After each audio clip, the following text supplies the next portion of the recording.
Chapter 21 Heian Academy. Chapter 21 Heian Academy. The cold winds of winter had arrived, the greenery had wilted, and Qingzhou Academy had become rather bleak. However, Yi Futian was not affected by the cold at all. His days passed by comfortably and carelessly. Other than inscribing scrolls daily, he treated himself to the eye candy that was Hua Jiu. He had been so happy that Yu Sheng was almost the last thing on his mind. 2 months passed and he had only gone back to their dorm to visit Yu Sheng twice. This had Yu Sheng's imagination running wild as to what Yi Futian could be doing at the Hua residence. The academy's ban on Yi Futian was still in place. When everyone was looking forward to Yi Futian's reaction, he completely vanished from their sights. His disappearance had everyone thinking if he would have come to class if there had not been a ban. Maybe if it was senior sister Qin Yi's lecture. Without any warning, the first snow arrived. The snow was coming down hard, covering everything in a blanket of white overnight. In the morning, Yi Futian stepped out of his room. He looked up at the sky, full of snow flurries, and rubbed his hands together. A hot breath escaped as he smiled. The pavilion up ahead looked lonely, standing alone in the white, while everything around it was completely hidden by the snow. One figure stood out in the midst of it all. She seemed to have lost herself in the beautiful view. The snow was too beautiful. Yi Futian picked up his feet and headed towards her. Another set of footprints appeared in the snow on the ground. Standing next to the young woman, Yi Futian snuck a glance at her, but it seemed she had not taken notice of him. Her eyes were closed as she enjoyed the serenity. Yi Futian closed his eyes as well and continued to stand beside her quietly. The white snow fell non-stop until the both of them were covered in a layer of it. "What are you doing?" Hua Jiu had opened her eyes and smiled at Yi Futian when she saw that he was mimicking her. Yi Futian opened his eyes and looked at Hua Jiu tenderly. Smiling, he replied, "Accompanying you until our hairs turn white." Hua Jiu blinked speechlessly. She then looked at Yi Futian's head, covered in the white snow. Her heart twinged with disappointment. She could never take his words too seriously. "It's already been 2 months. You don't really think this is your home now, do you?" Hua Jiu teased Yi Futian. "Master is more than just my teacher, he has become like a father to me." "So his home would be like home to me," Yi Futian said. He sounded quite serious. "You two little rascals," a voice said, causing the two to turn their heads. They saw a handsome figure smiling at them, and heard him say, "Flirting so early in the morning, you guys really don't think of me at all." Yi Futian sighed to himself. Master knew him too well. "Father," Hua Jiu called out, feeling wronged. She stared at her father. "Am I really your child?" He always took Yi Futian's side. What kind of father did that? Who else but I could have birthed the most beautiful daughter in all of Qingzhou City? The middle-aged man replied in a joking manner. Hua Jiu looked at her father. In a mere 2 months, her father's tone and manner of speech had already adopted that of Yi Futian's. This was just. "You really are a master." Yi Futian was impressed. Master was on a completely different level than he was in every aspect. After spending so much time together, Yi Futian had finally found out his master's name, Hua Fengliu. Even his name was impressive. He could not even hope to compete with master. "Yi Futian, over the past days your cultivation in scroll inscribing has become so well developed that you no longer need guidance. As your power level increases, you will naturally be able to inscribe more powerful scrolls," said Hua Fengliu. He eyed Yi Futian unwaveringly. Even though Yi Futian was only in the mystery plane for sorcery cultivation, he was able to inscribe some of the highest level awakening plane scrolls in the short span of 2 months. "It's all thanks to your guidance, master." Yi Futian bowed with gratitude. Hua Fengliu waved his hand in denial. "You are naturally talented. You would have yielded the same results even with a different teacher. However, you must remember, you cannot be overly prideful. The outside world is far more complicated than you can imagine. Your journey has only just begun. You can come to me for help when you have any questions, not just for inscribing, but for anything about cultivation as well." "I shall keep master's words at heart." Yi Futian nodded in response. "All right, go on now," said Hua Fengliu. Yi Futian nodded again before dropping down to both knees and gave Hua Fengliu 3 deep bows. His forehead came into contact with the cold ground. I have been under your guidance for months now and have not yet paid my respects to you properly. Even though I like to joke around, I was serious when I said that you were like a father to me. I will always keep Master's words in mind, said Yi Futian. When he was done, Yi Futian stood up slowly and said, I shall be on my way now. He then turned towards Hua Jiayu for a farewell. Bye Fox, don't miss me too much. He walked out of the residence before she could reply. That rascal, it's going to take some time to get used to things without him here. Hua Fengliu laughed as he shook his head. Why do you like him so much? Hua Jiayu could not understand her father. She could feel that her father genuinely liked Yi Futian, but why? Was it just because of his gift? Initially, it was because of his gift, but after hearing your stories about him and what happened during the fall quarter examinations, I realized that under his playful demeanor was a pure heart.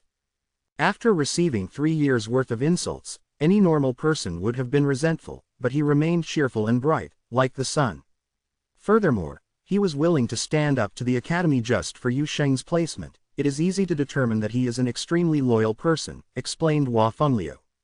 After these past 2 months with him, I'm starting to like his personality more and more. So, you would sell out your own daughter? Hua Jiayu rolled her eyes at her father. She said, even if he does have all those good qualities, you can't deny that he's a shameless pervert. Don't you think his little antics are cute? Laughed Hua Fengliu. Hua Jiayu did not know what to say. Her world was in a messy situation. Her respected father had fallen under a certain person's spell. The snow continued to fall until the entirety of Qingzhou Academy was covered in white, adding beauty to this sacred place. However, the students of Qingzhou Academy were not interested in the beautiful sight. Early in the morning, a group of powerful individuals arrived at the academy. When they arrived, all the instructors of Qingzhou Academy prepared for combat, calling upon the most powerful people at the academy. Leaders of the martial arts and sorcery schools readied themselves. The atmosphere across campus was very tense. Many outer sect disciples did not understand the situation, but the older official disciples knew exactly where this group of people had come from, and their purpose for coming. They knew that their prestigious academy was about to fall victim to some serious provocation. All of Qingzhou Academy was a mess. Disciples rushed toward the same direction in a frenzy. Yi Futian witnessed this sight and found it weird, not knowing what had happened. It seemed like something big was about to take place at the academy. Yi Futian. Yi Futian heard someone call his name before he could reach his dorm. Shifting his gaze in the direction of the voice, he saw a beautiful face and a soft smile spread across his own face. Where are you going? Asked Feng Qingshe. Going back to look for Yu Sheng, answered Yi Futian. The academy is gathering all the students. Yu Sheng should also be there, said Feng Qingshe. Something flashed in Yi Futian's eyes as if he had just had a thought. Feng Qingshe pulled at her sleeve. She looked nervous. She asked, why don't we go check it out, together? Yi Futian stared blankly at the beautiful girl in front of him. The snow was falling on her body. She looked a little nervous and unsettled. Sure, Yi Futian nodded with a smile. Okay. Feng Qingshe took the initiative to stand beside him, and the two of them headed towards the crowd. Yi Futian was not joking or teasing her like he had used to, but Feng Qingshe knew that things could never go back to the way they were before. Of course, she would have liked everything to be as it had been in the past. However, she had matured, and understood that things did not always go the way you wanted. Despite knowing what had been lost was gone for good, she still did not want to be complete strangers. I'm sorry, said Feng Qingshe suddenly. Yi Futian stared at her blankly once again. He could see that she was trying to be as courageous as she could. She looked at him and smiled. Yi Futian, I'm sorry. Her eyes were getting red. These days, she had been thinking a lot about what her father had said, and she knew that her actions had hurt his pride. I have forgotten about it already, replied Yi Futian. He understood perfectly why she was apologizing. There's nothing going on between Marangshu and I. He came to look for me after the incident, but I ignored him, and I haven't gone near him since. Feng Qingshe tried to explain herself, even though she knew it wouldn't make a difference, but it was best to make some things clear. That's all in the past now, Yi Futian replied. Oh yeah, what's going on at the academy? Feng Qingshe could tell that Yi Futian was trying to change the subject and felt slightly disappointed. She replied to his question anyway. I heard that aces from the city of Han led the people of Han Academy here. The city of Han, muttered Yi Futian as his expression darkened. Han and Qingzhou were both cities of East Sea Island. To Yi Futian, who grew up reading history books, history was something he knew quite a lot about. Before Emperor Yi Qing and Dongwang the Great united the world 300 years ago, there was an age of separatism led on by the nobility. During this complicated period, it was very common for cultivators to loot resources. At the time, the city of Han was controlled by the Han clan.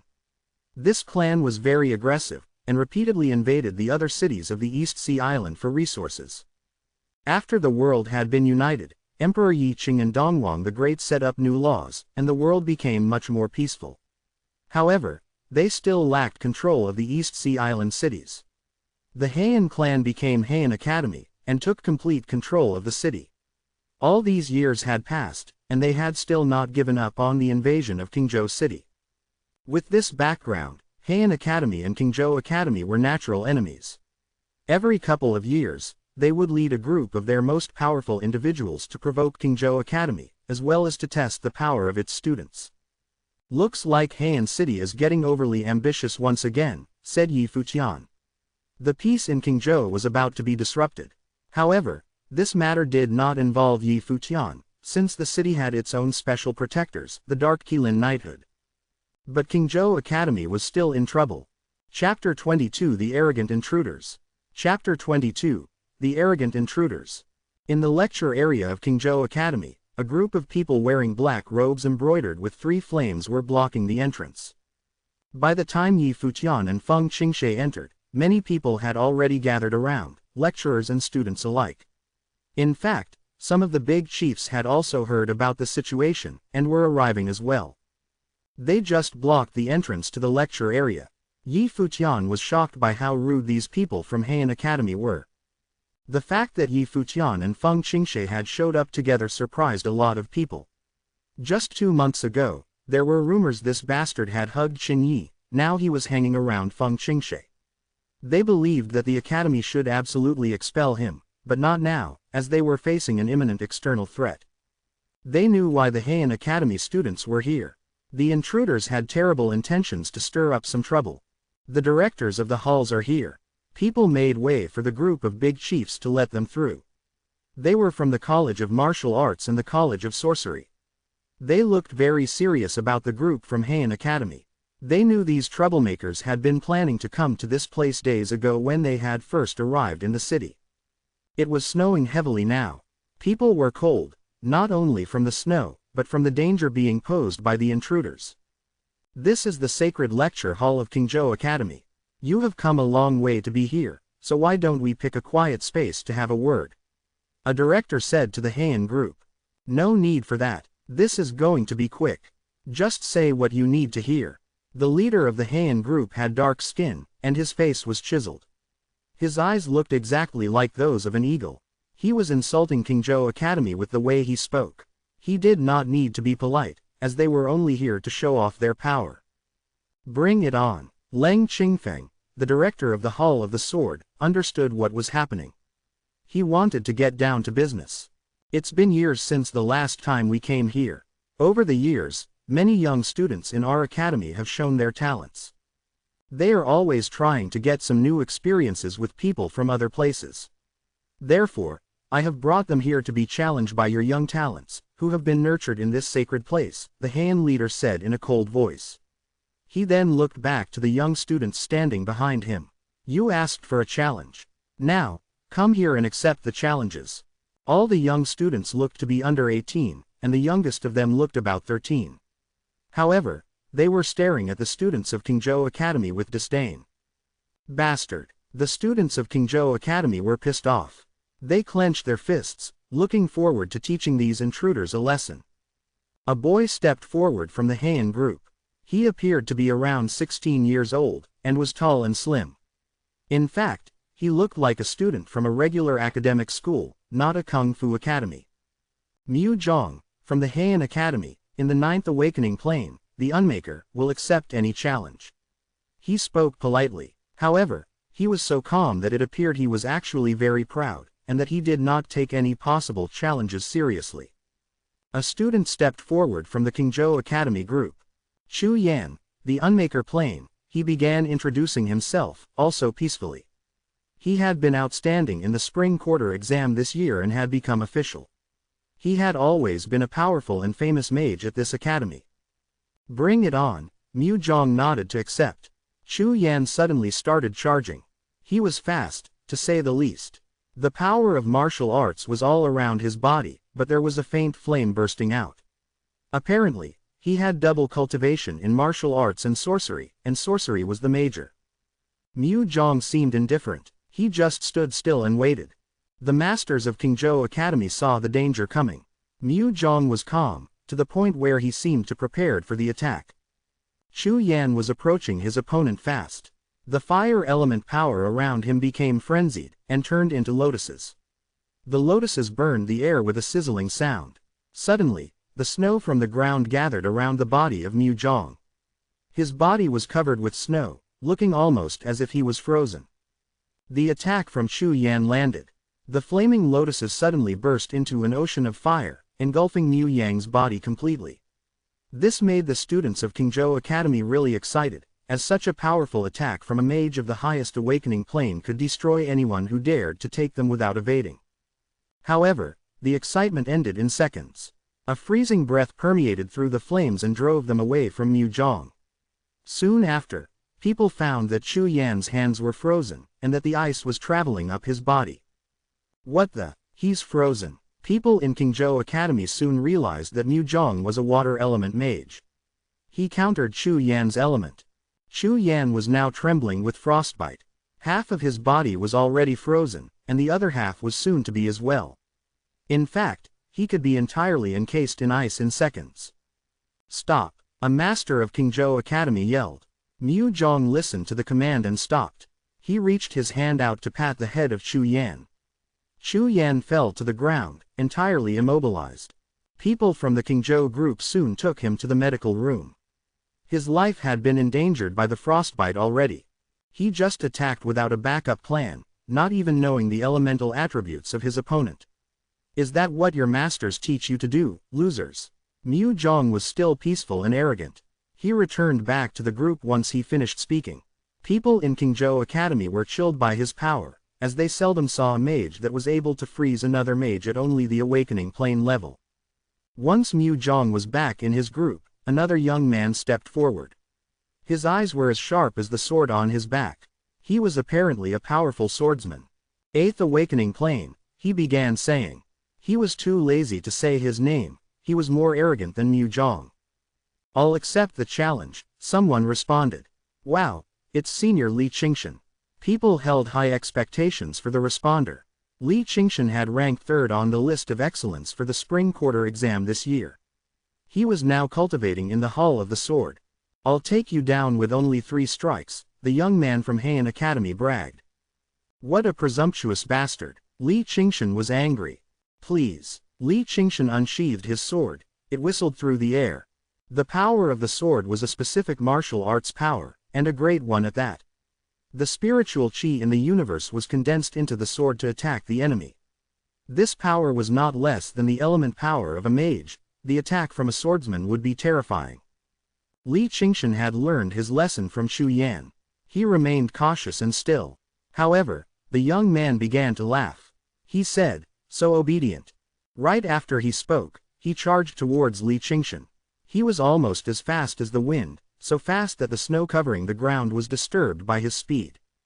"Be careful, he's a wind element mage."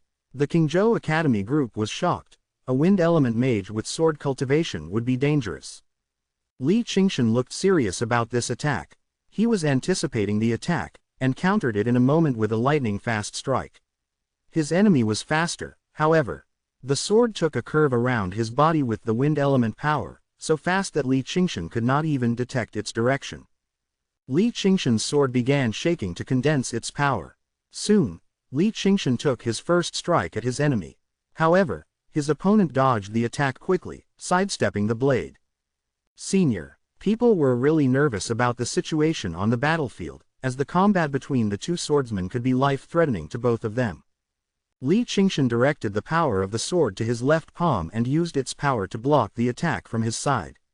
His enemy used the same tactic again, and rushed behind him for a strike he could never anticipate. The sword was swung, and Li Qingshan fell down with a shriek. His back was severely wounded by the blade, it would not stop bleeding. Third strike it is. His enemy sheathed his sword and went back to his group. The people of Qingzhou Academy now felt even worse because they now knew that Heian Academy had sent some compelling figures to cause serious trouble this time. To be honest, it's a waste of time if the students of Qingzhou Academy keep performing so poorly like this. Another young man came forward from the Heian group. His complexion was bright, and his eyes were shining with arrogance. His ego could be sensed by everyone there. "Hey, why do you want to waste your time on these losers?" Someone behind him asked. He shook his head and answered, "I am here to make sure these losers know how horrible they are. I am in the 7th awakening plane, the mystery, and I will accept challenges from students in any awakening plane."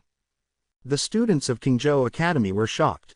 This guy was only in the mystery plane, yet he was asking for challenges regardless of plane limitation. How arrogant was that?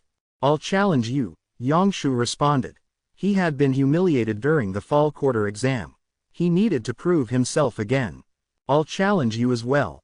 Some other people also responded and stepped forward. The young man took a glance at them and said, "Bring it on all at once, you fools." Right after he spoke, he stomped hard on the ground, and the snow was removed by the aftershock.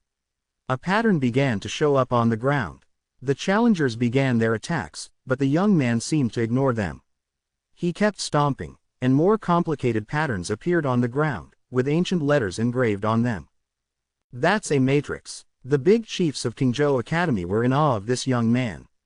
In fact, he looked like he was not even 15 yet. He looked too young to build a matrix, let alone build one this fast. The spiritual chi was now centering on the middle of this matrix. The young man was standing on the powerful matrix, looking at the opponents with contempt. The challengers began to realize something was wrong, but it was already too late. They looked at each other, then launched their attacks together. Seeing the incoming attacks, the young man did nothing but laugh. He soon responded to the attacks, another matrix showing up behind his body. His body was now radiant with the glow from this new matrix, surrounded by the power of fire. "Go, pythons," he commanded. All of a sudden, giant flaming pythons rushed out of the matrix behind him and began attacking the enemy. In fact, the flame python summoned by Yangshu was so small and weak compared to the giant monsters that the challengers could not hold off the attack for even a moment. The director of the Hall of Water Element stepped out and cast a spell.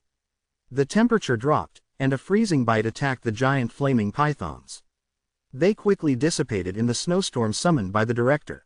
The challengers were now lying on the ground, injured and in pain. They could have died if not for the snowstorm summoned by the director. "Oh my gosh, he's a mandate sorcerer." The director looked shocked, but it was the truth. This young man who wasn't even 15 years old was a mandate sorcerer. Chapter 23 This is so like Yi Futian. Chapter 23. This is so like Yi Futian. Mandate sorcerer. The students of Qingzhou Academy discussed in shock. That formation, it was a life spirit, no wonder he was able to create the matrix so quickly. This young fellow was not even 15 years old, yet his matrix was so powerful that it could be a threat even to aces in the 9th awakening plane, the Unmaker plane. Qingzhou Academy students were feeling threatened. With the two people before, they could still confidently say that Qingzhou Academy had students who were able to stand up to them, but with this fellow, it would be difficult to find someone on his level. "I heard that your academy just had fall quarter examinations. Who took first place?" The youth asked arrogantly. He did not even spare a glance at the students. They were not good enough to be his opponents. He stared straight at the important figures of Qingzhou Academy. "Murong Chu," someone answered him. Everyone immediately shifted their gaze towards Murong Chu, but his fellow schoolmates did not hold high hopes for him. Even though he came in first during the exams, everyone knew that Yu Sheng and Hua Jieyu were both much stronger than him. Murong Chu had no confidence in himself either. Everyone was looking at him, but he just stood there having no intentions of stepping up. Even Chu Yan, who had been defeated earlier, was more capable than Murong Chu. The important figures of Qingzhou Academy were also watching Murong Chu, but they were quickly disappointed when it became clear that he was not going to participate in the duel. Yu Sheng, Cabinet Master Leng Qingfeng of the House of Swordsmen, called out. It was rumored that Yu Sheng had broken into the Unmaker plane not long ago. Plus, Leng Qingfeng had already witnessed his power at the fall quarter examinations. To have him battle increased their chance of victory. Yu Sheng glanced at Leng Qingfeng once and did nothing. He did not move, nor give a response. His expression was as cold as ice. It was like a silent protest. Seems like Yu Sheng is still pissed. I don't think he plans on fighting, someone said. Everyone shuddered at the expression on Yu Sheng's face. Not once did they think Yu Sheng was afraid of fighting like they thought Murong Chu was. They felt that he was unwilling. In the past 2 months, Murong Chu had become an official disciple. Even Yang Shu joined the School of Divination Arts, but not Yu Sheng.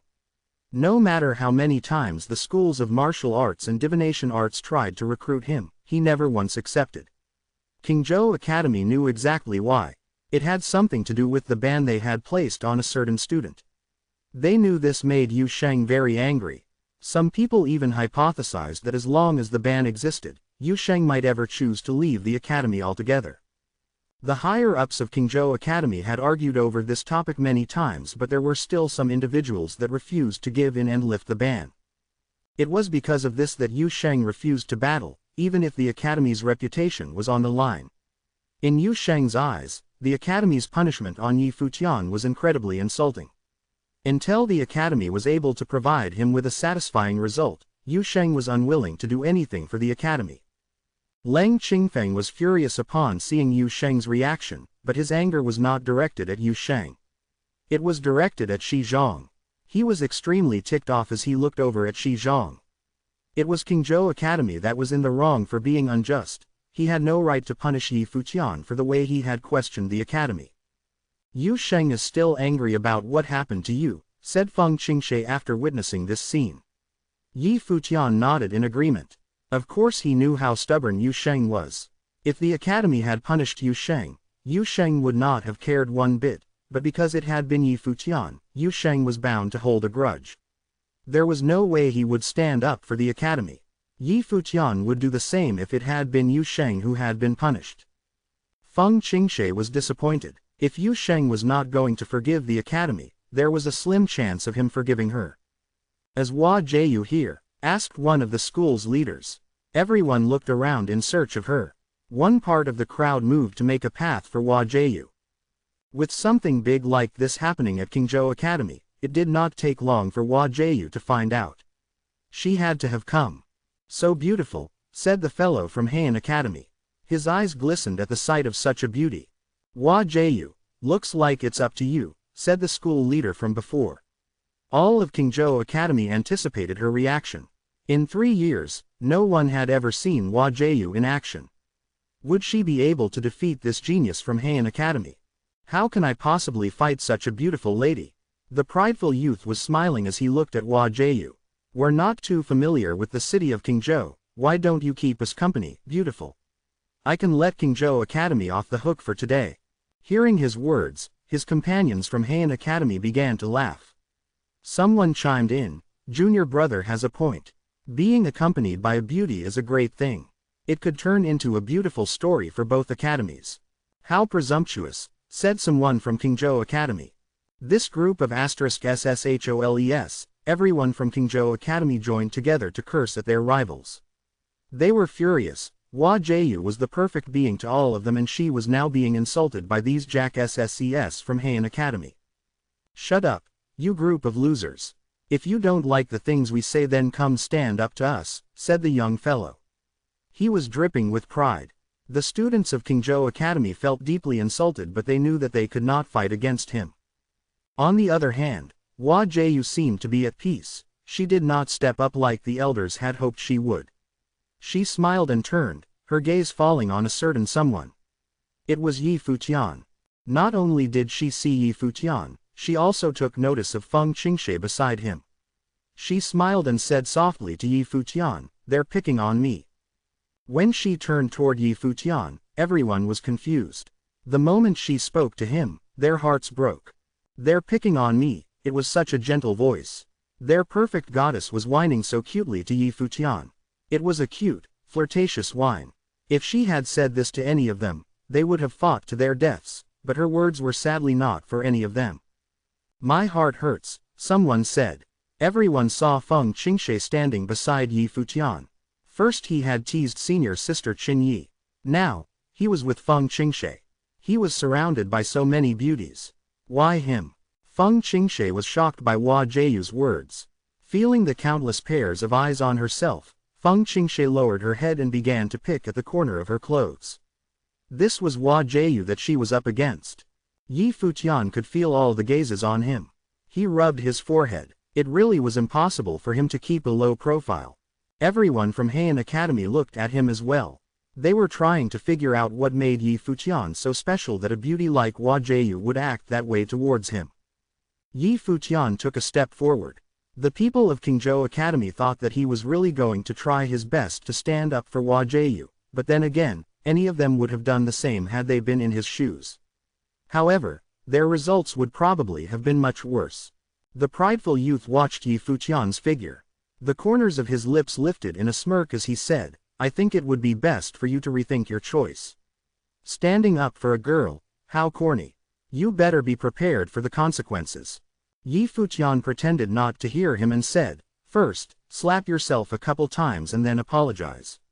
Maybe after that I'll decide to let you guys leave Qingzhou Academy unscathed."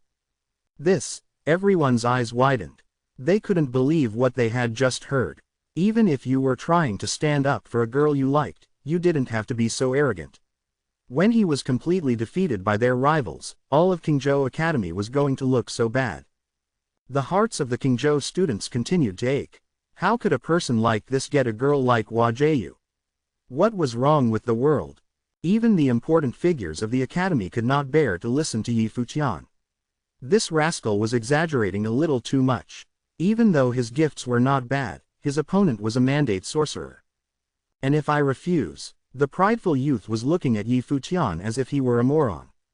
There was definitely something wrong inside this guy's head. Well then, Yi Futian took another step forward.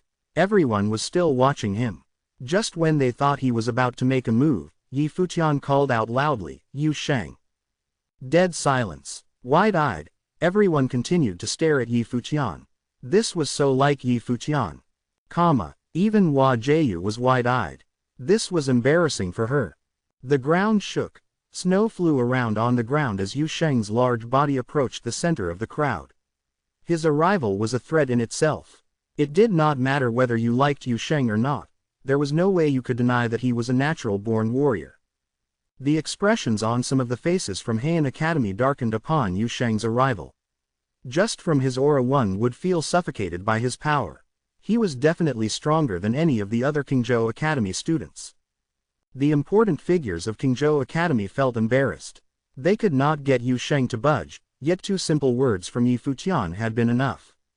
It was really a slap in the face for them, but at the same time, they were relieved that he was finally stepping up for battle. Yu Sheng looked at Hua Jieyu and said, "Leave it to me, sis-in-law." Everyone was confused. Smart guy. Yi Futian complimented him in his mind. Yu Sheng had changed. He had become so understanding. Yu Sheng pointed at the prideful fellow from Heian Academy and said emotionlessly, "Scram. Let someone of a higher level come out. I don't want people to say that I pick on the weak. He's so cool." Everyone from Qingzhou Academy complimented him. This was crazy. Not long ago, someone else had also done something crazy like this, but everyone had thought it was embarrassing. It was the complete opposite with Yu Sheng. A shameless jerk like Yi Futian could never compare to Yu Sheng. Chapter 24 Who was more overbearing? Chapter 24. Who was more overbearing? Yun Tianao was mad. He was already arrogant enough about being a mandate sorcerer that he didn't expect there to be someone more arrogant than him. However, the truth was, these 2 new challengers were the source of this feeling. "Fools," Yun Tianao spoke in a cold voice. The spiritual qi started to surround his body, but Mu Zhong stepped up and stopped him. "Let me take care of him," Mu Zhong said. He then moved directly towards Yu Sheng to challenge him. He faintly felt that Yu Sheng was a threat, and he wanted to take matters into his own hands to prevent Yun Tianao from a sudden failure. Yun Tianao was the pride of Heian Academy, and they couldn't afford to lose this pride. "Sure, take him down for me," Yun Tianao nodded and stepped back. Mu Zhong started to control the frost energy from his surroundings, and he vibrated with all the power around him. "Yu Sheng, make sure he has to be carried out." Yi Futian was mad about being called a fool by Yun Tianao. Of course, Yu Sheng nodded, then stepped forward firmly. The earth was shaking from his sheer strength. Mu Zhong stared at the huge guy in front of him and started to get concerned. He could feel a horrifying mass of coldness flowing in front of him, forming a storm to attack his enemy. Yu Sheng stomped the ground and started to attack. Mu Zhong also initiated his spell.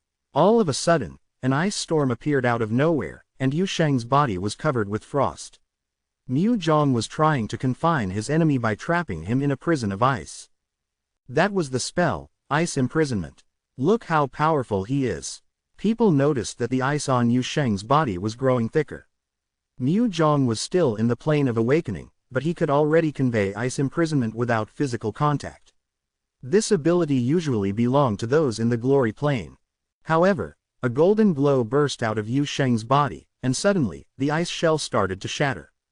He now looked like the Almighty in this golden glow, and he was unstoppable as he reached closer to Mu Zhong. "Imprison him," Mu Zhong shouted, and another, stronger, ice storm burst out from his body. Yu Sheng was engulfed by the storm in a second. Chu Yan had been defeated by the same tactic. Yu Sheng was not affected at all. He got rid of the ice on his body by merely shaking his hand. A golden glow flowed down his arm. Mu Zhong tried to retreat. As a mage, when he led a warrior into his melee range and failed to attack, he could do nothing but retreat. Unfortunately, he was just not fast enough. Yu Sheng's hand had already clamped onto his neck, and Mu Yang's entire body was lifted into the air. People were in awe to see that Yu Sheng did this with such ease. "Let him go," Yu Tianao shouted at Yu Sheng. However, Yu Sheng ignored his words. He threw Mu Zhong to the ground and smashed his whole body. After a booming noise, Mu Zhong was screaming in extreme pain, and it sounded like his bones had been shattered. Futian wanted the guy to be lifted out, so he obviously couldn't be allowed to walk. People were awestruck and fell silent. All eyes were drawn to the young man who was just as strong as the Almighty himself. That is some real power. The Qingzhou Academy students felt excited. "So hot," some girls exclaimed. Mu Zhong, one of the arrogant intruders from Heian Academy who had defeated Chu Yan in a second and intimidated Murong Chu, the first-place student in the fall quarter exam, had just lost to Yu Sheng in such an embarrassing way. He was smashed with one hand. What an overbearing gesture Yu Sheng had made. "Yu Sheng is going to attend my college. Whoever tries to take him away is going to be my enemy, for sure." The director of the College of Martial Arts glanced at the other directors around him. He liked this young man so much that he believed he was meant to go to his college. "So count me as your enemy. I want him." The director of the Hall of Metal Element ignored his threat. He also believed that Yu Sheng would be a perfect student. Yi Futian seemed to be the only one that was not shocked by Yu Sheng's performance. In fact, Yu Sheng had been able to defeat those who were even in the higher planes of cultivation. Who else? After seeing the Heian Academy medical team take Mu Zhong away, Yu Sheng began to invite challengers again pridefully. Yun Tianao was going to step up, but right at that moment, a hand landed on his shoulder and stopped him. The head of Heian Academy Group, the man with eagle eyes, had keenly perceived the immeasurable power of Yu Sheng. He had told Mu Zhong to challenge Yu Sheng and test his power. Now he had the answer. He just could not risk the future of Yun Tianao. Even though Yun Tianao was a mandate sorcerer and able to defeat those in higher planes of cultivation, Yu Sheng was a monster. Even a powerful mage like Yun Tianao did not have a 100% chance of winning against him. "Okay, we concede," the eagle-eyed leader said. Yun Tianao felt reluctant to concede, but did not say anything. "Then get out of here," a director at Qingzhou Academy uttered. "We only lost one after you had lost three." You have thousands of students in the Plains of Awakening in your academy, but only one of them can fight. The eagle-eyed leader taunted them. At least that one's enough to sweep you all, Yu Sheng responded. You arrogant fool, Yun Tianao said angrily. If I ever reach the 9th plane of awakening, you will bow down to my power. Seriously, who allowed challenges regardless of planes? What now, you want to change your mind? Yi Futian asked sarcastically. Yun Tianao glanced at Yi Futian and said, if you want to challenge me, just step up and fight. Otherwise, stay a coward and shut up. People were now looking at Yi Futian. They didn't believe he was as powerful as Yu Sheng, so he was going to humiliate himself. Yi Futian frowned a little at the provocation. He laughed at the words, be a coward, and then stepped forward. This humiliation would not be tolerated. Yu Sheng, Yi Futian yelled. Yep, Yu Sheng responded. It's my turn. Yi Futian stepped forward. Suddenly, Yu Sheng started laughing and pointing at Yun Tianao and said, this one's for you. Actually, he had let Yun Tianao stay in the arena intentionally for Yi Futian to show off. However, why did he believe that Yi Futian would win? Besides, how dare Yi Futian challenge the pride of Heian Academy? The students had witnessed in person how powerful Yun Tianao was. He was a mandate sorcerer who specialized in matrices, and he had defeated multiple challengers with only one strike from his matrix. Yi Futian continued stepping forward until he was standing in the middle of the arena. Feng Qingshe looked at him, and she experienced a moment of déjà vu. The exact same thing had happened during the fall quarter exam. He had been the underdog of all the students, but he had ultimately defeated Ling Xiao and Yang Shu, the top-ranked students. However, he was now challenging someone even more powerful, a mandate sorcerer from Heian Academy and the pride of all the students there. Yi Futian made a peaceful introduction. I am in the 7th plane of awakening, the mystery. Only 7. Yun Tianao was surprised for a moment, then responded, you are too weak to challenge me. He had a strong enough talent to say that. After all, he was a mandate sorcerer who had never lost a challenge from anyone in the same plane or lower. I feel the same way about you, but since you're asking for it, I'll give you the humiliation you deserve. Yi Futian peacefully conversed with him. I don't mind if you take the challenge or not. All of you can take this challenge. You can take me on one-on-one, or you can take me on all at once. What the Qingzhou Academy students were shocked. He didn't have to show off in such a dangerous way, did he? Yi Futian had repeated the intruder's own words. But, what if he lost? The students of Qingzhou Academy dared not think further. That's not funny at all. Yun Tianao believed that Yi Futian was imitating him to mock him. Words are just words. Now you're the one acting like a coward, Yi Futian kept speaking, with an odd sense of confidence. He had his hands in his pockets and looked like he despised all of the Heian Academy group. Yun Tianao was incredibly mad at this gesture. He had never seen anyone act so arrogantly in front of him. However, he had seen 2 arrogant fools today, and the one talking now was only in the 7th plane of awakening. How dare he talk like that to a mandate sorcerer? I'll take him on. The swordsman who had defeated Li Qingshan with 3 strikes stepped up. Yun Tianao nodded and backed down. Take him down. Remember, never let him forget this fear. For sure, I will. The swordsman unsheathed his sword and pointed it at Yi Futian. 3 strikes. No more, no less. He had made the same statement before while defeating Li Qingshan. I don't need 3. You'll be down after 1 strike, Yi Futian said calmly.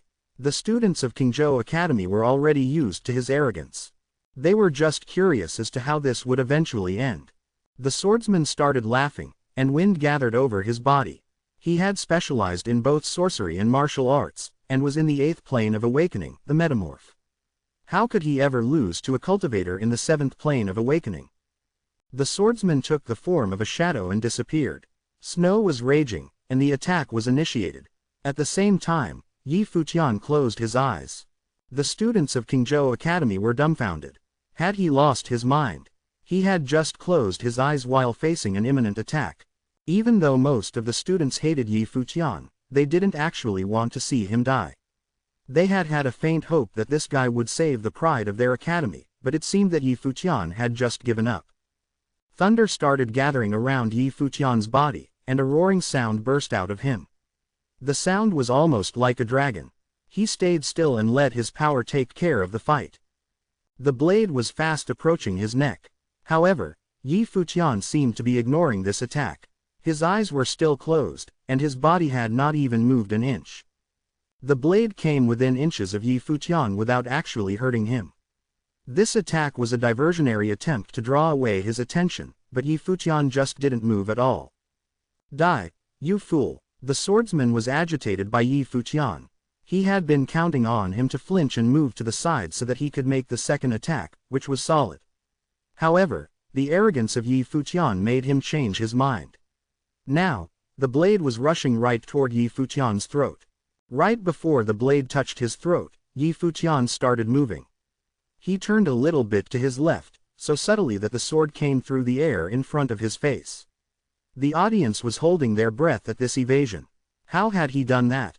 Was it a reaction or merely luck?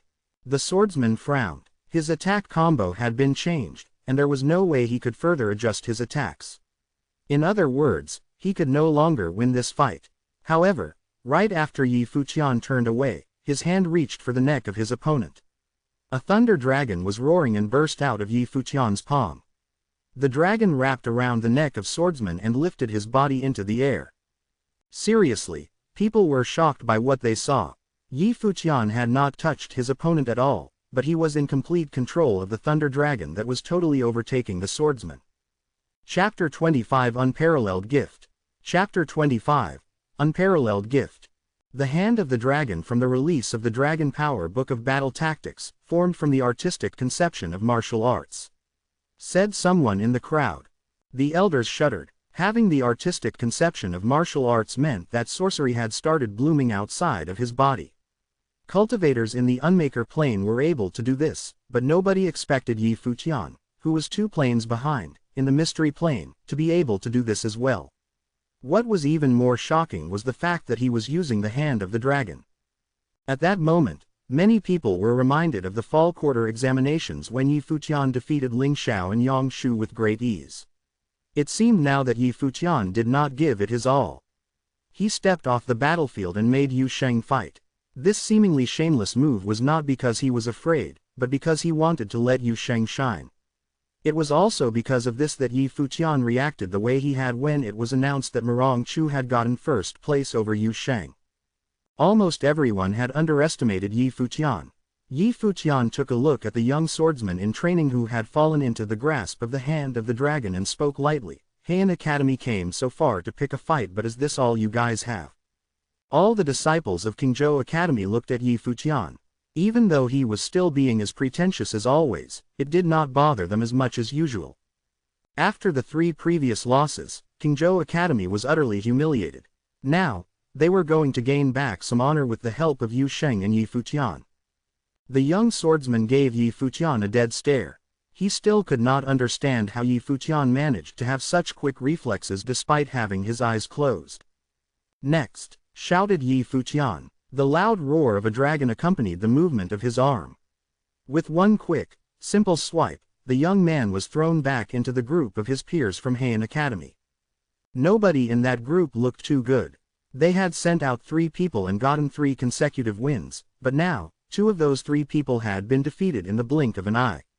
If this was the result they left with after having come such a long way, it would be really embarrassing. Yun Tianao stepped up, looking more serious than before. He looked at Yi Futian and said, "You're worthy enough for me to step in personally." Worthy enough? Yi Futian looked at him in disbelief. Yun Tianao was more arrogant than Yi Futian. "Make your move," said Yun Tianao. "You should make the first move. If I go first you won't have a chance to do anything." After hearing Yi Futian say this, Yun Tianao's expression darkened. He then released his life spirit and took a step forward, a matrix forming underneath him.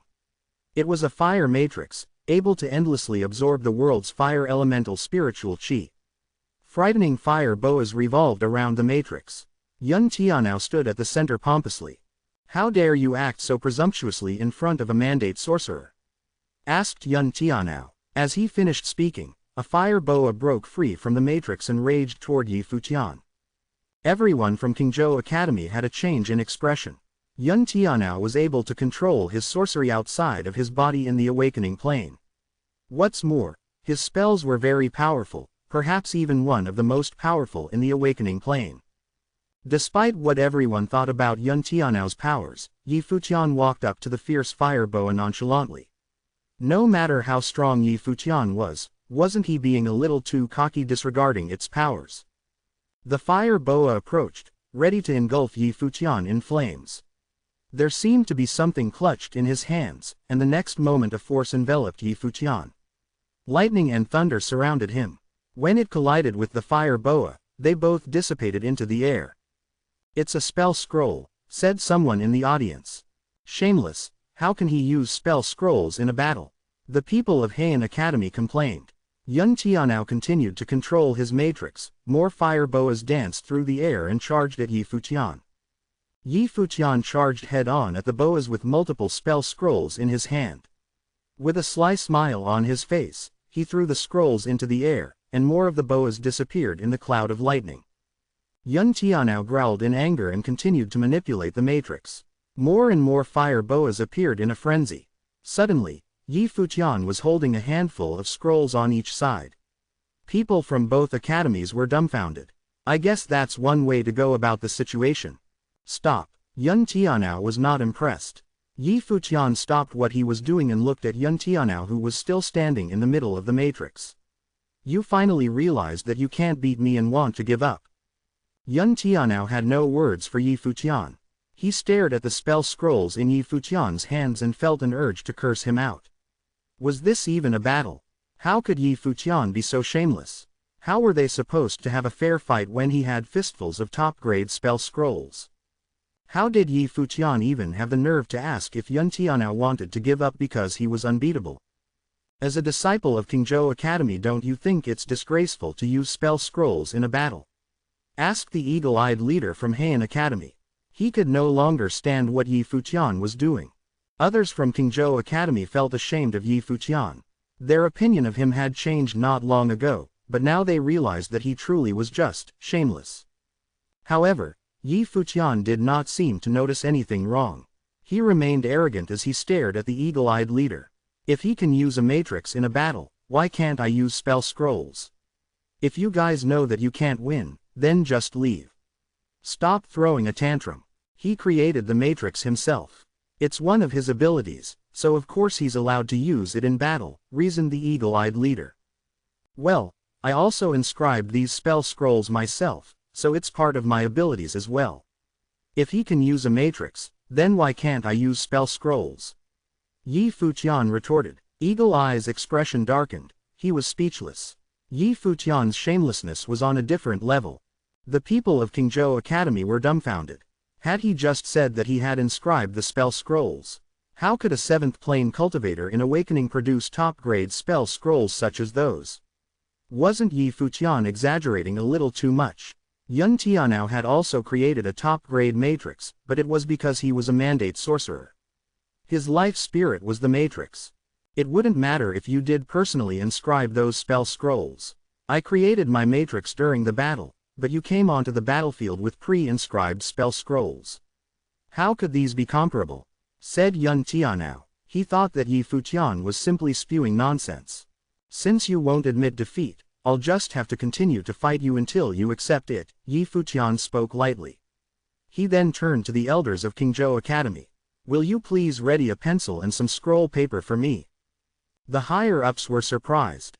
Was Yi Futian planning to inscribe spell scrolls during battle? "I'll get them for you," an elder responded and departed quickly. The audience was discussing quietly amongst themselves as they all studied Yi Futian. Could he really be an inscriber? Did he really inscribe all the spell scrolls he used earlier? If what he said was true, then Yi Futian really was gifted beyond belief. A short while later, the elder reappeared and handed a pencil as well as a stack of scroll papers to Yi Futian. "Thank you very much." Yi Futian thanked him and began to lay out the papers in front of himself. What is he doing? Everyone wanted to know. Inscribing spell scrolls was just like creating a matrix, you needed time. Yun Tianao was a mandate sorcerer who possessed a matrix for his life spirit, so he was able to create the matrix quickly, and was able to use it immediately in battle. Even if Yi Futian really was an inscriber, he wouldn't be able to mimic Yun Tianao's speed and efficiency, would he? If the opponent attacked with their matrix before you could finish inscribing your spell scroll, you would be as good as dead. However, it seemed that Yi Futian wanted to challenge the impossible. Many people turned very serious. Although Yi Futian was shameless, his capabilities were not something people doubted anymore. Is he mocking me? Yun Tianao was furious when he saw Yi Futian laying out the papers. Even if he was an inscriber, to do so while in battle with a mandate sorcerer using a matrix was a form of mockery. You may begin, said Yi Futian. He held on to his pencil calmly. He was being serious. It was as if a holy light was emitting from his person. This made people want to believe in him. It seemed like he was born with this aura around him. Yun Tianao took a step forward and released his life spirit once again. This time, it was no longer a fire matrix, but an ice matrix. The water elemental spiritual chi in the surrounding area began to be absorbed into the matrix. From there, it cooled into ice. A blizzard began where Yun Tianao stood. He was in a world of ice and snow all by his own doing. One could feel the freezing temperatures from far away. Because his life spirit is the matrix, he is able to control all elements. His matrix is able to absorb all the different elements. He's too powerful, said someone from Qingzhou Academy. Even though the two schools were rivals, the elders of Qingzhou Academy could not help but be envious of Yun Tianao's gift. He was truly a genius. No wonder Heian Academy had brought him here to gloat. Even so, the young man whom Qingzhou Academy placed a ban on was facing Yun Tianao fearlessly. Yi Futian sat on the ground, covered in snow, and inscribed his scrolls quietly. He created his strokes at the speed of lightning. The pencil danced across the paper like a dragon in the sky. Lightning spiritual chi flooded into the pencil in his hand. The bright lightning shone from the pencil. At that moment, Yun Tianao made his move. A long icicle broke free from the matrix. Watch out! Screamed out many concerned onlookers. Despite their warnings, Yi Futian kept his head now and continued inscribing the scrolls. With every stroke, lightning flashed. In just a moment, a curtain of lightning appeared in front of him, stopping the icicle headed his way. The icicle fell to the ground and shattered. A defense spell, lightning shield, said someone in the crowd. Many people knew what spell Yi Futian had used. He was able to use this spell to defend against his opponent's attacks. The ice on the ground cracked loudly. The spiritual chi continued to flow into the matrix. Upon the completion of the matrix, Yun Tianao raised both of his hands, controlling the icy world around him. Go! Yelled Yun Tianao. At his command, countless icicles flew towards Yi Futian relentlessly. Finished. Yi Futian completed his final stroke and lifted his pencil. The scroll followed the pencil and was lifted into the air. Once again, the lightning shield appeared and destroyed the attacking icicles. Yi Futian had still not lifted his head. He was inscribing another scroll. The movements of his arms were extremely fluid. Coupled with his good looks, he had the female disciples swooning. Who knew he was this powerful? Feng Qingshe kept her eyes on the young man sitting in the snow. She felt a slight sadness in her heart. She did not know why she felt this way. Yi Futian had just started to showcase his talents, yet it was already obvious that his gifts were unparalleled by that of any other. Chapter 26 The Stubborn Young Man. Chapter 26 The Stubborn Young Man. The big chiefs of Qingzhou Academy were staring at Yi Futian, almost as if they were looking at a monster. He could inscribe the scrolls so quickly that it was definitely important. It meant that this boy possessed an insane control over the perception of spiritual chi. Therefore, even without the scrolls, he was still able to initiate spells that were above his level and plane. Looks like we missed someone on the list of excellence for the fall quarter exam, and this guy is now on probation. Anyone mind explaining that? The director of the Hall of Thunder Element questioned these decisions, giving Shi Zhong a cold glance. Shi Zhong looked really awkward. Yu Sheng had been so powerful in the previous battles, while Mirong Chu had been wholly intimidated by the enemies. Yi Futian just made Shi Zhong's situation worse with this talents. Yi Futian kept inscribing with absolute focus. Yun Tianao, however, was mad. His matrix had no advantage against the inscriptions and it was humiliating. Yun Tianao initiated spell attacks continuously. In fact, a lot of them were actually over the plane of awakening level. Yi Futian seemed to be unaffected by the attacks. He blocked every attack from Yun Tianao with a swing of his inscribing pen and kept working on the scrolls. Soon, another scroll was coming into form. He finally finished the scroll and laughed slightly. At the moment he dropped his pen, a horrifying thunderstorm burst out of the scroll, roaring towards Yun Tianao. Frost Barrier. Yun Tianao sealed his body with the frost he had summoned. He almost looked like an ice sculpture. Frost Barrier was the top-level water element defense spell in the Plains of Awakening. The thunderstorm was raging down from the sky. However, rather than attacking the Frost Barrier, it was the matrix under Yun Tianao that was the focus of this attack.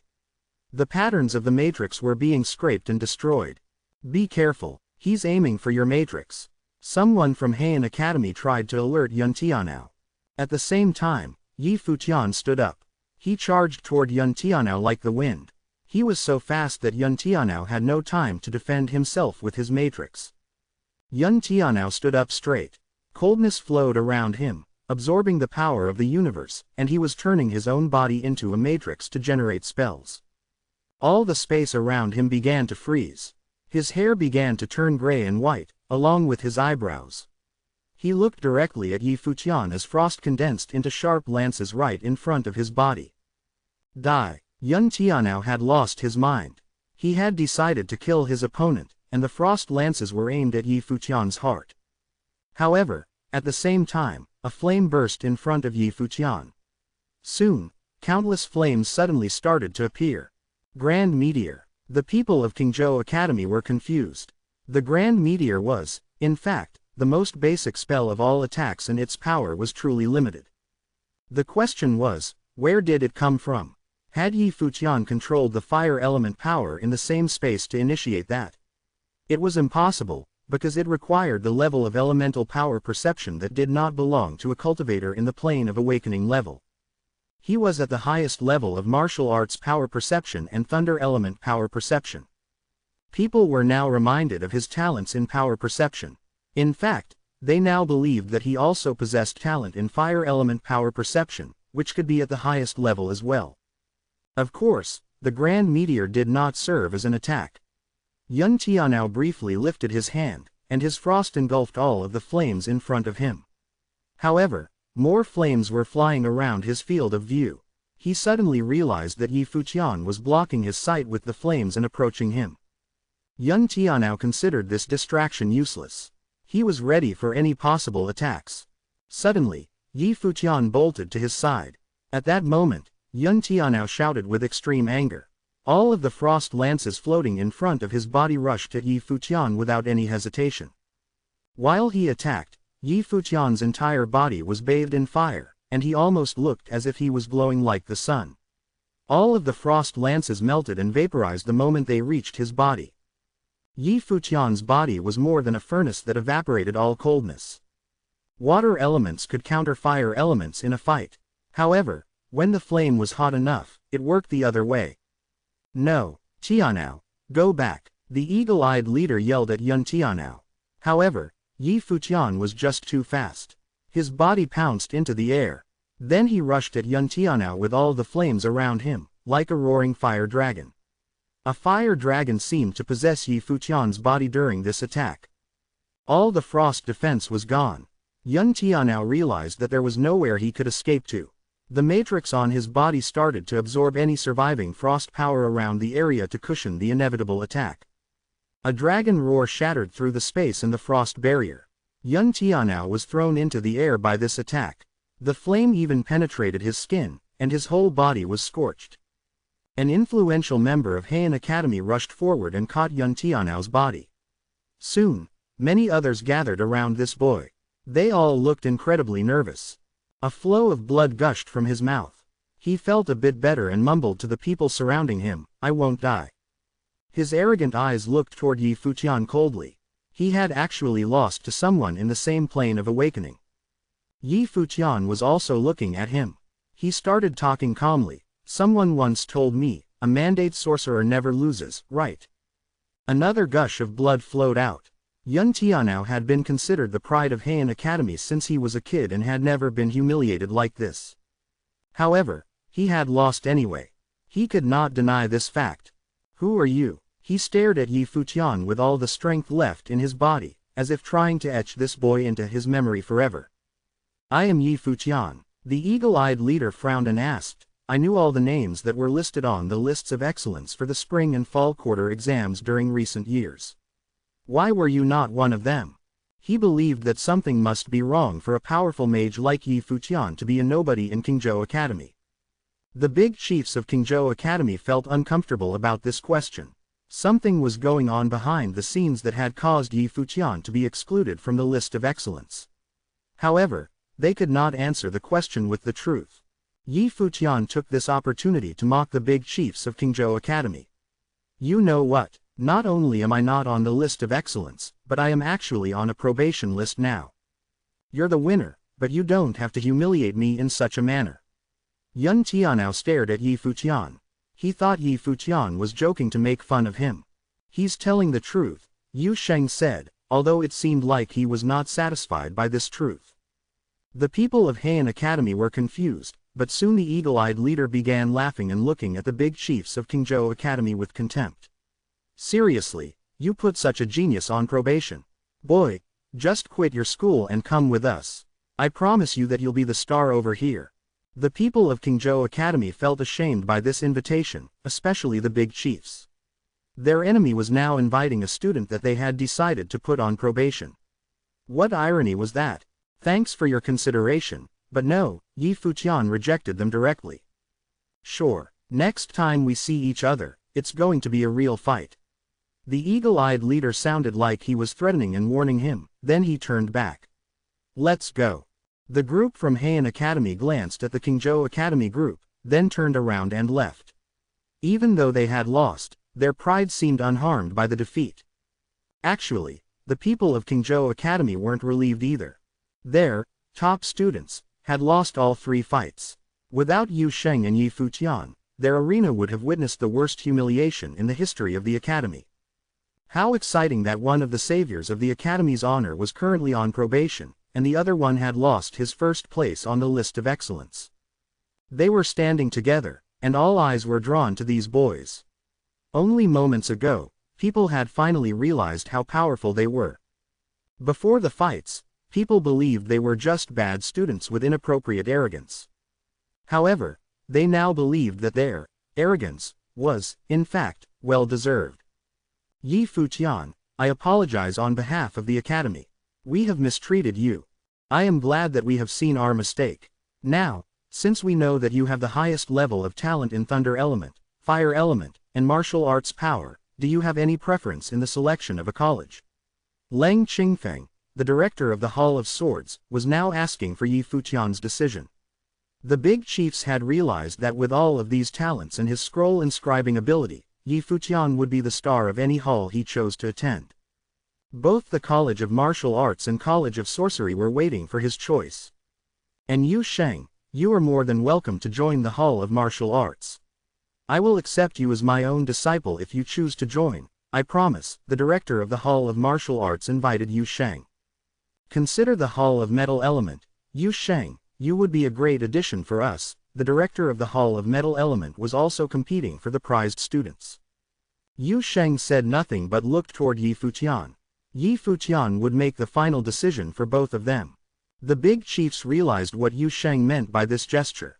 They understood that Yi Futian would decide their futures. Everyone was watching Yi Futian, waiting for him to make the final call. Yi Futian perceived the expectations that all of the big chiefs had of him. He started speaking slowly. Are we done with what happened during the fall quarter exam yet?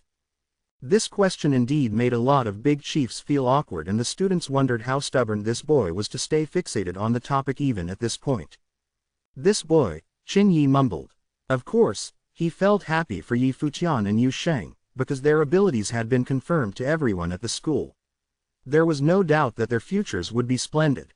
However, why did he continue to misbehave and bring up the topic of the fall quarter exam again? Leng Qingfeng looked at Yi Futian, and he was even more dissatisfied about the conspiracy from Xizhong. He said, Yi Futian, we admit that we somehow made a misjudgment during the fall quarter exam. However, you guys have totally proven to us how powerful you are. Let's just leave it in the past, please. Misjudgment, that's it. Yi Futian was laughing because he was still not satisfied. He knew that something must have been going on behind the scenes during the fall quarter exam that made Murong Chu rank first place. What Leng Qingfeng said was only to appease him. What do you want? Leng Qingfeng asked again. Yi Futian bowed slightly and said, to be honest, I am not even an official student at the academy. It is definitely not proper for me to say whether it was truly just a misjudgment. We defeated Heian Academy only as a favor for the 3 years of education we received from Qingzhou Academy. As for becoming an official student, there is no need. People were shocked by his decision. The whole arena was in silence. Nothing moved other than the falling snowflakes through the air. People finally understood how stubborn this young man could be. Chapter 27. We're in this together. Chapter 27. We're in this together. He had actually rejected their offer. Countless people had their eyes on Yi Futian. Just a while ago, Yu Sheng and Yi Futian defeated the people of Heian Academy and saved the honor of Qingzhou Academy. In combination with his astonishing gift, everyone knew that the ban was as good as gone. These two young men were definitely going to be well favored by the higher-ups of Qingzhou Academy. The reality was exactly as had been expected. Many of the school leaders extended a welcoming hand to the two, and it seemed as if this whole fiasco was coming to an end. They would have never expected such an ending. Everyone had obviously underestimated Yi Futian's stubbornness and pride. If he were still the Yi Futian of the past, no one would have cared about him. Now he was a genius prodigy. He was able to inscribe top-notch spell scrolls in the blink of the eye and defeat a same plane mandate sorcerer. He had every right to be prideful. Everyone fell into a deep silence, even the authoritative figures of Qingzhou Academy. At Qingzhou Academy, outer sect disciples received guidance and basic knowledge on cultivation from instructors. However, they had to put in a lot of work themselves for cultivation. Even at the library, they were only allowed on the ground floor. They did not have the privilege to make use of many other resources at the academy. The battle also now involved the honor of the entire academy. So when Yi Futian had said that this victory was a sign of gratitude for being able to cultivate at the academy for the past 3 years, no one could blame him for anything. From the looks of it, Yi Futian and Yu Sheng stepped up to battle together not only for Hua Jieyu, but they had everything thought out in advance. At the thought of this, none of the authorities had a thing to say. Yi Futian had studied at the academy for 3 years and not a single person was able to see his immense potential. In the fall quarter examinations, Yu Sheng should have been ranked first and Yu third.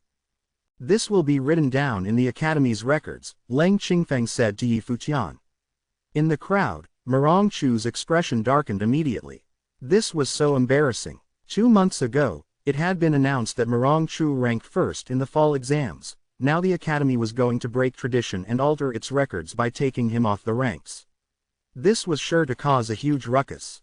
If the news got out, how was he going to look to the world? He would be a giant laughing stock. There was not a word from any of the other students. They could not help but look over at Murong Chu. It was true, he had had no right to be ranked first. When Heian Academy attacked, he had not even had the courage to step up and fight. Yu Sheng, on the other hand, had been able to do everything Murong Chu could not. I object, Shi Zhang spoke up. He was not pleased. He stared at Yi Futian and said, the results have already been announced, how can we change them so easily?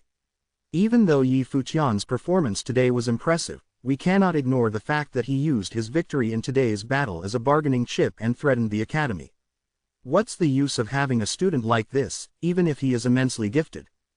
Threatening the academy, Yi Futian stared at Shi Zhang. It looked like it was Earth Elemental Pavilion Lord Shi Zhang who put Murong Chu in the first-rank position. It was most likely his idea to place the ban on Yi Futian as well. As for Cabinet Master Leng Qingfeng of the House of the Swordsman, he had always been friendly to Yi Futian. He probably had nothing to do with any of this. Looking at Shi Zhang, Yi Futian could not hold in his smile. I'm just an outer sect disciple, what ability do I have to threaten Qingzhou Academy? On the contrary, I would like to ask Pavilion Lord Shi Zhang, what have I done to offend you? What do you mean? asked Shi Zhang. During the fall quarter examinations, Yu Sheng obviously had the upper hand in terms of both gifts and capabilities. Today's battle was proof of that. When you gave first place to Mirong Chu, I was being reasonable to object your decision. Even if you thought I was purposely going up against you, I was already punished when you removed me from the ranks and banned me from class. I cannot understand why removing the ban on me is the only thing you were willing to offer after all the work Yu Sheng and I put in today to protect the academy. Does the honor of Qingzhou Academy mean that little to you? Yi Futian looked at Shi Zhang and continued, or should I ask what exactly have I done for you to dislike me so much, and what about Mirong Chu is so great that you had to give him first place? You even placed a ban on me under his influence, is that not true? How presumptuous, shouted Shi Zhang. His eyes shot daggers at Yi Futian, utter nonsense. Is this the attitude you use when speaking with your elders? Even if we groom you into the best of the best, a treacherous student like you will only bring disaster in the future.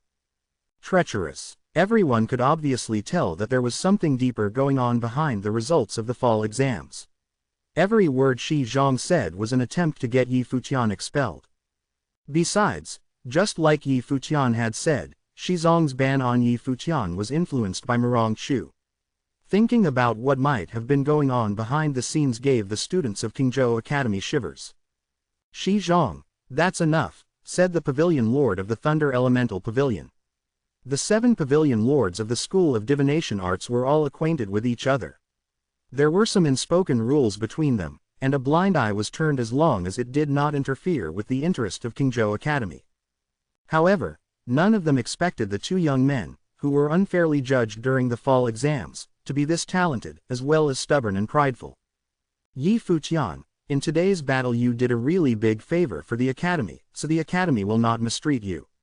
There will surely be Pavilion Lords interested in accepting you two as official disciples. You guys will be able to focus on cultivations, and in the future, the 2 of you will definitely make a name for yourselves and achieve great things. You shouldn't be too stubborn regarding other things. Pavilion Lord Li Zhang of the Wind Elemental Pavilion tried to persuade Yi Futian. Hearing these words, Yi Futian began to laugh at himself. It looked like he was still too young and too confident in himself. No matter how exceptional his gifts were or how much work he put in to protect the academy, it did not change anything. All it had done was help him gain the attention of a couple authoritative figures and speed up the process for him to become an official disciple. But was this really enough? Pavilion Lord Li Zhang wanted Yi Futian to stop being so stubborn. It was obvious that he wanted Yi Futian to stop while he was ahead. Li Zhang most likely shared Shi Zhang's opinion that Yi Futian was simply trying to threaten the academy. He was not really going to drop out of the academy. After all, Qingzhou Academy was the holy land for cultivators in the city of Qingzhou. Should Yi Futian really just forget about the events of the fall quarter examinations? Was there really going to be no explanation for his punishment and the ban on him? As for the secrets behind the exam results, it seemed to be forbidden to expose. Maybe he was just too young, too naive. But there was one advantage of being young: you had the right to be stubborn. At the thought of this, Yi Futian smiled and lightly bowed to the academy elders. Everyone watched him. What was the meaning behind his actions? I will remember everything Qingzhou Academy has taught me in these past 3 years. I will take my leave now, Yi Futian said with a smile. Yu Sheng, he shouted after. Beside him, Yu Sheng hummed in response. His eyes stared coldly at the elders, evidently unhappy. Let's go, said Yi Futian as he turned to leave, stepping into the white snow. Yu Sheng stopped his staring and followed closely behind Yi Futian. In that instant, their backs looked lonely but their footsteps determined. From this, it was possible to feel the pride they had. They were really leaving. The elders were all dumbfounded. They did not expect Yi Futian to take this so seriously. The house master of the battle house, the cabinet master of the house of the swordsman, and multiple pavilion lords stared coldly at Shi Zhang. The looks on their faces said it all. This caused Shi Zhang's expression to darken and he called out reluctantly, "Wait." Yi Futian's steps halted and he turned around to look at the person speaking to him. Is there anything else you need from me, Pavilion Master Shi Zhang? What kind of place do you think Qingzhou Academy is, coming and going as you please, said Shi Zhang. Yi Futian squinted his eyes in confusion and asked, "What exactly are you trying to say? You're rebellious by nature and hold a grudge against Qingzhou Academy. Now that you're leaving the academy, do you plan to join Heian Academy to get revenge on Qingzhou Academy?" Shi Zhang asked. The temperature dropped at his words. Everyone could feel the iciness in his voice. Was Shi Zhang trying to give Yi Futian the death sentence by saying this? Heian Academy and Qingzhou Academy were rivals. Therefore, as soon as Shi Zhang instilled the thought in everyone's heads that Yi Futian and Yu Sheng could betray Qingzhou Academy, what awaited them was not a pretty ending. Pavilion Lord Shi Zhang, Yi Futian had already rejected Heian Academy's offer. It's impossible that he would go join them, Qin Yi said with worry. Yi Futian's performance today really surprised her, but his stubbornness left her speechless. However, she felt that she must speak up against Shi Zhang right now. Of course, he wouldn't accept the offer in front of all of us, but how about when he steps outside? Asked Shi Zhang. Beside him, Leng Qingfeng observed him. Shi Zhang was trying to force Yi Futian into a dead end. Even if Yi Futian had no such thoughts, the consequences of Shi Zhang's words had already been placed into action. "What do you want?" asked Yu Sheng. The rage he felt radiated off of him. "Rid yourself of all the powers you gained in the past 3 years, Shi Zhang said. It was dead silent once again. Everyone was stupefied. No one was able to make a sound. It was a long while before soft steps could be heard. A perfect silhouette appeared like a goddess descending from heaven. It was Hua Jieyu. She stopped beside Yi Futian and took a look at him. This made Yi Futian lose his train of thought. She really was a fox. Hua Jieyu then shifted her gaze toward Shi Zhang and smiled lightly. "I think it would be best if you took back the words you just said." Her voice was so soft and peaceful, it was almost able to put everyone under her spell. Was she threatening the Pavilion Lord of the Earth Elemental Pavilion? A while ago, it was Yi Futian who had stepped up to protect her. Now, it was her turn to protect him. Many people in the audience were envious and jealous of Yi Futian right now. In the snow, Yi Futian and Hua Jieyu stood side by side. The Holy Qingzhou Academy did not seem so impressive anymore. Chapter 28 Bad Temper. Chapter 28 Bad Temper. The snowflakes still flew around Yi Futian and Hua Jieyu. No one had anticipated that Hua Jieyu would stand up for Yi Futian this time, not to mention the fact that she had protected Yi Futian by directly threatening a director in the academy. So many hearts broke. Were they already dating? However, their viewpoints had changed slightly. They didn't feel pity for Hua Jieyu. In fact, they understood that Yi Futian was the only boy qualified enough to become her partner.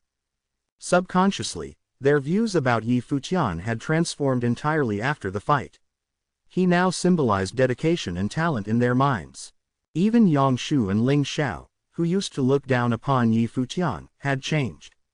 The one they once ridiculed was the only one able to defeat a mandate sorcerer, challenge the rules of the academy and utterly reject the idea of becoming the disciple of a hall director.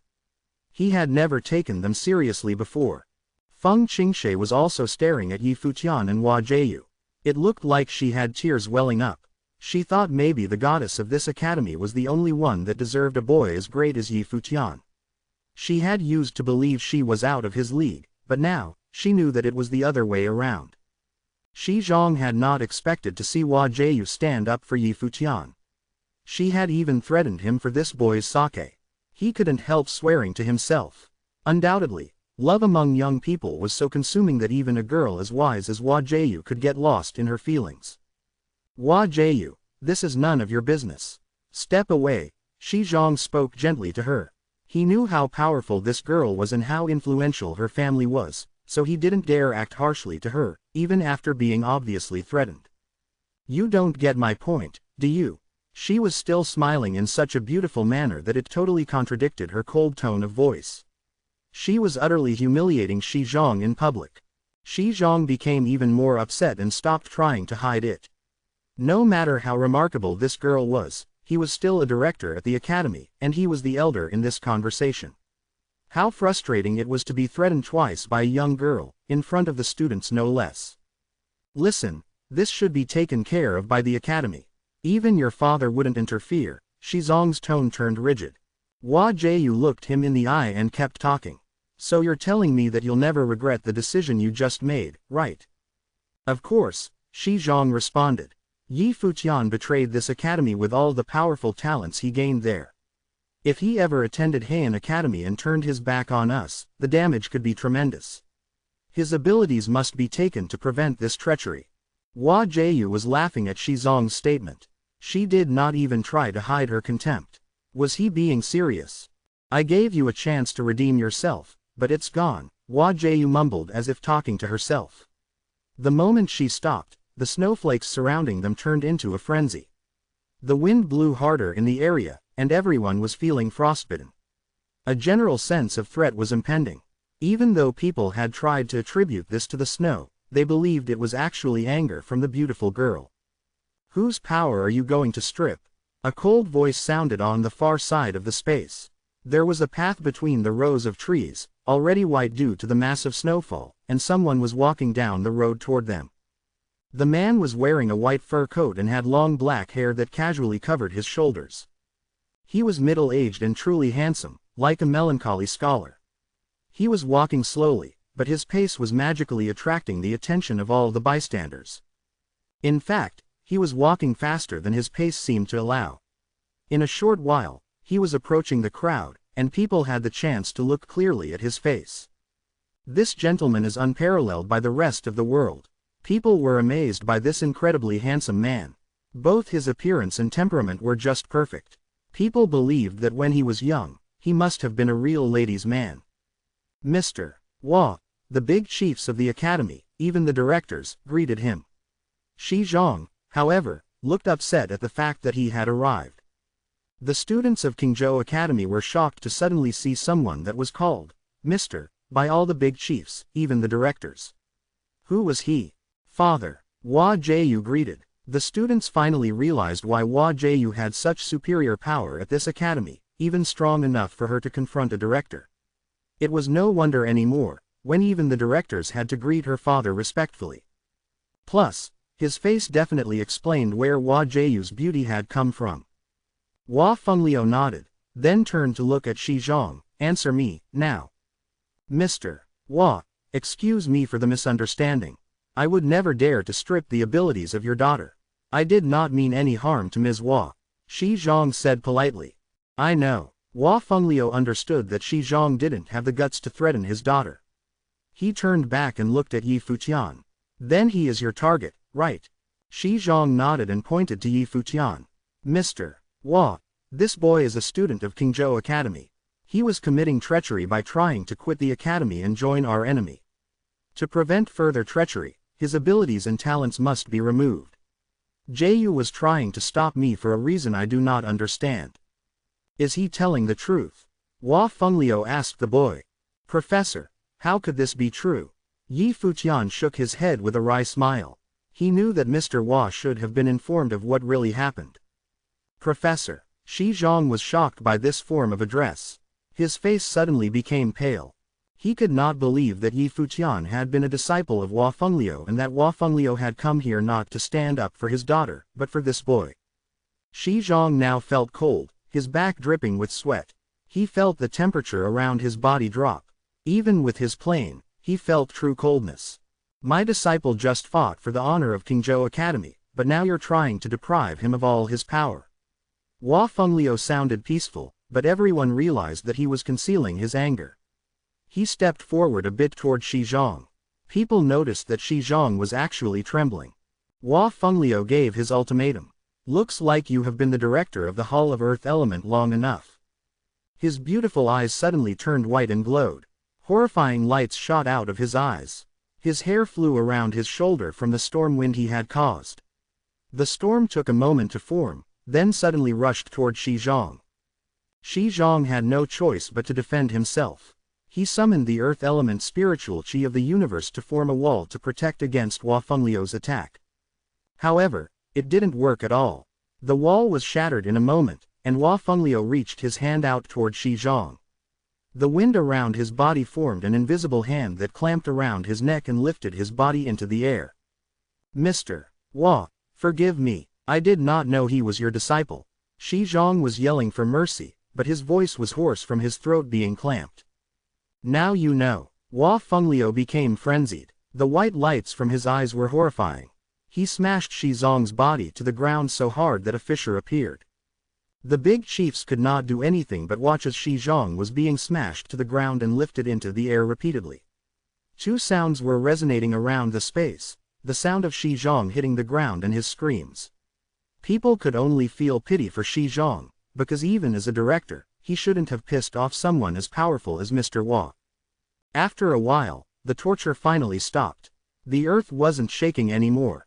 Hua Fengliu put his hand down, and his eyes became peaceful again. He explained to those who were still shocked by what had happened, "Sorry, I have bad temper." Yi Futian's eyes widened, and he couldn't stop looking at Mr. Hua. He had never imagined that a gentleman like his professor could be as violent as this. However, he believed it was cool for a real man to switch between being calm and collected to as violent as Mr. Hua was. Other directors of Qingzhou Academy could only smile wryly. Leng Qingfeng started speaking, "Mr. Hua, I feel so sorry for our mistakes. We will definitely make compensation to Yi Futian for our errors in the future." Future? There is no future. This academy does not deserve him. Mr. Hua sounded peaceful again. Leng Qingfeng stopped talking because he understood that as long as Mr. Hua had already accepted Yi Futian, it would be unnecessary for Yi Futian to become an official student at the academy. But in this case, there was also no way Yi Futian would betray this academy. They just wondered when Yi Futian had become his disciple. Soon, Leng Qingfeng was reminded of a past occurrence. Before the fall quarter exam, there was a dragon wandering in Mount Tianyao. They heard that a daredevil boy had gone deep into the mountain and was attacked by the dragon. Later the boy was taken away by Hua Fengliu.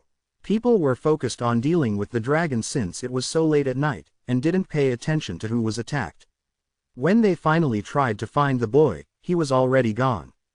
It had been months, and people had forgotten about this. Now they finally realized that Yi Futian was the boy who was attacked by the dragon. "Let's go," Hua Fengliu said. "Okay." Yi Futian nodded. Then Hua Jiu, Yu Sheng and him left with Hua Fengliu. "That was just awesome, Professor. What was that? A spell or a martial arts technique? Why have I never seen that before?" Yi Futian kept asking. "You will know, in the future." Hua Fengliu smiled at him. Yi Futian could not stop his curiosity. He looked at Hua Jiu and asked her, "Fox, mind telling me?" Hua Jiu smiled back at him, "Sorry, no comment." "Phew," Yi Futian sighed and mumbled, "I thought you were in love with me when you stood up for me. Am I wrong?" The smile on her face was suddenly gone. She gave Yi Futian a malevolent look then ran to her father. However, Yu Sheng was looking at Yi Futian with admiration. This guy had just flirted with the daughter of his professor. He believed the professor would become Yi Futian's father-in-law someday in the future. Chapter 29 The Guqin Spirit. Chapter 29. The Guqin Spirit. Even after Yi Futian departed with Hua Fengliu, the people of Qingzhou Academy were still unable to calm down. It was going to be difficult to forget the image of a determined Yi Futian. Yi Futian and Yu Sheng did not say much about being treated unfairly during the fall quarter examinations, nor did they say anything when the academy decided to punish Yi Futian. Despite receiving unfair treatment from the academy, it was the two of them who still stepped in to protect the honor of Qingzhou Academy. However, they were resolute in their decision to leave after gaining the attention of the most influential people at the academy. Finally, the relationship between Hua Jiu and Yi Futian was clear and the hatred that everyone felt for Yi Futian in the past disappeared. Everyone used to think that Yi Futian was unworthy of a goddess like Hua Jiu, but now, he was the only person of the outer sect disciples that was worthy of standing by her side. Naturally, this only made the hate Mirong Chu felt for Yi Futian grow stronger. Pavilion Lord Shi Zhong of the Earth Elemental Pavilion was badly hurt, but only one of his colleagues went over to help him up. The others just left, obviously unhappy with him. As a result of his actions, Qingzhou Academy might lose 3 of their most gifted students. If the 3 of them made a name for themselves, would Qingzhou Academy be able to tell the world that they made any contributions to their success? Yi Futian returned to his master's residence, where he had left just a little while ago. It felt weird to be here again. Yi Futian, called out Hua Fengliu as he took his seat. Master, replied Yi Futian. He was still trying to figure out his master's true identity. This was most likely the doing of Shi Zhang alone, as he harbors bad intentions. I will have Qingzhou Academy deal with him. Qingzhou Academy has contributed so much to the city of Qingzhou, there's no need to harbor vengeance against them for the doings of one person, Hua Fengliu reasoned. Yes, master, I understand, nodded Yi Futian. I am confused as to why you're so adamant about leaving the academy. If you choose to stay, then it would only be a matter of time before one of the pavilion lords set their sights on you. You would be highly valued, Hua Fengliu asked puzzled. I know the other pavilion lords are different from Shi Zhang, but still, none of them prevented his actions toward me even though they knew what he did was wrong. It's obvious that they were not willing to make an enemy of Shi Zhang for a mere outer sect disciple like myself. One might say that it was because I was not worth fighting for back then, but even after today's battle, they were still unwilling to help Yu Sheng and me. I can't tolerate this, so naturally I made the decision to leave the academy. Besides, now that Shi Zhang has a bone to pick with me, staying will only make things harder for myself. Should I have to fight against a pavilion lord while in the awakening plane? Explained Yi Futian. Yi Futian continued, a bit confused himself. As for being valued by the pavilion lords, none of them can surpass you. Under master's guidance, would I even need them? This, Yu Sheng listened from behind Yi Futian. He was impressed. With this level of brown nosing, no wonder Yi Futian was able to turn his master into his father-in-law. Hua Jieyu looked at Yi Futian with disdain. At the same time, she could see that her father was nodding in agreement with Yi Futian. Hua Fengliu looked very satisfied at his response and replied, "You have a very good point." Yu Sheng widened his eyes. Hua Fengliu was definitely not the modest type. Master, the outside world is too dangerous. A small issue is enough to warrant a request to rid me of my powers. I think I should just stay here by your side and cultivate from now on. Yi Futian saw an opportunity and took it. No, Hua Jieyu opened her mouth before her father could say anything. What did he mean the outside world was too dangerous? Did he plan on just staying indoors for the rest of his life? Father, you said that cultivation isn't simply about putting work into training and practice, you must also have actual battle experience. If I have to regularly go to Mount Tianyao for battle training, then he should definitely have to as well. Since his gift is so great, he needs to go out and gain actual experience to aid his cultivation, said Hua Jieyu. Master, what she said is correct. So, from now on, besides cultivating here, I should go out regularly with Hua Jieyu.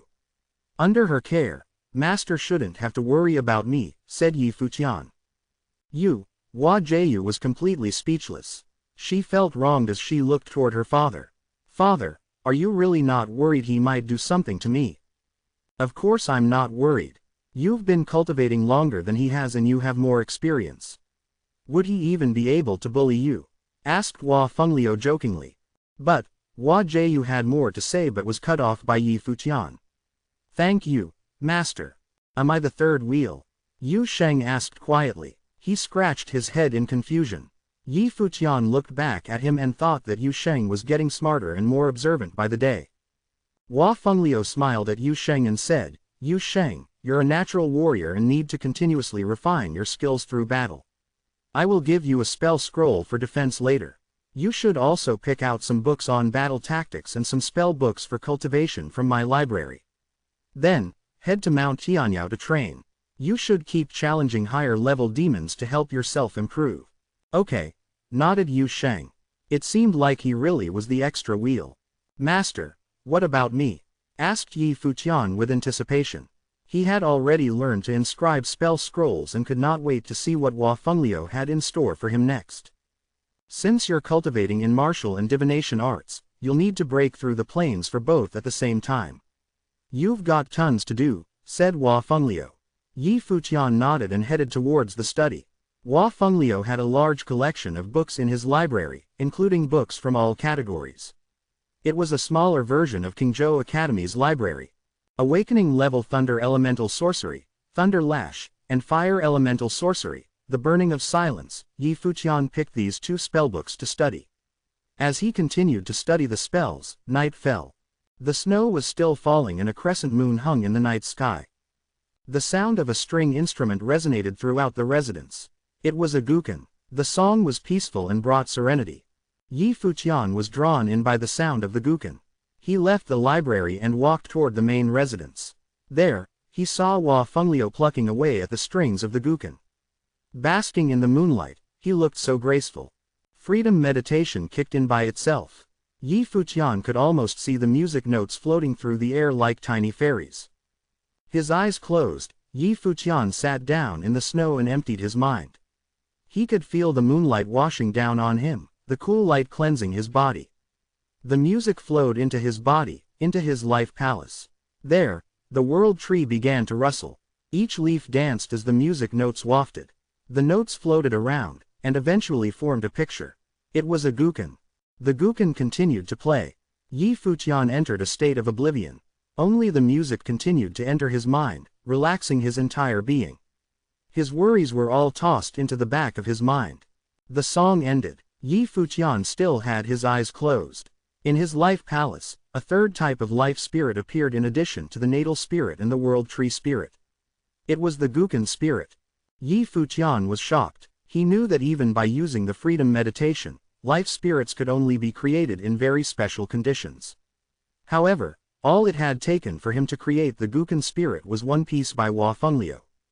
Yi Futian opened his eyes slowly and asked Hua Fenglio, "Master, what piece was that?" "Purification of the night moon," replied Hua Fenglio. "I felt something change within me after listening to Master play. My ability to perceive energy has strengthened. I want to learn to play the guqin," said Yi Futian with great determination. Energy determined the level of a sorcerer, so if pieces played on the guqin could help improve that, then it would definitely aid in cultivation. "Okay," said Hua Fenglio with a smile. Hua Jiu watched everything unfold off to the side. She looked at her father and knew that he purposely played the guqin to test Yi Futian. Hua Fenglio wanted to pass down this skill to Yi Futian. "Let's start by learning some basic pieces. Hua Jiu, bring the sheet music. You will teach Yi Futian," ordered Hua Fenglio. "Me?" Hua Jiu blinked in disbelief and looked at her father in distress. Yi Futian felt touched. Master was too good to him. "Be a good girl," Hua Fenglio tried to persuade Hua Jiu. She glared at her father and left to get the sheet music. Moments later, the moonlight was shining down on Hua Jiu as she sat elegantly in front of the guqin. She unwillingly explained something to Yi Futian. "Hey Fox, how do I play this note?" Yi Futian pointed at the music score and accidentally touched Hua Jiu's hand. Hua Jiu immediately turned to look at him. In response, he said, "Sorry. It was an accident. I can't see clearly since it's dark out here." "How many accidents have you had already?" Hua Jiu asked with a smile on her face. Her hand touched Yi Futian's waist. Her fingers grabbed hold of him and she began to pinch down hard. He gasped and looked at the beauty in front of him. At least he could enjoy the view while in pain. Yi Futian learned quickly, acquiring all the basic knowledge. He then began to play sheet music. Slowly, his skills matured, until he was able to play smoothly. It got deeper into the night. Hua Fenglio had already gone to bed but Hua Jiu was still by Yi Futian's side, teaching him the ropes. At that moment, Yi Futian had his hands on the instrument and a bright aura emitted from him. When his fingers plucked at the strings, the music flowed and sent shivers down Hua Jiu's spine. She watched as Yi Futian kept his eyes closed. His guqin spirit harmonized with the guqin, giving life to every note that resulted from a stroke of his fingers. Under the moonlight, his handsome face looked peaceful. His hands were like magic. They had the ability to get the listener moving with their every stroke. Hua Jiu became more and more relaxed, her eyes closing as well. She was immersed in the music, and eventually fell asleep sitting in the snow. "A prodigy," remarked Hua Fenglio, who was listening from his bedroom. He was very pleased. He too closed his eyes, drifting off to sleep with the music. Yi Futian was spellbound by the music, unable to pull himself out of the state. He continued to play throughout the night, but felt no fatigue. On the contrary, he felt clear-minded. The next morning, he opened his eyes and felt a change within himself. Using the freedom meditation to perceive the spiritual chi of the heavens and the earth, he knew that he had broken into the 8th plane of awakening for sorcerers. He could not help but smile. Yi Futian looked ahead and saw Hua Jiu laying in the snow, her body covered in a layer of white snow. The jacket laid out on top of her was now drenched. He walked up to her and carefully removed the jacket. At that moment, Hua Jiu opened her eyes and looked up at Yi Futian. He smiled at her and retracted his hand. "The jacket's wet. I didn't want you to get sick, so I took it off for you," he explained. "Really? You didn't have any other intentions?" she asked with a faint smile. "Am I that type of person?" Yi Futian saw her smile and took a step back. "What do you think?" laughed Hua Jiu. Suddenly, they heard something. It was the door to Yu Sheng's room.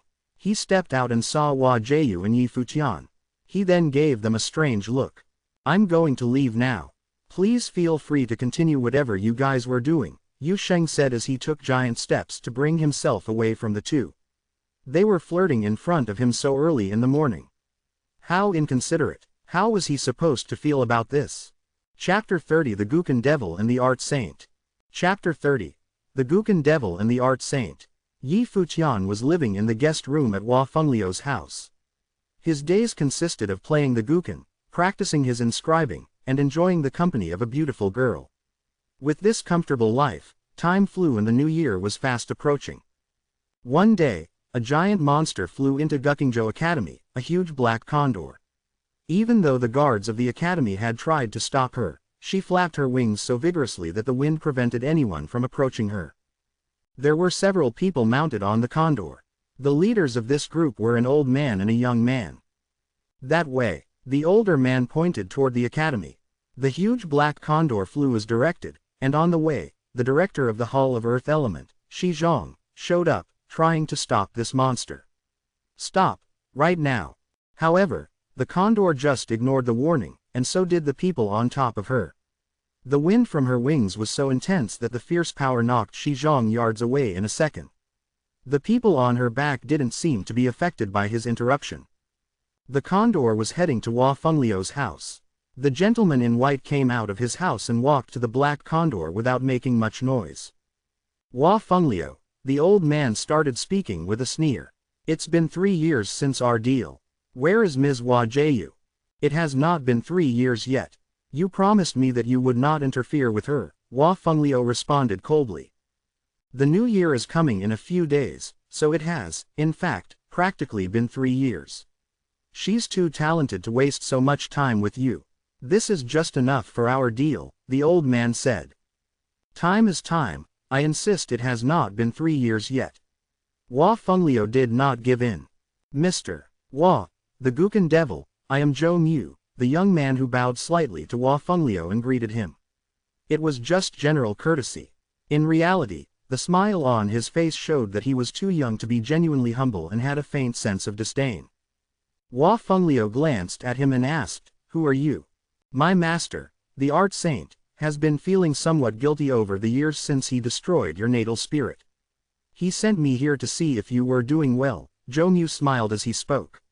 Hua Fengliu's eyes soon turned sharply to this young man, but he was not going to attribute this humiliation to Zhou Mu. He turned to the older man and asked, "Why did you bring his disciple to my home?" "I did not bring him here. The Art Saint actually sent him." Zhou Mu, 16 years old, a glory plane invoker, the old man told Hua Fengliu. Suddenly, Hua Fengliu understood what the Art Saint was trying to do. He started laughing so hard that his hair flew around him. Then he said, "He lost to me in the past, and he wants his disciple to win in the present. Is that correct? My master destroyed your natal spirit and banned you from entering the city of Donghai forever. How did he lose?" Zhou Mu rejected. "A win or loss is not judged by you," young man Hua Fengliu said with a smile. "Just go back, I do not have time for this. Then I will come back for Hua Jiu after the new year. If you try to stop me at that time, my family will not make it easy for you," the old man sneered, and suddenly the black condor swayed upwards and flew away. Hua Fengliu looked at the shrinking image of that black spot and laughed. "You already lost in the past, and now you're putting your hope onto your disciple. That's not going to work." In the guest room, Yi Futian had finished a song. He opened his eyes, but the feelings from that song were not gone. Mr. Hua had not taught him any songs other than the purification of the night moon. Yi Futian's activities these days were just cultivation and music practice. In fact, his plane of martial arts had reached Metamorph, the 8th plane. His plane of sorcery had broken through 2 planes directly, and now he was in the 9th plane of awakening, the Unmaker. Yi Futian understood that the purification of the night moon played an essential role in this fast improvement. At this time, Hua Jieyu was inscribing. Yi Futian went to her side and asked her gently, "Fox, do you want me to keep playing?" "No." Hua Jieyu did not even look at him. "Then I guess it's time for us to have a couple's talk." Yi Futian kept teasing her. Hua Jieyu put down the pen and started smiling at Yi Futian. However, the spiritual qi around her gathered, almost like she was going to attack. Yi Futian stepped away and said, "Gentlemen fight with words rather than actions. I am a gentlewoman, thank you." Hua Jieyu condensed the power into a wind element spell and sent it toward Yi Futian. "Don't kill your boyfriend." Yi Futian ran away quickly. Hua Jieyu was already a mage in the glory plane. There was no chance he could take that damage. Hua Fengliu came in from outside and saw the scene. "Jieyu, stop it." Hua Jieyu stopped according to his demand. She glared at Yi Futian and complained, "Dad, this guy keeps picking on me every day." Hua Fengliu ignored the complaint and asked them to come with him. "Just follow me." Yi Futian understood that there was something serious going on for Mr. Hua, and he stopped his joking attitude at once. Hua Jieyu and Yi Futian followed Mr. Hua to a room. Hua Fengliu led them to his own book collection room. There were shelves in his book collection room and a chamber that was concealed in the wall behind them. Yi Futian was surprised when Mr. Hua opened the chamber and took out something that seemed to be very important. There were some books in the hidden chamber. Hua Fengliu took them out and handed them to Yi Futian. "Futian, they are all yours now." Yi Futian knew that these books were the true treasures. He took the books and read the names on them.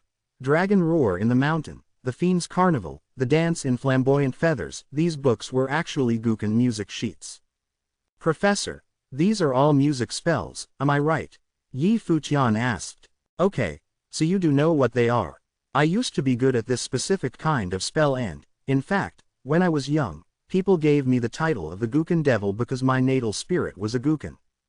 Someone destroyed my natal spirit and totally prevented me from making any progress on my cultivation since then. Now, it's your turn to take over," Hua Fengliu said and sighed. Yi Futian was surprised. He had already known that the professor was a mandate sorcerer, but he never knew that his natal spirit had been destroyed. "Don't ask me why, or try to avenge me. I just hope you cultivate hard enough to not to waste all the talents you have been granted." Hua Fengliu looked him in the eye and kept talking. "This city is too small for you in the long term. Next year I believe you will reach the glory plane. Do you want to sail through the East Sea and go inland? My godfather asked me to leave here after I turn 18, but I still need to consult with my father and my godfather about this," Yi Futian responded. "The new year is coming soon.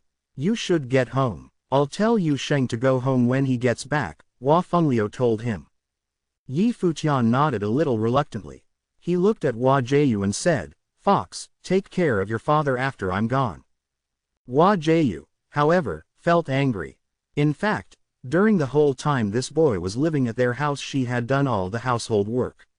Now he was just telling her to take care. "Oh my, you're finally leaving." Hua Jieyu seemed excited. "Hey, what's with the attitude?" Yi Futian felt heartbroken. "What do you think?" Hua Jieyu laughed at him. "I'm leaving now," Yi Futian told her. "Okay." Hua Jieyu smiled. Yi Futian walked to the door and looked back at her. "Seriously, I'm leaving. Just go." She was still smiling. Yi Futian sighed and waved to Mr. Hua. "See you next year, Professor." Then he left for home. After he left, the room became quiet suddenly. Hua Fengliu shook his head with a wry smile and said, "He made this place so lively, and now that he's gone, this silence almost feels unfamiliar." "You're too into this boy, Dad," Hua Jieyu joked to her dad.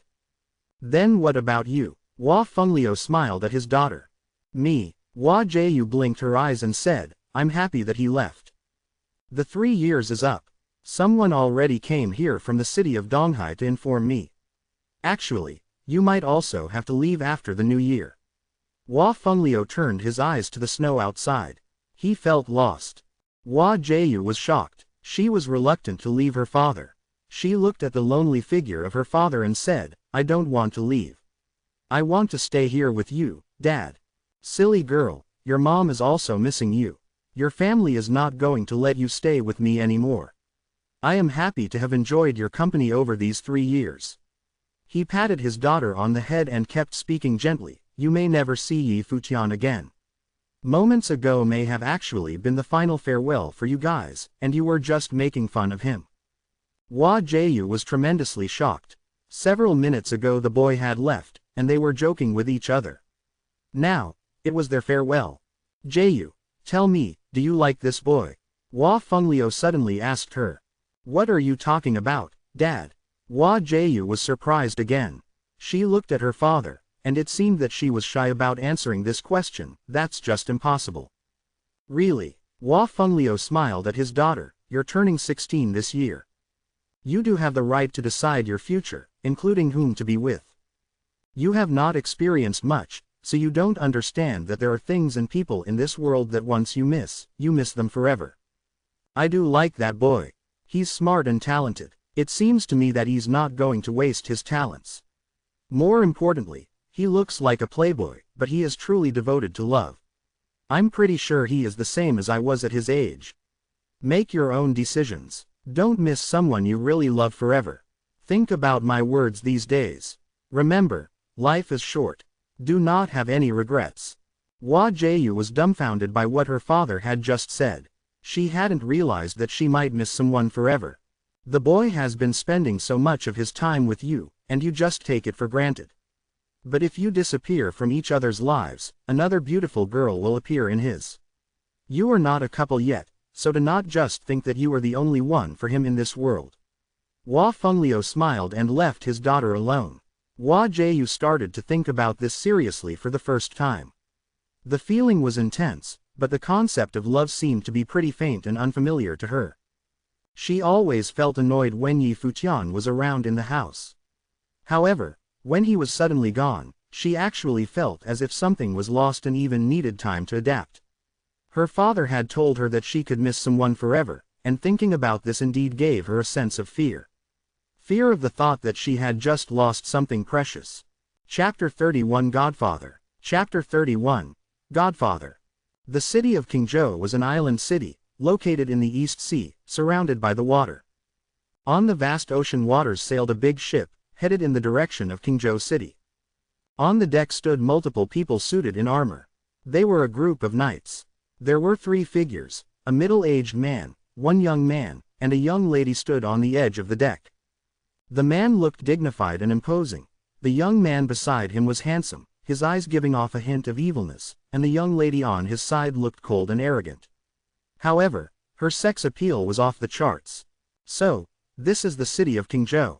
The young man spoke while looking straight ahead. That's right, Qingzhou City is an island city in the East Sea, but because there are many similar island cities in the East Sea, it doesn't stand out. So, you've probably never heard of it before, explained the man. That's true. If it weren't for you, I never would have found out about this island city. Did someone like him really come from this small place? Asked the young man, unable to believe this. Even though the young man has always been haughty, when they spoke of him, he could not stop the fear-induced palpitations of his heart. The information we have should be accurate. We were able to find some traces from the history books found in the East Sea Prefecture. The only thing we don't know is if he left anything behind in Qingzhou City, said the man. Hopefully this won't be a wasted trip, said the young man, his lips curling into a smile. It was hard to imagine that the most legendary character in the divine prefectures of the East originated from this little island city. Emperor Yi Qing, a legend in the divine prefectures, along with the great East Phoenix, ruled the divine prefectures for over 300 years. He died suddenly 15 years ago. His death is a mystery to this day. Nobody was brave enough to investigate the cause of his death, and his name had since become a taboo. However, Traces he left behind in the East Sea Prefecture pointed to him leaving the prefecture and ending up in the city of Qingzhou. The ship sailed quickly, and as they got closer to shore, their view of Qingzhou city became clearer. On the shore stood many high authority figures. The city lord and authoritative figures of the Murong Chamber of Commerce waited deferentially. The people of Qingzhou city had no idea some very important people had arrived. Yi Futian was also oblivious to this. Walking down the familiar streets, the Yi house came into view. Yi Futian's steps relaxed. He had missed his family. Yi Futian is back, shouted a street vendor selling bing, a type of flat cake. Hello, Auntie Shi, greeted Yi Futian. Then, he turned to two older males playing chess not far away and called out, Uncle Wang, Grandpa Yun. Oh, you sweet boy. The Lin family's daughter is home. After the new year she'll be 15. She's looking prettier every day, laughed Uncle Wang. Uncle Lin, is Xiao Qing here? Yi Futian asked the shopkeeper of the restaurant next to where Uncle Wang and Grandpa Yun were playing chess. No, she's not here. You haven't been home in a while, hurry home, ushered Uncle Lin with a quick smile. He then turned to Uncle Wang with a glare. Yi Futian is home, a crisp voice rang throughout the restaurant. Go back to work, you brat, the shopkeeper reprimanded lowly. Yi Futian smiled and was on his way. He waved as he left. Xiao Qing, I'll come hang out another day. After he left, Uncle Wang said to shopkeeper Lin, Hey Lin, Yi Futian is the young master of the Yi family. Shouldn't you be glad that he wants to hang out with your daughter? Excuse me, that little devil has never taken anything seriously. How many girls around here have fallen for his words already? How can I let my daughter be around him? Shopkeeper Lin looked worn. He pitied the man whose daughter would fall in love with that little devil. Yi Futian weaved through the streets and came upon a private residence, separate from other buildings. Yi was engraved on the plaque above the main entrance. Two people stood guard on either side of the entrance. By the door was a white-haired, hunched figure. He looked out onto the streets and when he saw Yi Futian, his eyes lit up. Godfather, Yi Futian greeted the man. He made his way to the entrance of the residence in a light jog. What are you doing here, Godfather? Although his face did not look old, his white hair and hunched body made Yi Futian's godfather look oddly aged. He smiled at Yi Futian and said, It's already December. I thought it was about time you came up, so I was waiting here for you. By the way, why don't I see Yu Sheng with you? Yu Sheng is training on Mount Tianyao, explained Yi Futian. He walked closer to hold the older male by his arm. Godfather, your white hair has grown out even more. That's fine. I'm just happy and honored to see that you have grown up, smiled the old man. Godfather, you're talking nonsense again. Yi Futian did not know what to say when his godfather used the term, honored. What do you mean, nonsense? A day will come when you understand what I mean, said the old man. He smiled and continued, Come, now, let's go home.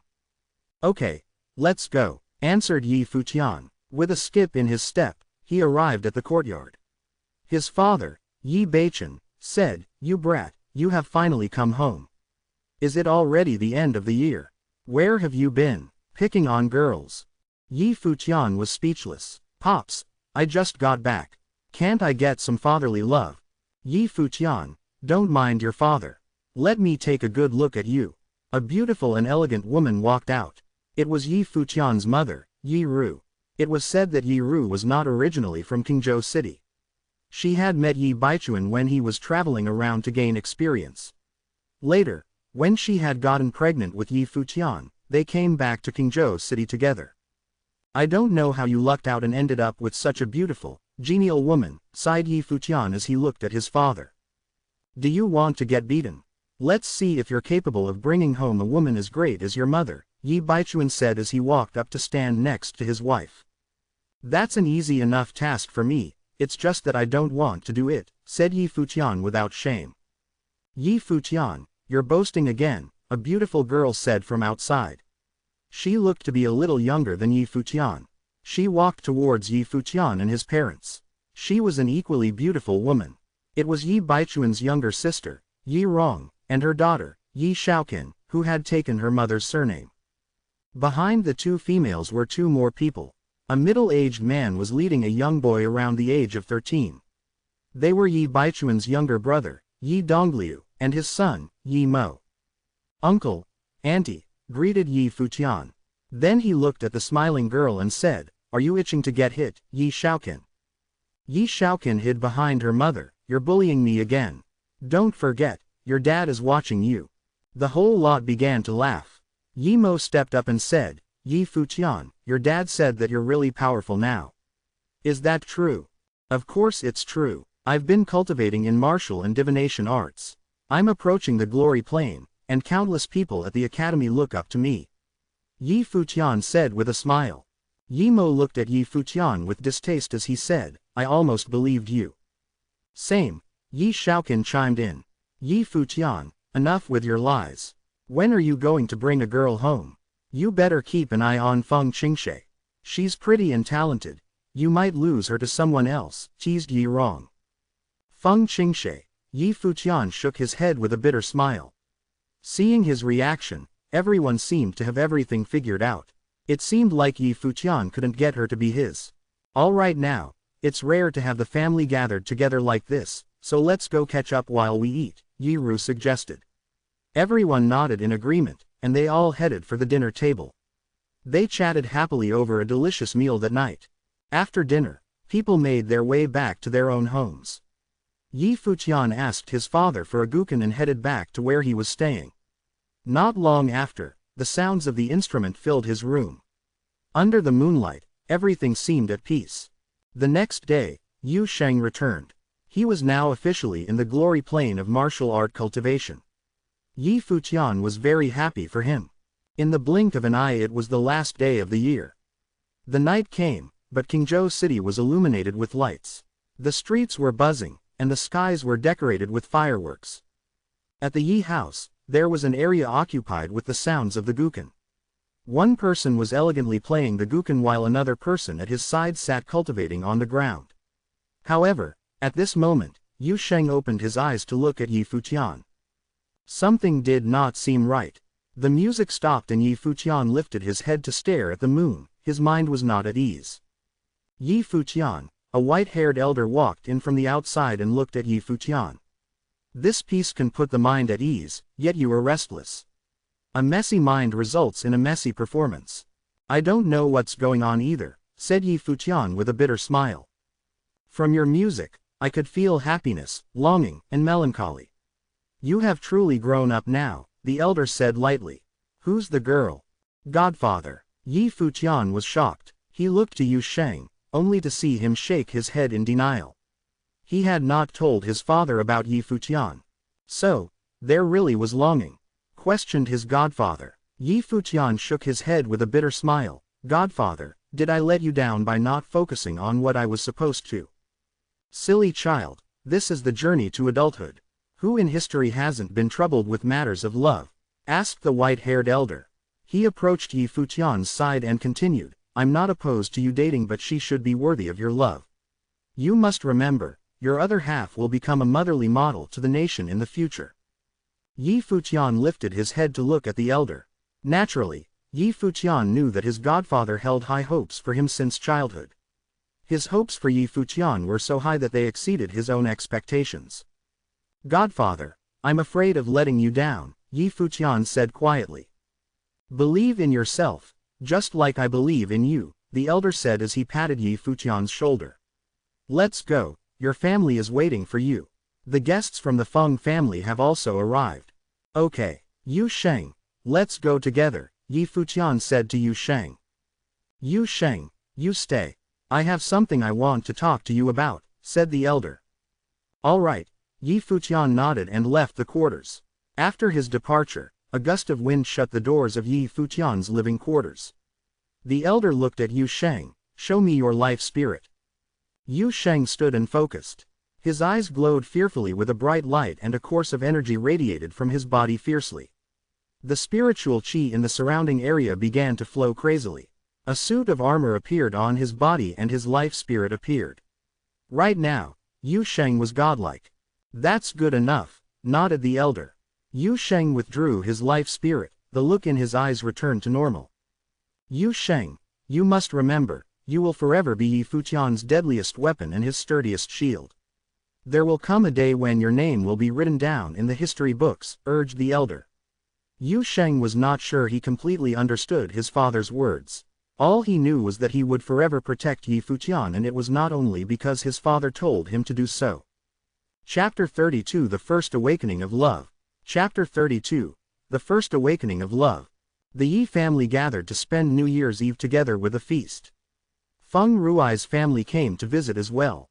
Even though the two families had been good friends for decades, it was the first time Feng Rui had come to visit on New Year's Eve. Uncle Feng, Yi Futian greeted Feng Rui, then sat in between Yi Shaoqin and Yi Mo.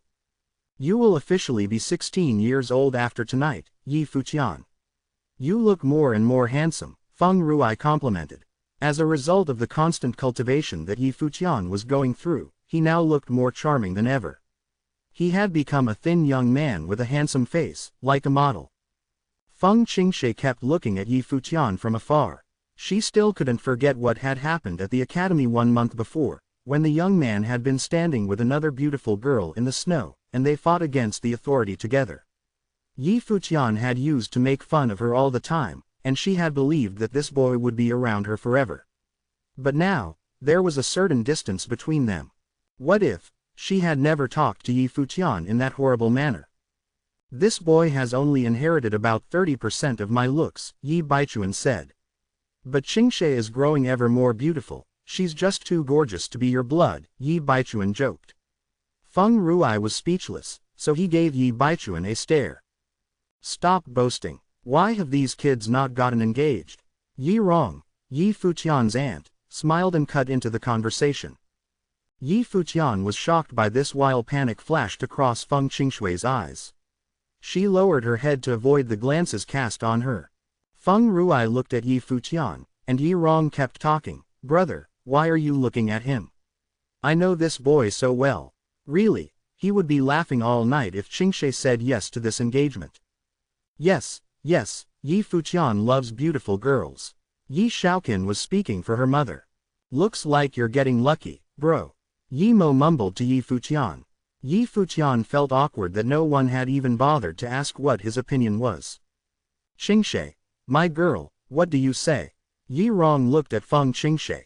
Feng Qingshui's face turned red from all the attention. She snuck a look at Yi Futian and soon was reminded of the time when another girl was standing up for Yi Futian. She suddenly felt disappointed and shook her head. He's too good for me, Aunt Yi. She had just rejected the suggestion. Yi Rong was a bit embarrassed, but she smiled and said, it's fine. You're still young, and there is enough time for you to foster your relationship. Nah, it's not happening. Yi Shaoqin was trying to relieve her cousin. That's too bad, bro. Yi Mo mumbled to his cousin. Futian, you need to work harder, and I believe Qingshe will finally accept you someday, Yi Dongliu, Yi Futian's uncle, also said. They all thought that Yi Futian had just been rejected by the girl. Yi Futian remained silent and nodded. Actually, he didn't care about what the others were thinking. Soon, someone approached the Yi home. A guard from the house came in with a message. Someone is looking for Mr. Yi Futian outside the door. For me, Yi Futian had no idea who it was. Go ahead, Yi Baichuan told him. Sure, Yi Futian nodded and followed the guard. After he left, Yi Rong started talking with Feng Qingshe again. Qingshe, you guys have grown up together for so many years. Just give him some time and a chance to prove himself. Feng Qingshe was now even more embarrassed. Still, she was curious about who was waiting outside. Right at that moment, Yi Futian stepped out of the door. He recognized the gorgeous figure waiting outside quietly. He was so surprised that suddenly a bright smile showed up on his face. Wow, you missed me. Hua Jiu glared at him and said, Dad told me that the city would be lively tonight, so I thought I should go out for a walk. I noticed that this is the Yi's place, so I was wondering if it was your home. It looks like I guessed right. Wow, such a coincidence. Yi Futian fluttered his lashes, and he looked at the girl with a weird expression like he was concealing his laughter. Deep inside, he felt really surprised by this unexpected visit. Mind if I join you for the walk? Yi Futian asked. I'm right outside your home. Why don't you be a friendly host and invite me inside? The cute manner in which Hua Jieyu asked the question almost melted Yi Futian's heart. Yi Futian was surprised by this offer. Bringing a girl home on New Year's Eve was like meeting the parents for an engagement. You're not willing to? Hua Jieyu asked with a smile, sensing the boy's embarrassment. How could I say no? Even if you're ugly, I would still be willing to bring you to meet my family. Yi Futian was picking on her, and Hua Jieyu pretended that she was mad about the joke. She smiled at Yi Futian and condensed the power around her again. Ugly. Huh. Gentlemen never fight. Yi Futian felt the threat in her gesture. He turned back and ran. Am I ugly? Tell me. Hua Jieyu chased after him, laughing. Fine, what if I call you my pretty wife?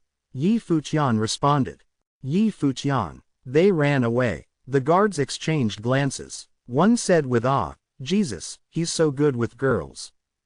Too good, another guy agreed.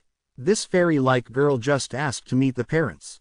They realized that being shameless was somehow attractive to girls, even beautiful ones like Hua Jieyu. Hua Jieyu and Yi Futian walked into the feast together. Hua Jieyu asked him, is your whole family here for New Year's? Yes, it's our tradition. Yi Futian nodded, and soon they were beside the table. People in the room were quite shocked that Yi Futian had brought a gorgeous girl to the table at this specific moment. What a beautiful girl. Yi Mo was shocked by his cousin. Yi Rong blinked. She looked at Hua Jieyu, then Feng Qingshe. She had to admit that the newcomer was so much more beautiful. Feng Qingshe had never imagined that Hua Jieyu would just show up at the Yi family's home at that particular moment, in such a meaningful situation. She felt extremely disappointed. She lowered her head and clenched the hem of her skirt in her hands. Futian, introduce the girl please, Yi Rong said. This is Hua Jieyu. Yi Futian started introducing. She is, my professor's daughter. Professor's daughter. The people smiled and some type of understanding showed in their eyes. Hua Jieyu's cheeks turned a bit hot and even felt a little panic, but she did not reject this feeling. In fact, she even felt happy about it. Why are you still standing there? Come have a seat. Yi Baichuan soon recognized who she was. He had a feeling that something was going on between this girl and his son when they had met after the fall quarter exam. However, he never anticipated that his son was good enough to successfully bring her back home in such a short time. Yi Mo gave his spot to Hua Jieyu so that she could sit next to Yi Futian. After the introduction, Hua Jieyu started greeting the family members one by one in a sweet manner. Yi Futian was surprised. She had never treated him in such a manner before. Hey, Yi Futian, how did you manage to trick her into coming here? Yi Shaoqin asked her cousin. My amazing looks, obviously. Yi Futian smiled at his cousin. Yi Shaoqin looked at her cousin with contempt. No matter how handsome he was, the girl sitting next to him had no match. In fact, Yi Shaoqin never imagined that there could be a girl as beautiful as Hua Jieyu. After sitting down, Hua Jieyu did nothing but sit there quietly. However, the whole atmosphere had changed since her arrival. Soon after, Feng Qingshe mumbled to her father, Dad, I'm full now. Let's just go home. Okay. Feng Ruai nodded. Then the Feng family said goodbye and left. Yi Rong noticed that Feng Qingshui's eyes avoided the boy and girl sitting together. She suddenly realized that what Feng Qingshe had said was right, rather than an excuse for rejection. Dad, Mom, I'm going to take Jieyu out for a walk, Yi Futian said. Sure, go ahead, take care of her, Yi Baichuan responded. Sure, we will, Yi Futian answered, then they left the house together. Colorful fireworks were everywhere above the city, and the area of Qingzhou Lake had the best view of them all. People were rafting in the lake, some of them families and others couples. The restaurants on the shore were full of people. All of them were enjoying the beautiful scenery while drinking. It's beautiful here. Hua Jieyu and Yi Futian had come to a stop. While looking at the scenery around them, the happiness could be read in the girl's eyes. It is not as beautiful as you are, Yi Futian said. Hua Jieyu gave him a spiteful glance, but deep inside she was happy from being complimented like this. She had never felt this unique happiness before. This was apparently the first awakening of love for the 16-year-old girl. Hua Jieyu walked all around the place. There was a lot of entertainment going on. Lantern riddles, magic tricks. Yi Futian kept following her. The cute smile on her face suddenly melted all the depression he had had these days. He finally realized that he could not be at peace without her. They had only spent 3 months together, but it was such a joyful time that they were already attached to each other without realizing it. On the shore of the lake, Hua Jieyu saw many tourists placing wish lanterns onto the water. She bought one, put it on the lake, closed her eyes, and made her wish. "I'm done." She opened her eyes and told Yi Futian. "What was your wish?" Yi Futian asked. "I'm not telling you." Hua Jieyu smiled at him. Then she looked at the sky, where the bright fireworks show was going on, and mumbled to Yi Futian, "Are we in a relationship now?" Yi Futian hesitated. He had not expected to be asked like this. What kind of relationship? Yi Futian blinked his eyes. Hua Jieyu looked up at the sky rather than at Yi Futian. But in the next moment, Yi Futian felt a tender hand touch his arm as if looking for something. Yi Futian reached over and grabbed the hand. A smile appeared on his lips. Feeling the softness of the hand, he squeezed it a little. Hua Jieyu blushed. She mumbled, "That kind of relationship." Yi Futian closed his eyes, then opened them again. Together, they enjoyed the bright fireworks together, holding hands, like all happy couples would do. It was the first time Yi Futian realized that a fox could be so cute and silly. It seemed like time had stopped and everything had fallen silent. Neither of them spoke to the other. However, Yi Futian believed that the smile on Hua Jieyu's face was even brighter than the fireworks. Chapter 33 Parting. Chapter 33. Parting. The two coasts of Lake Qinghai were where the best restaurants in the city were. All of them had a picturesque view of the water. There was a group of people seated at the best table in one of those restaurants, enjoying the beautiful sight. Murong Chu sat amongst this group. However, he was just a side character. Seated at the same table were people of a higher position than him. At the head of the table was a young man, Sha Fan. He was a big character from the East Sea Prefecture, and beside him sat the son of the city lord, Wei Feng. "Murong Chu, any news from Mount Tianyao?" asked Sha Fan. "Our people are still clearing the mountains. We got some news this afternoon saying that they found a mysterious area. It's possible that something could be hidden there," Murong Chu reported. "If this goes on, my people will have to be buried on Mount Tianyao. Shouldn't both of our groups send some more people over?" suggested Sha Fan. "I will bring it up with my father when I return," said Murong Chu. Wei Feng also nodded in agreement. "Okay," said Sha Fan. He then added, "I hope you were not mistaken. The Pavilion Lord of the Earth Elemental Pavilion is my father's. My younger brother and I took care of everything personally. There's no way I could have been mistaken. There was definitely something that looked like a dragon at Mount Tianyao," Murong Chu reassured him. "All right." Sha Fan turned his attention to outside the window. As fireworks filled the sky, two figures by the lake stood out to him. He was captivated by the girl's beauty. He pointed in their direction and asked, "Who are they?" Murong Chu looked over. His face frowned when he saw who Sha Fan was pointing at. Hua Jieyu, the daughter of Qingzhou City's ace, Hua Fengliu, and Yi Futian. He used to be a disciple of Qingzhou Academy, but left after rebelling against the academy.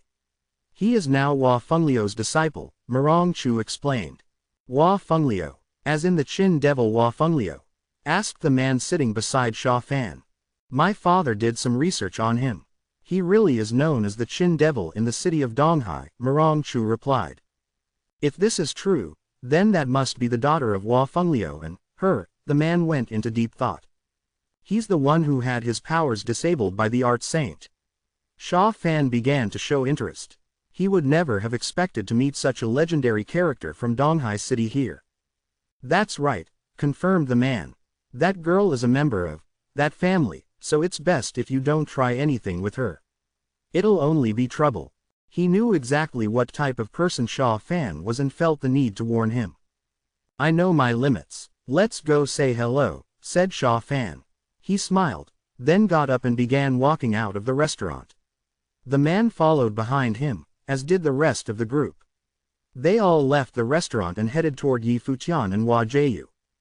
At this moment, Yi Futian and Hua Jieyu were enjoying the view, but something felt amiss. They turned their heads and saw the lot headed in their direction. Yi Futian noticed Murong Chu amongst them and was curious as to what he was up to. Miss Hua Jieyu, I am Sha Fan of the East Sea Prefecture. Sha Fan stopped in front of Hua Jieyu. His devilish eyes could not hide his admiration for her. No female he had ever met could compare to her beauty. Can I help you with something? Hua Jieyu's tone was cold and aloof. I've always admired the Chin Devil's skills but have not had the honor of meeting him in person. To be able to run into you here is such an honor. Sorry to have disturbed you, but if you are willing, please come join us at the restaurant for a meal, said Sha Fan. His smile was warm and inviting. Yi Futian furrowed his brows. He was completely invisible to this guy. No, said Hua Jieyu. Even though she was smiling, one could feel that she was trying to distance herself. Besides Sha Fan, everyone had a strange look on their faces. Was she really going to be so blunt with him? I shall be excused then. It took a minute for Sha Fan to speak again. As soon as he turned his back, the smile on his face disappeared, replaced with a stone-cold demeanor. Mood ruined, complained Yi Futian. His hand reached out to try and grab Hua Jieyu's. What are you trying to do? Asked Hua Jieyu. She laughed and pulled her hand away. I thought our relationship was now confirmed, said Yi Futian innocently. Yeah, hasn't our relationship already been confirmed? Teased Hua Jieyu. Fox, how can you do this to me? Yi Futian felt wronged. So, he couldn't touch her now that they're dating. Doing what to you? Laughed Hua Jieyu. Now that we're dating, you are forbidden from flirting with other girls. Also, you have to come to me, no matter where I am. No, our relationship hasn't reached that point yet. Yi Futian felt like he was being scammed. Just you try. Father said that you're not trustworthy, and told me to hurry home. I have to go back. Hua Jieyu looked at Yi Futian. She did not want to leave him. They were going to have to part tomorrow. Would he be upset at her for leaving? Yi Futian looked sad. Hua Jieyu could not bear to see him like this. She reached her hand out to him. However, Yi Futian did not take her hand. He continued to look at her. Do you really have to leave? Hua Jieyu knew when Yi Futian said, leave, he did not simply mean they're parting right now. Parting ways after falling in love with one another, followed by a long journey to reunite. I never imagined my love life to be so melodramatic. Don't you think you're being a little unfair to me? Yi Futian searched for something in her eyes. He obviously knew the kind of person she was after having spent months together.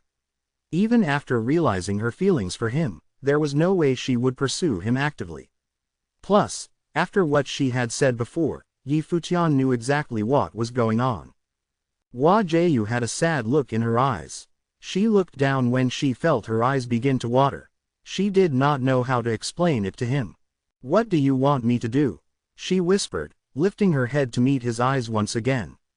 Looking down at her flawless face and puppy dog eyes, Yi Futian felt his heart melt.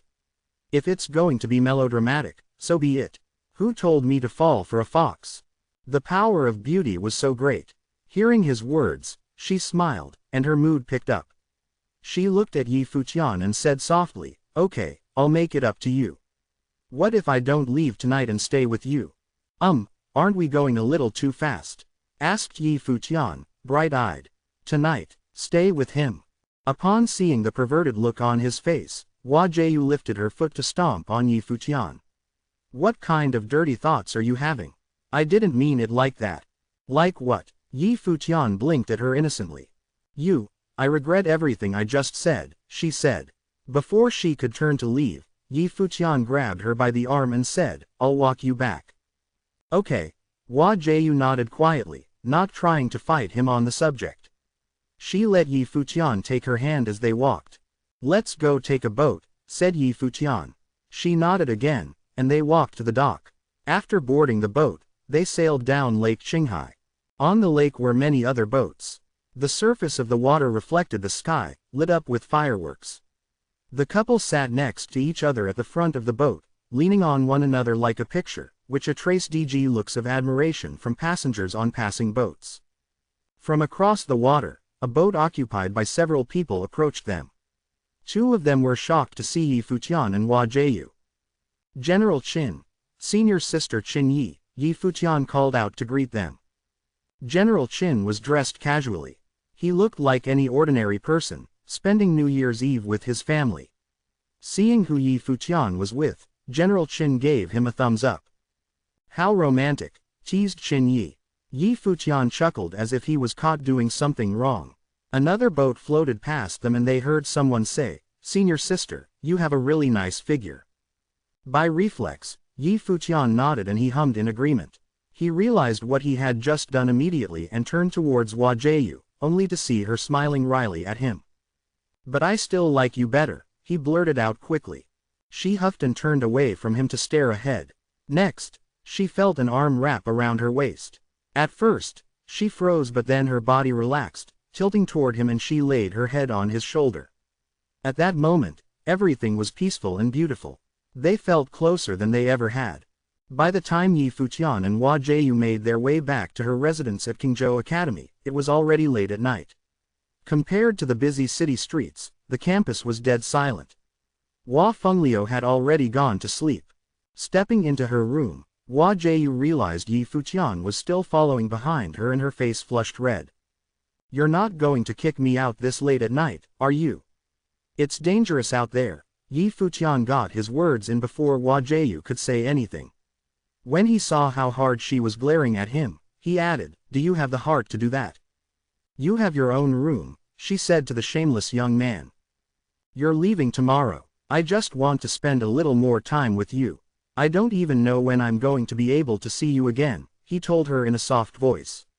Even though Hua Jieyu knew he was just trying to sweet-talk her, her heart still softened. She'd allow this as compensation. Walking next to the bed, she took off her outerwear, revealing her curvaceous figure. Yi Futian's eyes lit up. Hua Jieyu chuckled as she watched him. "How's my figure?" "Perfect," answered Yi Futian, feeling a bit warm. Hua Jieyu felt proud. She then climbed in between her sheets and had her back facing him as she blushed hard. "What a tease," complained Yi Futian. "Women really did hold grudges."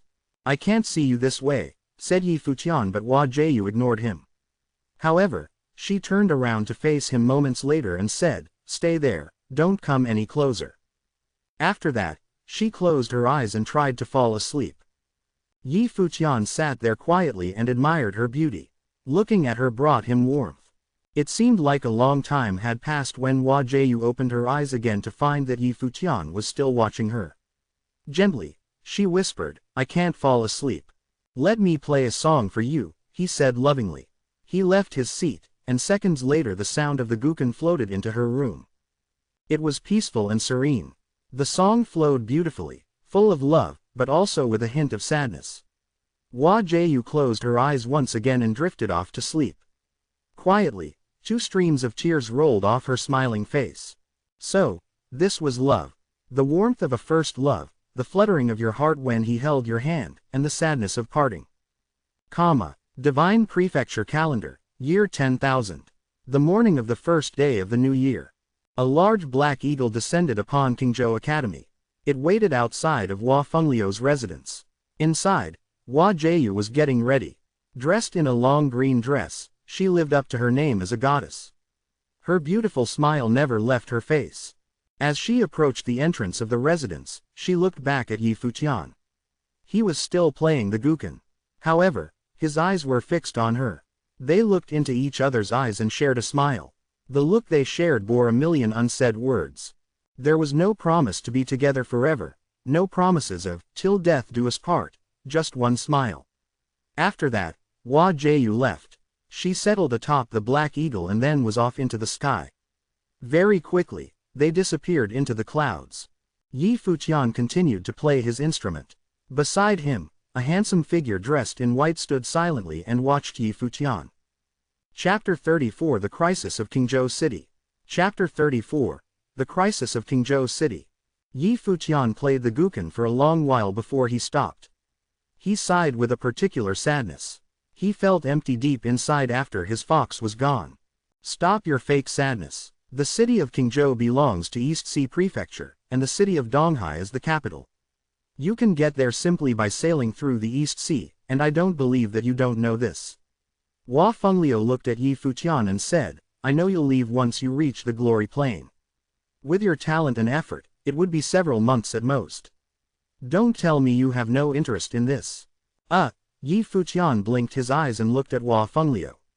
As much as you already know, could you please just save me some honor? To reveal my plan like this makes me sound like a horrible person. How far did you go last night? Hua Fengliu asked Yi Futian with a smirk. Yi Futian felt really embarrassed and stressed. He had finally realized there was a difference between a professor and a father-in-law. Apparently, Mr. Hua was transitioning between the two roles smoothly. His embarrassment actually made Hua Fengliu laugh. He told Yi Futian, just stay here until you reach the glory plane. You'll make it soon. Sure. Father-in-law. Yi Futian understood Mr. Hua's plan. Now his professor was supervising him on behalf of his girlfriend, and the only way to regain freedom was to reach the glory plane. You glib-tongued boy, Hua Fengliu smiled at him and said, I will teach you the songs I gave you before. Yes, sir. Yi Futian nodded. Since this man was going to be his father-in-law, there was no reason not to obey his orders. Time passed by and the students of Qingzhou Academy came back to school after the break. Yu Sheng went to Mr. Hua's place to look for Yi Futian. Sometimes they went to Mount Tianyao for cultivation, sometimes they practiced songs in the yard. One day, Yi Futian was sitting in the pavilion with his eyes closed. Suddenly, he felt that something was happening in his soul. He focused and all the fire element spiritual chi of the universe gathered into a scarlet form around his body. It was dusk, and the orange sunlight fell on his body. Yi Futian started freedom meditation to perceive the vast essence of the universe. Soon after, constant flames concentrated over his body. It was not merely just spiritual chi at all. In fact, it had taken solid form, and the space around Yi Futian was turned into flaming territory. Now his spiritual chi comes into form. Hua Fengliu happened to pass by and noticed the new progress made by Yi Futian. He smiled, genuinely pleased and proud. Yi Futian opened his eyes. He laughed and mumbled, that's the glory plane of sorcery for me. Professor, he greeted Hua Fengliu. Since you have reached a new level of sorcery, the next step should be to break through in your martial arts. Hua Fengliu smiled and told him, then gave Yi Futian a letter. Hua Jiu sent it. Fox sent me a letter. Yi Futian's eyes twinkled. He snatched the letter and could not wait to open it. The letter said, you lecherous boy, I dare you not to flirt, or even talk, with other girls while I am away. I know it's just unfair to you that I had to leave. But I promise you that when you come to Donghai City, I will compensate you for everything, big time.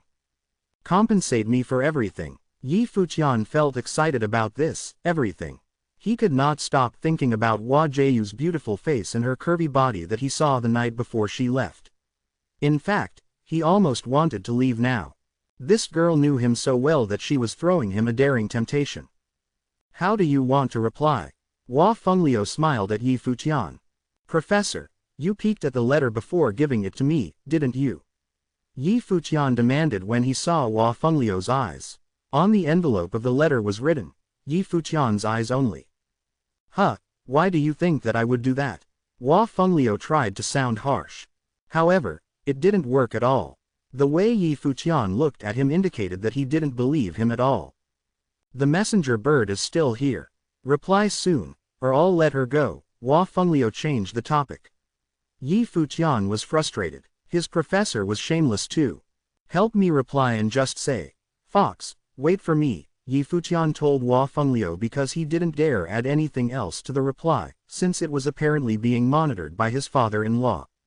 Okay. Hua Fengliu smiled and left. This snooping had severely damaged the image of his greatness in Yi Futian's mind. Bang, bang, someone was stomping on the ground outside. Yi Futian felt like it was almost as strong as an earthquake. Soon, he saw it was Yu Sheng who was charging into the place. He was running so fast that his harsh steps actually cracked the ground. What's going on? Yi Futian knew that there must be a reason for him to be in such a rush. A monster tide is coming. Yu Sheng was serious. Yi Futian was shocked by this news. According to the historical profile, There had been several monster tides over the course of the city's history, and every one of them had been considered catastrophic. Countless people died because of these disasters. The tide stopped 300 years ago when the nation was unified. In fact, the main reason that Qingzhou Academy was built near Mount Tianyao was to prevent the monster tide. Fortunately, a monster tide had not come once during the last 300 years. It had been such a long time that people had almost forgotten how horrifying it was. Hua Fengliu heard what he said, and he suddenly rushed to Yu Sheng's side. Yu Sheng, are you sure that this is a monster tide? Definitely, Yu Sheng nodded, and it was possibly man-made. I actually saw some powerful sorcerers driving the monster herd. Man-made. Yi Futian and Hua Fengliu felt terrible about this. The people who had started this monster tide were committing such a serious felony. If the monster herd in Mount Tianyao broke out of the restricted area, thousands of people would die. I will inform the academy. Yi Futian, go find General Qin and his daughter, Hua Fengliu commanded.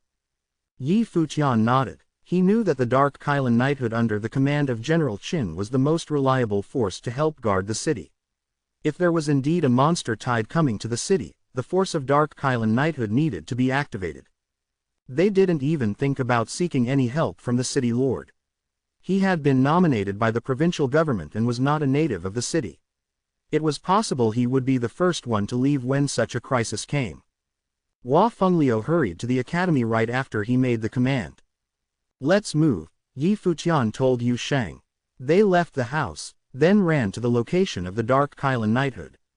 The official students and general students of Qingzhou Academy were located in different regions. The areas for the cultivation of martial arts and divination arts were also separate. The School of Martial Arts was located on the mountainside. The arrival of Yi Futian and Yu Sheng quickly raised a lot of attention. They had become quite famous even among the official students. In fact, most of the students had witnessed the fight when Heian Academy intruded and challenged them. Why are you here? Someone asked. I'm here for Ms. Qin. Do you know where she is? Yi Futian said.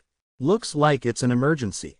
The student looked at Yi Futian. However, since you have quit the academy, you are not allowed to enter according to the rules. This is urgent, Yi Futian insisted. The student realized that Yi Futian was here to warn of something serious. Then he said, I saw Ms. Qin go to the place of the Dark Kylan. I guess she was going to hone her riding and archery skills. Go ahead and find her. Thanks, Yi Futian responded, then ran to the practice area of the Dark Kylan Knighthood. However, on his way there, some people blocked him. Mo Lanshan looked at Yi Futian with contempt and said, This is the School of Martial Arts. You are not allowed to enter this place. Leave now. I have an emergency for Ms. Qin. A monster tide is coming to the city. Yi Futian remembered this guy. The first time his natal spirit awakened, Mo Lanshan had invited Yu Sheng to join the Dark Kylan, and then tried to humiliate Yi Futian badly. A student from the School of Sorcery had once told Yi Futian that Mo Lanshan had feelings for Ms. Qin. It looked like he was jealous now. A monster tide hasn't occurred for more than 300 years in this city. How could this be true without even a slight sign? Even if it was true, how are you the first one to see it coming? Stop trying to look for Qin Yi with such a lame excuse, boy, Mo Lanshan responded in a cold voice. When he was with Qin Yi, he had always talked maliciously about Yi Futian, but what Yi Futian had done just made him look like a total fool. Qin Yi had a bone to pick with him because of his contempt for Yi Futian. What was intolerable for him was that Yi Futian used to flirt with Qin Yi so often. They had even hugged. I have no time for games with you. Back off. Yi Futian meant it. He knew that Yu Sheng would not give a false alarm for such an emergency. If the city were unprepared for the monster tide, buildings would be wiped out, and thousands would die. Mo Lanshan was humiliated by Yi Futian's attitude.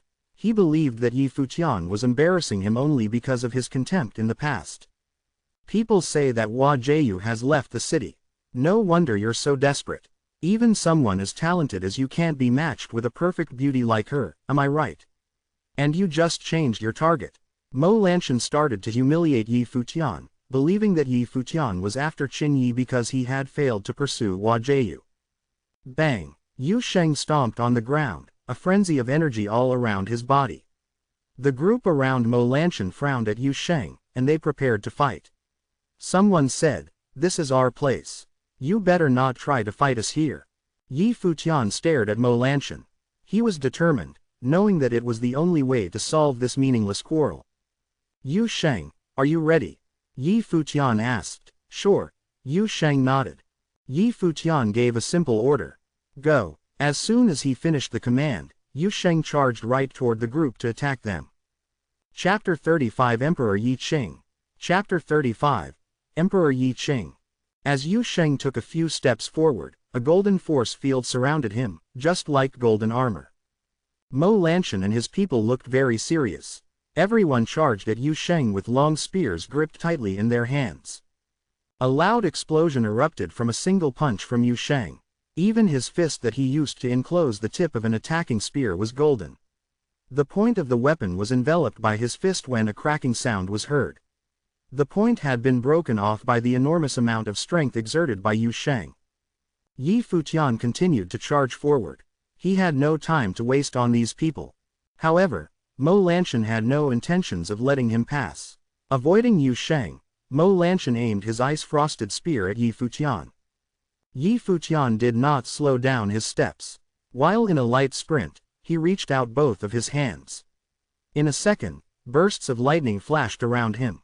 With the movement of his hands, a storm of lightning and thunder was projected toward Mo Lanshan. Excursive sorcery. You're a glory plane sorcerer. Knights observing the battle were shocked. The speed in which Yi Futian was cultivating was unbelievable. Sorcerers had a natural advantage in battles with knights. Even though Mo Lanshan was a 3-starred glory plane knight, he still did not dare underestimate his opponents, especially if it was Yi Futian. The intent of battle flowed through the spear, forming a white light around the weapon. Mo Lanshan waved his spear around, and the white light enlarged to cascade around his body, but it was no use against Yi Futian's storm attacks. However, his defensive spear spell was able to create an impenetrable force field around him. Yi Futian still did not stop proceeding. He was closing in on Mo Lanshan. As a sorcerer, he was supposed to keep his distance while battling with a knight, but he chose to ignore this rule. It was easy to tell how confident he was. How presumptuous. Mo Lanshan looked a bit embarrassed. Then, he saw Yi Futian swipe downwards. Almost simultaneously, the thunderous force formed into a flash of lightning, cutting straight through his force field. A spell, the Thunder Lash. Even though it was only an awakening level spell, when used by Yi Futian, it was different. It collected an enormous amount of thunderous force and contained the powers of the glory plane. To add to this, Yi Futian was a mandate sorcerer. His ability to perceive these spells was naturally stronger than others. When he applied these things to his spells, every attack he made would be more powerful than that of others in the same plane. The lash continued cutting down. The spear in Mo Lanshan's hand shook and was ready to take on the lash. However, at that same moment, Yi Futian's body became engulfed in flames. Raging flames were radiating off his body and made their way towards Mo Lanshan. Another spell, the Burning of Silence. Although it exhausted a large amount of fire elemental spiritual chi, its destructiveness was frightening. It was considered a close-range spell. The look on Mo Lanshan's face changed drastically. He quickly summoned all the spiritual chi in his body and created a force field. It acted as an armor to protect him against the attack of the Burning of Silence. Yi Futian's attacks were so quick that it made it difficult for Mo Lanshan to retaliate. The Burning of Silence was a spell feared by bi-elemental sorcerers because it was able to continuously release spells of different elements for a short period of time. Boom! A fist came down on Mo Lanshan's poorly defended head. He was propelled directly to the ground, blood gushing violently from his wound. Yi Futian simply stepped over Mo Lanshan's body, not even bothering to spare him a glance. Onlookers felt bad for Mo Lanshan. Though Yi Futian had not said a single insulting word, his disregard for Mo Lanshan was even more insulting. Sorcerers were, indeed, stronger than cultivators of martial arts, but Yi Futian was not exactly an ordinary sorcerer. When the bystanders looked back to the other battle going on, they saw that Yu Sheng had defeated multiple high-leveled martial arts cultivators. They were confused. Yu Sheng was not using any sorcery, just the pure power of martial arts. These two were monsters. When Yi Futian made it to the training grounds, he saw Qin Yi sitting on top of a black qilin, practicing archery. Qin Yi gave off an air of valiance with her hair tied up. Her figure looked extraordinary in the tightly fitted clothing she wore, but Yi Futian was in no mood to stop and admire this view. He called out to her, "Senior Sister Qin." She followed his voice and was confused to see him. She dismounted the black qilin and jogged towards Yi Futian. Still a distance away from him, she asked, "What are you doing here?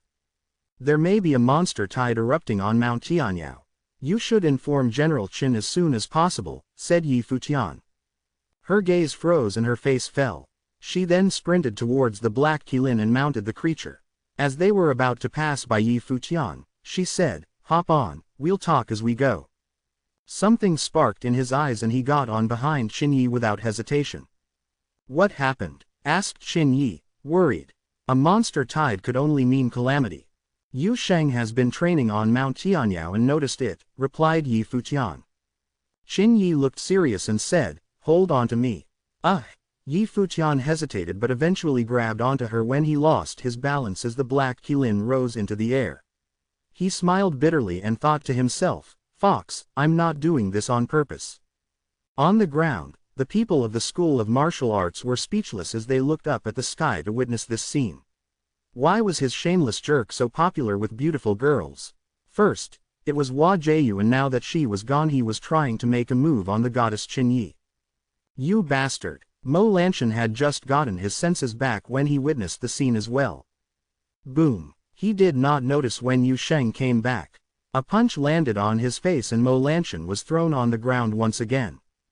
After hitting Mo Lanshan, Yu Sheng looked up to see Yi Futian leaving with Qin Yi and quietly made his way back home alone. He was mentally cursing Yi Futian as well. He really was a bastard. In the sky above the city of Qingzhou, the black qilin soared in one specific direction. It was going fast and the wind was whipping against their faces. The situation that Yi Futian and Qin Yi were in was rather questionable, but he had no time to think about that. His only thought was that they had to reach their destination quickly. However, before they could get there, they noticed a whole flock of black qilins up ahead soaring through the sky. Seeing this, Yi Futian thought, could it be that word had already reached General Qin? They caught up with the group very quickly. The person leading the group looked surprised to see Qin Yi. "Young miss. What are you guys doing here?" Qin Yi was equally surprised. "A monster tide is about to wash through the city of Qingzhou," the leader answered. "I came for the same reason. Looks like father already knows." "Where is he?" asked Qin Yi. "He's taking care of some business by Lake Qinghai. We rushed here first," explained the leader. "Okay then, you guys head there first. I'll go to father," suggested Qin Yi. The two parties separated once again. The Knights of the Dark Qilin Knighthood turned to take a quick glance at the young man sitting behind Qin Yi. At that moment, outside a restaurant on the lake shore, stood a group of people from the Knighthood. Their gathering attracted a lot of attention. General Qin was having his people surround the restaurant. What was going on? Naturally, when Yi Futian and Qin Yi arrived, they were met with this scene. They stood behind Qin Shuai, trying not to disturb him. He must be busy with something. In the restaurant, a group of people appeared. Leading them was a young man. Upon seeing this group, Yi Futian furrowed his brows. He had seen these people before. It was on the night of New Year's Eve and the person leading them was Sha Fan. "Would General Qin like to join me for a drink upstairs?" asked Sha Fan frivolously. "Is this the doing of your people?" Qin Shuai asked coldly. "I don't seem to understand what General Qin is saying." Sha Fan played with his cup and did not look at Qin Shuai. "The monster tide on Mount Tianyao. Are you really going to put the whole city of Qingzhou in danger for your greed?" questioned Qin Shuai. "I already said I don't know what you're talking about and please be aware of the tone you use when speaking to me." Sha Fan smiled with his eyes but his attitude was still as arrogant as before. He did not give a crap about the protector of Qingzhou City. When he finished speaking, the people beside him took a step forward and the tension intensified. "I can't believe that the city lord's office and the Murong Chamber of Commerce had something to do with it too," said General Qin as he looked at Wei Feng and Murong Chu. His sharp gaze caused them to lower their heads, not daring to look him in the eyes. Finally, His gaze fell back to Sha Fan and told him chillingly, "You want to use Qingzhou City to satisfy your ambitions. I already sent people to spread the news to all of the East Sea Prefecture, that traces of him were found here." Finishing his words, Qin Shuai turned to leave. Sha Fan's expression darkened, and he glared at Qin Shuai's back, wanting to kill him so badly. How dare Qin Shuai try to ruin his plans? When Sha Fan had found out about the secret of Qingzhou City, he sent someone to deliver the news back to the East Sea Prefecture. His father then sent a professional.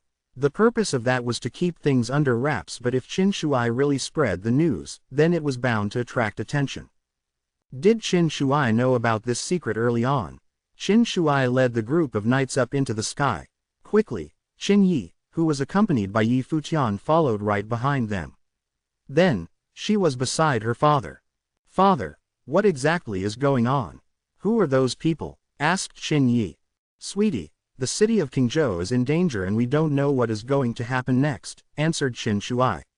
"The city of Qingzhou is under the jurisdiction of the East Sea Prefecture, and that person before was the son of the prefecture chief. I've been keeping an eye on him since he arrived in Qingzhou City, so I knew that he sent people to Mount Tianyao to search for hidden secrets. I just can't believe he actually found it. Mount Tianyao, secrets." Qin Yi was even more confused now. "Long before you were born, my master wanted to obliterate the big demon of Mount Tianyao to save ourselves from future problems. He sent people into the mountains but realized that it was an impossible mission after paying a heavy price. However, he did find something important on Mount Tianyao," Qin Shuai reminisced. His mind seemed to be miles away. To this day, he could never forget the shocking scene he witnessed all those years ago. "What did you guys find there?" Qin Yi asked. Qin Shuai looked at his daughter and spoke the forbidden name, Emperor Yi Qing. Chapter 36. The crisis of Qingzhou City has doubled. Chapter 36. The crisis of Qingzhou City has doubled. The ground of Qingzhou Academy kept shaking like an earthquake. The bell sounded in the academy to call all the disciples. At the same time, along the perimeter of Mount Tianyao, the army of Dark Kylan spread out for the approaching enemy. The words, "Monster Tide," were being spread throughout the whole academy. Now the Dark Kylan knighthood knew that Yi Futian was not joking. A monster tide was seriously approaching this place. Mount Tianyao was such a vast place that no one knew exactly how many monsters were inside. If it was a minor tide, they could still hold it, but if it was a huge tide, the whole city could be destroyed. When Yi Futian and the others arrived, they saw that the battle against the monsters had already begun. Countless monsters were gushing out of the mountain. People from the School of Martial Arts were standing at the front lines, while the School of Sorcery released spells behind them. The whole mountain was nearly engulfed in fire and the earth was fissured from the battle. The guards were just trying to lock down the entire place. However, there were not only monsters running around on Mount Tianyao. A herd of demons was flying to the battleground as well, and they were about to launch an attack. The big chiefs of the academy saw this from a distance, and they now looked extremely nervous. They realized that once the monsters broke through the front lines and attacked the city, they would be unstoppable. The whole city has now entered a state of siege. Inform the major families to protect the city together. Soldiers of Dark Kylan, I command you to spread out and secure the perimeter of Mount Tianyao, Qin Shuai commanded. Then the Black Kylan under him flew to the herd of monsters that were flying toward the army. "Dad," Qin Yi was worried about her father. "Girl, stay away from Mount Tianyao," Qin Shuai told his daughter. Qin Yi was still worried about her father, and she was trying to follow him. Yi Futian yelled at her from behind, "Stay here. If you go with your father, you will just distract him." Qin Yi knew that he was right. She was only in the 8th plane of awakening of martial arts, and she was not strong enough to fight against the monsters. "Yi Futian, what should we do now?" Qin Yi looked back at Yi Futian. She looked really flustered. They were practically pressed against each other. Yi Futian felt Qin Yi's nervousness. He blinked his eyes and asked, "Is there anything I can do to help?" Qin Yi realized that they were too close and suddenly blushed. She punched Yi Futian's chest with her fist and cursed him, "You shameless bastard." She turned around to avoid further body contact. Yi Futian smiled and tried to comfort her. "Don't worry, it'll be fine, and so will your father." "I know." Qin Yi nodded. She understood Yi Futian was just trying to soothe her feelings. Just get off my side. Her face was still red. Yi Futian actually listened to her order this time. He looked into the distance, and he did not feel as assured as he seemed. This was a dangerous monster tide. The most he could do was comfort Ms. Qin, but he couldn't help much besides that. All the people in the city had been informed of the monster tide outburst. All the significant families were now deploying their military forces. This fight was related to the survival of the entire city, and no one would survive if they lost. The cultivators were also rushing to Mount Tianyao to help secure the perimeter. If they didn't, once the monsters broke through the guards, their homes would be destroyed. Inside the city, a remarkable troop was marching towards Qingzhou Academy. The troop was made up of foot soldiers and knights. The ground was shaking from the force of their marching, and the people who saw them were shocked. Some of them are the municipal guard of this city, some are the soldiers of the Morong family. But who are the other guys? People were curious about this mysterious army. Some people noticed the symbols on their robes, and suddenly they sensed the danger. They are the powerful warriors and mages from the Heian Academy. How could that happen? The city of Heian is our nemesis. Why are the municipal guard soldiers with the army from the city of Heian? I don't know. People were now extremely nervous about this army. The monster tide was going to attack the city soon, but the Qingzhou Municipal Guard was not protecting the city with the Dark Kylan knighthood. In fact, they were marching with soldiers from the city of Heian. The city of Qingzhou truly was in danger. This mighty troop was directly approaching Qingzhou Academy. When they arrived, the people of Qingzhou Academy were still fighting against the monsters with the Dark Kylan knighthood. Such a huge army soon attracted the attention from all the people who were fighting. A lot of students froze when they saw the newcomers on the battleground. Wei Meng. Qin Shuai stepped out and stared at Wei Meng, the lord of the city of Qingzhou. His face was ghastly pale. You released the monsters from Mount Tianyao, and are now working along with the people from city of Heian. This is your territory. I don't understand you. What I'm doing now is completely under orders, Wei Meng said in a cold voice. Sha Fan, what are you doing exactly? Qin Shuai noticed that Sha Fan was in the crowd. An evil light flickered across Sha Fan's eyes. He was looking at Qin Shuai with contempt. He believed that Qin Shuai was only the commander of a private troop of a small city and shouldn't be allowed to talk to him in such a rude manner. Where is the headmaster of Qingzhou Academy? Sha Fan ignored Qin Shuai's question. He looked over the Qingzhou Academy group for the headmaster. The headmaster stepped out of the crowd. His hair was all white and gray, and it was apparent that he was over the age of 70. However, he still looked graceful. He was the headmaster of Qingzhou Academy, Ji Yu Mu. He had left the school business for others long ago and focused on his cultivation. In fact, without the monster tide, he would not have even shown up in this place. Mr. Sha, the Lord of East Sea Prefecture, why are you here? Ji Yu Mu asked Sha Fan. Mount Tianyao has been a potential danger for the city of Qingzhou for many years. As the Lord of Donghai Province, I have come here as soon as possible to consult with the city lord about how to defuse the situation. Therefore, I have summoned the army of the Municipal Guard, the Morong family, and the city of Heian. We are going to break into Mount Tianyao, and we need your cooperation. Sha Fan laughed. Ji Yu Mu didn't believe his explanation. However, the crisis of this city had doubled. They were now surrounded by the monsters and the army. If he said no to Sha Fan, they might all be wiped out. Okay, we will cooperate, Ji Yu Mu answered. I believe Mr. Ji Yu is making this decision for the good of the city. General Qin is the ultimate guard of this city, and I believe you agree with Mr. Ji Yu, right? Sha Fan looked at Qin Shuai again.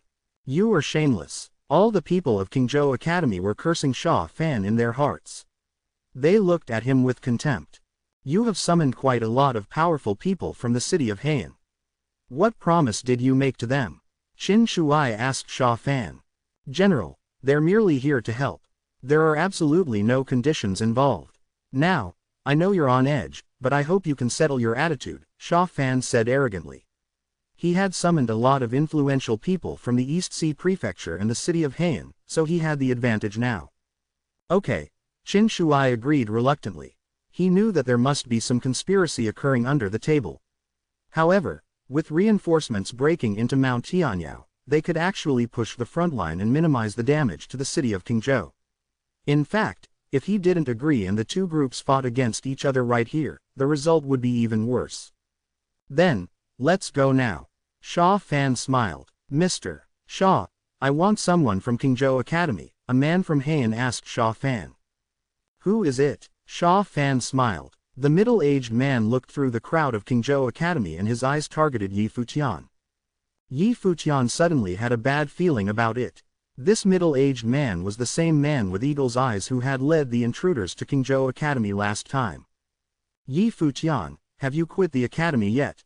The eagle-eyed man asked him. What do you mean? Yi Futian responded with a smile. Last time I invited you to Heian Academy, you turned me down. I believe you won't mind if I raise this question again. I did quit the academy, but I already have my own master, so I'm sorry that I still have to turn you down this time, Yi Futian answered. Who is so lucky to be your master? He kept asking. I am, Hua Fengliu responded from the crowd. It's okay. In fact, Heian Academy is still willing to accept you even though you already have a master. The eagle-eyed man would not let him go easily.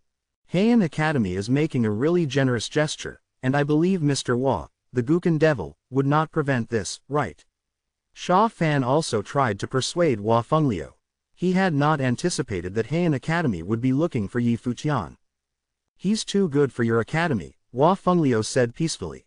In the Heian Academy crowd, an old man whose eyes had been closed for a long time suddenly opened his eyes and asked, Hua Fengliu, you want to fight?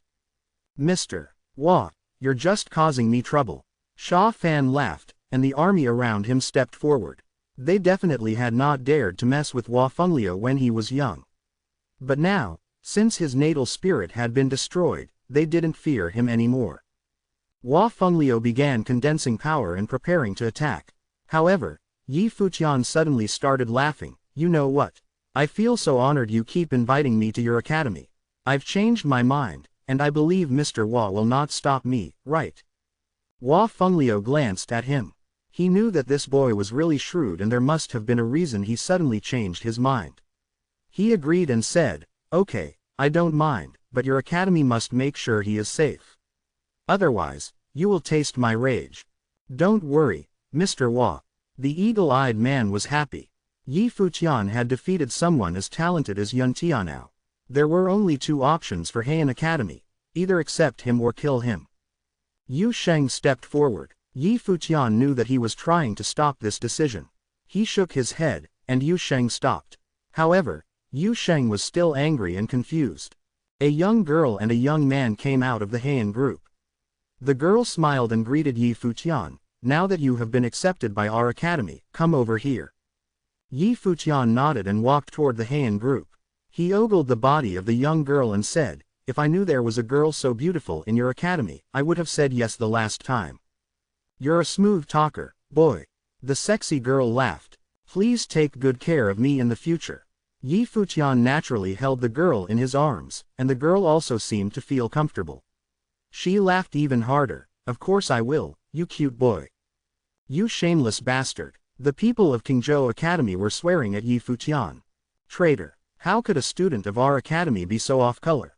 People kept cursing him. Qin Yi looked sad about what had just happened.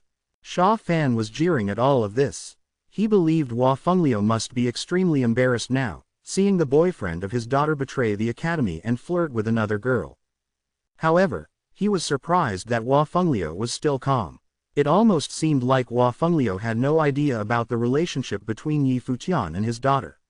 Sha Fan believed it was possible. Otherwise, Hua Fengliu would have been furious. Still, he wondered how such a lame boy could get Hua Jiayu to fall in love with him. What he did not know was that Hua Fengliu was calm because he knew Yi Futian all too well. Okay, let's head in there, Sha Fan made the command. He seemed to be pretty satisfied with all that had happened. Chapter 37 The Statue and the Coiling Dragon. Chapter 37 The Statue and the Coiling Dragon. The army of people headed into Mount Tianyao together. The city of Qingzhou had never had an expedition of this level before. Mount Tianyao covered a large area of terrain, far larger than that of the main urban areas of Qingzhou City. It was difficult to imagine how many demons and monsters lurked in these mountains. Many people had attempted to clear Mount Tianyao of demons and monsters but to no avail. Now, because of Sha Fan, Qingzhou Academy and the city's first line of defense, the Dark Qilin Knighthood, were forced to send troops of people into the mountains. In addition, the Qingzhou Guards and Heian City's army were following behind them. The sheer number of people there was seemingly more impactful than the monster tide. The Dark Qilin Knighthood charged forward on the path that Qingzhou Academy's School of Divination Arts had cleared for them using sorcery. Their advance forced the demons and monsters deeper into the mountains, but Qin Shuai was not excited about this at all. The troop was attacking at full force, but there were still demons and monsters slipping past them left and right into the main city. All they could do now was try their best to eliminate as many demons and monsters as possible. "Lead the way," Sha Fan ordered the middle-aged man ahead of him. His people had left markers in the mountains the last time they were here looking for the historical remains of Emperor Yi Qing. Yi Futian and the people of Heian Academy were walking at the back of the group. He had already made some inquiries. Yi Futian found out that the girl beside him was named Tang Yu, 20 years old. She was definitely a flirtatious beauty. Yi Futian and Tang Yu got familiar with each other fairly quickly. "Senior sister, a beauty like you must have many suitors, right?" asked Yi Futian. "Why do you ask?" laughed Tang Yu. "Do I have a chance?" he asked her. She looked at Yi Futian and chuckled. "You do look pretty handsome, but it's a shame that you're a little too young for my liking." "Senior sister, I'm already an adult. 16 is not too young," said Yi Futian. When Tang Yu saw how serious he was, she could not help but burst out in laughter. The young men of Heian Academy glared at Yi Futian when they heard Tang Yu laughing. "Senior sister, do you know why we're here?" asked Yi Futian. "The elders say that there are historical remains in Mount Tianyao," explained Tang Yu. Yi Futian shook his head. "Senior sister, let me tell you a secret." He then leaned in close to whisper softly in her ear, "In Mount Tianyao, there is a secret methods index left behind by Emperor Yi Qing." Tang Yu's expression turned serious and she looked at Yi Futian. "Is what you said true?" It looked like Sha Yan had, indeed, kept this information to himself. It was hard to blame him though, because this had to do with Emperor Yi Qing, so, of course, he would keep quiet about it. "Of course, my master is the Hua Fengliu, and I also know General Qin. It's only natural that I know this secret. Why else would they have made such a big fuss?" said Yi Futian. "Wait for me here." Tang Yu finished her sentence and left. Yi Futian watched as she walked up to speak with the elder that had wanted to challenge Hua Fengliu and made her way back. "Come with me," she said to Yi Futian. He followed her to stand in front of the elder who had his eyes closed. "Where did you hear this information?" the elder asked Yi Futian. "May I ask what your position is at Heian Academy?" questioned Yi Futian. The elder opened his eyes, his gaze sharp. "Why do you ask?" "Since I'm going to pursue an education at Heian Academy, it's only common sense to want to learn from the best of the best," explained Yi Futian. "I am Tang Mo, the headmaster of Heian Academy. If you do well, maybe I will think about teaching you myself," said the elder. Beside them, Tang Yu smiled and explained, "He's my grandfather." Yi Futian bowed down and began to blabber baseless information. "Since you're the headmaster and senior sister Tang Yu's grandfather, I would not dare withhold information from you. There has always been a rumor in the city of Qingzhou that our city was where Emperor Yi Qing originated and that he had left an heirloom here. To obtain the heirloom was to obtain the right to inherit his position and his secret methods index. A lot of people think it's just a legend, but it's all true. The heirloom is up in Mount Tianyao. General Qin has personally seen it in the past." "Why didn't he take it then?" Tang Mo was skeptical. "Headmaster, do you really think Emperor Yi Qing's heirloom is that easy to obtain? If it were, why would Sha Fan do all of this?" asked Yi Futian. Tang Mo squinted his eyes in suspicion. "Do you know what happens if you lie to me? I didn't know that headmaster was kept in the dark about this. I was simply making conversation with senior sister Tang Yu. Why would I purposely lie to her? It's just that Sha Fan has already gathered professionals from the East Sea Prefecture, but he's using people from both academies to fend off the demons and monsters instead. I think he's up to no good, answered Yi Futian. Are you trying to turn us against each other? Tang Mo was extremely sharp. His great aura was suffocating Yi Futian. When you reach the site of the remains you'll know whether or not Sha Fan has been lying to you. If what I said was false, then my life is in your hands, but if what I said was true, then you should start being wary, said Yi Futian. Why? Asked Tang Mo. I don't know what Sha Fan promised you, but I'm sure you know what the inheritance of Emperor Yi Qing signifies. When the troops are done dealing with the demons and monsters, it would be easy to get his hands on the heirloom. After he accomplishes his goal, it would be a piece of cake for him to kill off all the witnesses. Headmaster, you must take caution, Yi Futian spoke solemnly. Up ahead, it was loud as the troops advanced and the boundaries of the mountain were on lockdown by the aces of Heian Academy. There would be no need to worry about a leak of information if worst comes to worst. Do you hate the vice chief? Tang Mo asked suddenly. Yi Futian lifted his head to look at Tang Mo. After a short silence, he nodded, of course. Sha Fan will do anything to get his way. He even started the monster tide to get us all on the mountain. The city of Qingzhou is my home. I can't allow him to bring harm to our city. If his plans succeed, it would be difficult for even me to make it out alive. If you don't believe me, then forget it, but if you choose to believe me then please join hands with us. My master is Hua Fengliu, and I'm acquainted with General Qin. Even if the two schools have always been rivals, it's not impossible to work together just this once. If we can get our hands on Emperor Yi Qing's heirloom, wouldn't it all be worth it? You would be able to do anything you want, without fearing repercussions from a prefecture chief. Tang Yu, take him away, Tang Mo ordered abruptly with a sullen look. Tang Yu walked towards Yi Futian. He bowed once more to Tang Mo and left with Tang Yu, not saying another word. What do you think? Tang Mo asked the eagle-eyed man at his side. That guy has got quite a mouth on him. We can't trust him completely. The key now is to wait and see if what we find is truly the historical remains of Emperor Yi Qing, reasoned Eagle Eyes. And if they really are his remains? Tang Mo continued to question. Father, if it is actually the heirloom of Emperor Yi Qing, then what would a city like Qingzhou be to us? If we got our hands on the heirloom, not even the entire East Sea area would be able to stop us, said Eagle Eyes. Tang Mo went into deep thought.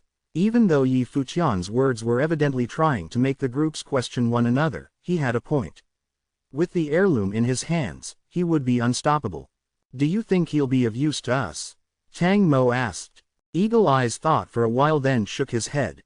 Whether it be his gift or his personality, he's too hard to control. That's true. Yun Tianao is naturally prideful and thinks only of cultivation, but this young man is different, Tang Mo agreed with his son. Even though Yun Tianao lost to this fellow, he is still a mandate sorcerer. Yun Tianao will only get stronger and more powerful.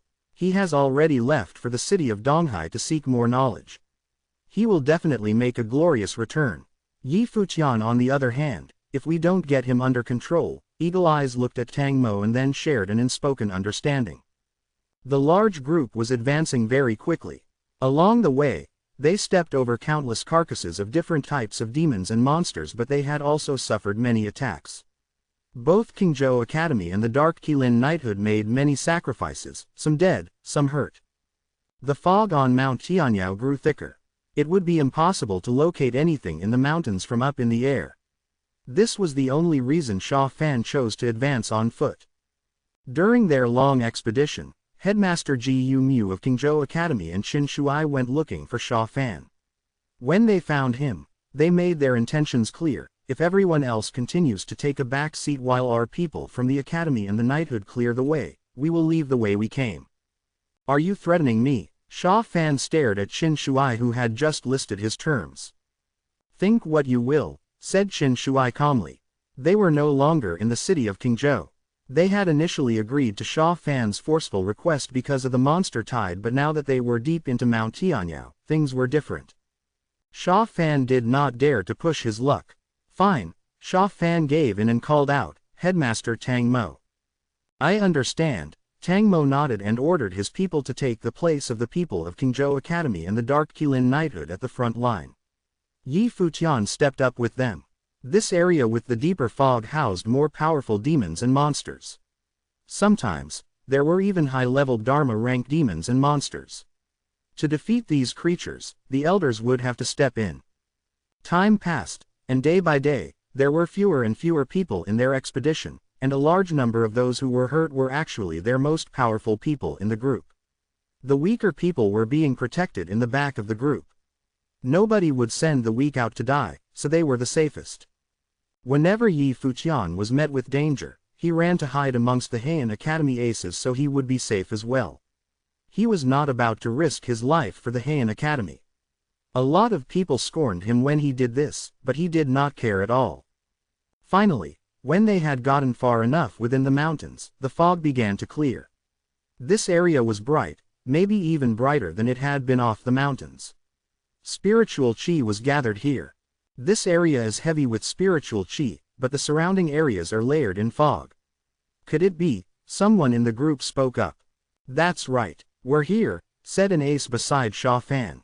He was excited. The lot continued to advance, and they started to realize that there was not a single demon or monster in this area. What is that? Someone pointed ahead and screamed. As they got closer, the view became clearer, and everyone's hearts began to pound. What they saw was an enormous statue. It rose from the valley below and stood in the middle of the mountains. Everyone was shaking, but they continued to advance until they were all standing on a cliff above the valley, looking out at the statue. Spiritual chi was flowing like crazy through the entire area. Look down. Someone pointed with a shaking finger down at the base of the statue. There, they saw a dragon coiled around the statue. It was an actual dragon. Right now, it had its eyes closed shut, seemingly asleep. That's the dragon, someone from Qingzhou Academy said. Everyone, including Yi Futian, was surprised. This dragon was the same one they saw last fall. Around the statue and dragon, the valley was swarmed by powerful demons. They were revolving around the statue, greedily absorbing its spiritual chi. This was a valley of 1,000,000 beasts. Emperor Yi Qing, someone said in shock as they stared at the giant statue. 16 years ago, the death of Emperor Yi Qing became tabooed and it became forbidden for anything in his image to exist, but right in front of their eyes was this magnificent statue of Emperor Yi Qing. Chapter 38 Bad Fate. The monumental statue in front of them was vivid and dignified. Black hair casually spread across the shoulders. The eyes were so bright that they seemed to be looking through people. The statue had already demonstrated the unsurpassed charm of Emperor Yi Qing. Emperor Yi Qing was the legend of the divine prefectures of the East. Even though his name became a taboo after he died, it was still mentioned privately. The name had come as a shock. They had never expected that in Mount Tianyao there was such a lifelike statue of Emperor Yi Qing. And they were wondering whether the dragon was his mount. Wow, look at this, the relics of Emperor Yi Qing. Tang Mo, the headmaster of Heian Academy, narrowed his eyes. He realized that Sha Fan had concealed his true intentions about coming in here. Qin Shuai gazed at the coiled dragon in the canyon below. He frowned with doubt. Several years ago, when he had come here with his master, he hadn't seen the coiled dragon. There were only the statue and monsters at that time. The dragon must have come later.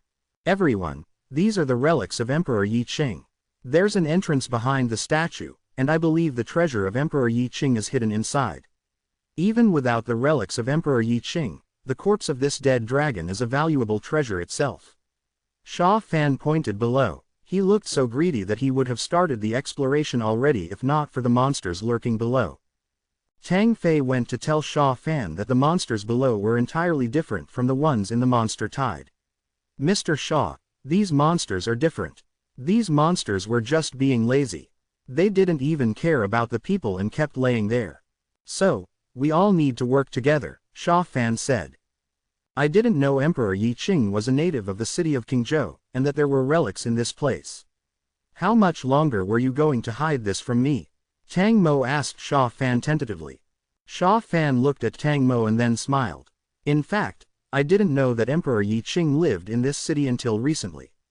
However, it's still unknown whether the relics are behind the entrance of that statue or not. I didn't tell Mr. Tang because I wanted to keep it confidential information. Okay. Tang Mo nodded. Yi Futian was telling the truth. Emperor Yi Qing had been a native of the city of Qingzhou. However, what he didn't know was that Yi Futian also felt shocked about this fact. He had totally made it up, and he had no evidence to support it. To his surprise, Sha Fan admitted that Emperor Yi Qing had lived in the city of Qingzhou. Time to get to work, Sha Fan commanded. Awkwardly, no one started moving. None of them were going to risk their lives for Sha Fan at this time. General Qin, Mr. Gu. Sha Fan looked at Qin Shuai and asked. We have already finished our job. I am not going to let people of the Dark Kylan Knighthood and Qingzhou Academy die for your interests, Qin Shuai said coldly. Due to the huge amount of monsters below, Sha Fan would basically be sending them in as bait to distract these monsters from guarding the entrance. Mr. Shaw, there are so many monsters and, to be honest, some of us will die if we fight them. If you get the treasure from Emperor Yi Qing, what will we get? I don't want my people to die for nothing, Tang Mo protested. Sha Fan was caught off guard, then smiled. He realized that Yi Futian had talked with Tang Mo about his plan. Uncle, Sha Fan looked at the man in black next to him. Then he went silent. The next moment, a fierce storm of sword power burst out of his body. This storm became so intense that it enveloped all the people. People were nervous. The power of this sword storm was so overwhelming that it could destroy everything, monsters and people alike. He's in the Arcana plane, that's incredible. Hua Fengliu realized Sha Fan was serious this time. He had summoned his uncle from the city of Donghai who was, in fact, a powerful swordsman. The treasure of Emperor Yi Qing was so precious that it was hard for Sha Fan to fully trust his army. Tang Mo also looked uncomfortable and shot Yi Futian a despising glance. Do you have other questions? Sha Fan laughed out loud. He had gained control over the situation now. The Dark Kylan soldiers will fight for you. Let the young students of Qingzhou Academy go, Qin Shuai responded. You're asking for death. Sha Fan was impatient. His uncle suddenly launched a powerful strike. The strike was too fast to evade. The Dark Kylan under Qin Shuai was killed by this strike, and one of Qin Shuai's arms was cut off. General, the Dark Kylan soldiers gathered around Qin Shuai. They were terrified of what had just happened. Dad, Qin Yi screamed in horror. The man in black hurried into the air. He could have launched another strike at any moment. Any more questions? Sha Fan sounded indifferent. I insist that only the Dark Kylan soldiers join the fight, and the young students of Qingzhou Academy should leave, Qin Shuai was persistent. Blood gushed out of his missing arm, but he was still peaceful. Sha Fan was mad. He needed Qin Shuai's army to fight against the monsters, but he knew they would not do so without their commander. Okay, let the young students go. Sha Fan then looked at Tang Mo. Mr. Tang, do you have anything to add? I obey your orders. Tang Mo had to comply. He didn't have the same courage as Qin Shuai. So, let's move, Sha Fan commanded. The army began to attack the monsters below. The Dark Kylan soldiers were the vanguards of this troop, and those powerful people beyond the Dharma plane level were following them. Sha Fan observed the fight. He wanted to test the power of these monsters with the bait he had just sent. Go away, or die. A heavy voice came out of the canyon, which stiffened the members of the army. Soon, they saw a white-skinned monster standing apart from the herd. She soon started to grow huge, and she looked almost as big as a hill. The rest of the herd were awakened by this voice. Suddenly, the whole herd became active. What the? Sha Fan was frightened. He didn't know there was a monster lord in this herd. How could that be possible? He looked at the statue of Emperor Yi Qing. Was the monster lord the guardian of this statue? People were shocked. The monster lord was a snow ape. When it stood up, it was so giant that it seemed invincible. Die, you intruders! The snow ape roared. The mountain began to shake from this roar. Sorry for the intrusion, Sha Fan said. He knew that this was an inevitable failure. They had lost quite a lot soldiers from their army and all of that for just a tour of this place. All of the armies retreated back to the top. Tang Mo started speaking. I'm sorry, Mr. Shaw, we can't do anything about it. Sha Fan's face was gloomy. It seemed that he needed to release his anger desperately. Go fight the monsters and die there, Sha Fan told Tang Mo. Tang Mo was caught off guard. Mr. Shaw, please forgive him. Mr. Tang was encouraged by the others. Marong Chu approached. Yi Futian knew that the conspiracy had been revealed now. He had tried to cause a crack between Sha Fan and Tang Mo, but he had not expected that Tang Mo would surrender to the power of Sha Fan. Yes, Yi Futian tried to turn me against you. He told me that he was planning to mess with Sha Fan with help from the students of Qingzhou Academy and the soldiers of the Dark Kylan Knighthood. Tang Mo sold Yi Futian out. Tang Yu was embarrassed by her grandfather. She had already started to consider Yi Futian as a friend. So, Qingzhou Academy sent Yi Futian to Heian Academy to mess up my plans, am I right? Sha Fan's voice was gloomy and cold. Mr. Sha, Yi Futian was expelled from Qingzhou Academy long ago. His activity had nothing to do with this academy. I will kill him for you to prove that, Shi Zhang explained. Is that true? Sha Fan looked at Ji Yu Mu for confirmation. Ji Yu Mu gave Hua Fengliu a glance, then nodded. This has nothing to do with Qingzhou Academy. So, I will believe whoever kills him first. Sha Fan was laughing out loud. I'll do it. Shi Zhang rushed toward Yi Futian. Tang Lin also rushed toward Yi Futian. They had already had plans to kill Yi Futian, so even without being interrogated by Sha Fan, he would have been killed anyway. Hua Fengliu appeared next to Yi Futian to protect his disciple. He glanced at Shi Zhang and Tang Lin. Do I not exist? Mr. Gukan Devil, this is none of your business. Sha Fan was complacent. Even your father didn't dare talk to me like that. Hua Fengliu stared at Sha Fan. That was in the past, Mr. Hua. Sha Fan sneered at him. I am in a bad mood. Stay out of this, now. The moment he stopped talking, the man in black stepped forward. He soon started to attack Hua Fengliu with the sword storm. I am also in a bad mood. You better stay away from me before you get in trouble. Hua Fengliu sounded peaceful. Your natal spirit has been destroyed, and I'm kind of curious how bad your temper could be. He urged his power toward Hua Fengliu, and it looked like he was going to tear Hua Fengliu into pieces. Could be. He urged his power toward Hua Fengliu, and it looked like he was going to tear Hua Fengliu into pieces. Professor. Yi Futian was worried about Hua Fengliu. This man in black was in the Arcana Plane. He was even more powerful than the people from Heian Academy who were in the Dharma Plane. Qingzhou City had never seen someone as powerful as he was. He had no idea what plane Hua Fengliu was in, but the confidence of that man worried him. He has fallen under the Arcana Plane since his natal spirit was destroyed. The middle-aged man next to Sha Fan confirmed Yi Futian's fear. You don't have to die for me, Professor. Yi Futian ran away and yelled, just tell Fox I love her and tell my godfather I have to let him down. The second half was to Yu Sheng. Shockingly, Yi Futian began running into the canyon with the endless monsters. Yi Futian was upset that he had to end his short life in such a way. He was not prepared to die yet. Go after him, Sha Fan commanded. Suddenly, some powerful mages rushed out of the group to pursue Yi Futian. Chapter 39 You are not the one I have been waiting for. Chapter 39. You are not the one I have been waiting for. Hua Fengliu did not expect Yi Futian to be so determined. He even left his last words. He tried to run toward Yi Futian's direction but was blocked by the sword storm, cutting off his advance. Yi Futian, you get back here right now, screamed Hua Fengliu. You should worry about yourself, suggested the Arcana Plane cultivator dressed in black. His body was surrounded by the endless sword storm. When he swiped his arms forward, a row of swords appeared, all charging at Hua Fengliu. Get lost, raged Hua Fengliu. An invisible force descended upon him, and the row of swords stopped right before they were able to pierce him. The swords shook violently in midair. While the two were in this deadlock, Hua Fengliu saw Shi Zhang, Eagle Eyes, and Tang Lin jump down into the canyon to chase after Yi Futian. His heart convulsed. His long, black hair flowed without the wind blowing, the dust beneath his feet blew like a weird storm. I told you I have a bad temper, why did you have to provoke me? Hua Fengliu's voice was shaking.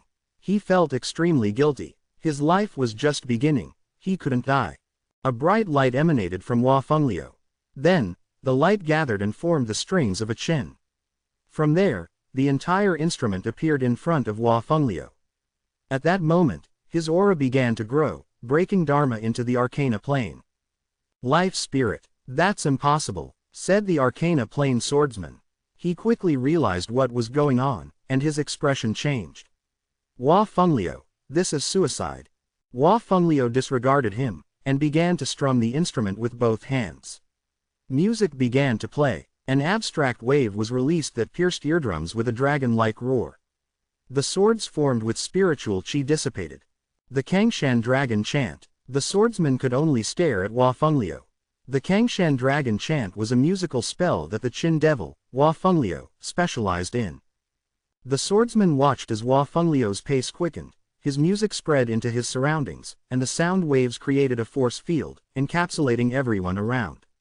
The force field made its way to the swordsman and Sha Fan. Boom! Sha Fan received a harsh attack and moaned in pain. His face was now pale. Be careful, this is his musical spell. Retreat! Shouted the swordsman. His sword raced toward Hua Fengliu once more. Hua Fengliu's fingers moved even faster. The sound of his instrument was magical, spreading far and wide. Kill him, ordered Sha Fan, blood in his mouth. He felt as if he were about to explode. His people came to protect him in their retreat. Everyone began to retreat, even Shi Zhong and Tang Lin, who were chasing Yi Futian. Kill, muttered Hua Fengliu. His music continued, and an even stronger wave attacked Sha Fan. His people tried to use their spiritual chi to create a force field for his protection, but the wave was too strong. The force field was broken, and Sha Fan was hit once again. His face was now even more pale than before. Shi Zhong, on the other hand, was not so lucky. Under the power of the music, he screamed in pain. He was killed by the power of Hua Fengliu's instrument, bleeding from every orifice. The Qin Devil, someone said. Many people had heard of this name, but seeing him in action made them realize how truly extraordinary Hua Fengliu was. Let's go, said the swordsman. Protecting himself with a force field, he went to Sha Fan's side to retreat together. Seeing this, Tang Mo and Ji Yu Mu also ordered an evacuation. Xing Shuai led the Dark Qilin Knighthood away from this place of trouble. Hua Fengliu attempted to chase after his enemies, but stopped after taking a single step. He began to cough up blood. This was going to be the end of the legendary Qin Devil. He could no longer chase after them. Even so, the sound of his instrument never ceased. Yi Futian jumped down the canyon and felt the wind around him. Just as he was about to land, he was swept up in the wind, but not even the wind could defy gravity. He began to fall once more, and Yi Futian felt no strength in his legs. Would he die like this? He did not die, but he did see the demons and monsters gather around him. They looked as if they wanted to swallow him alive. Are you trying to get yourself killed? Asked the snow ape. Just as he spoke, Yi Futian's thunder dragon spirit was released. Senior Dragon and I are linked by fate. I have my life spirit thanks to him, so I came to express my gratitude, said Yi Futian loudly. He was not going to give up a chance to live even at a dead end like this. Demons and monsters stormed towards him, not paying attention to anything he said. Yi Futian could smell blood. It came from the mouth of a demon boa. He was out of hope now. Pang! A large hand smacked the demon boa far away. The snow ape stood in front of Yi Futian like a large mountain. It looked down on Yi Futian and asked, "This life spirit? It was given to you by the old dragon." Yi Futian's eyes twinkled and he spoke. Last year when I was training on Mount Tianyao, Senior Dragon's image appeared.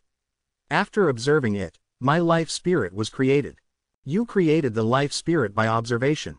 The snow ape stared at Yi Futian. Show me your natal spirit.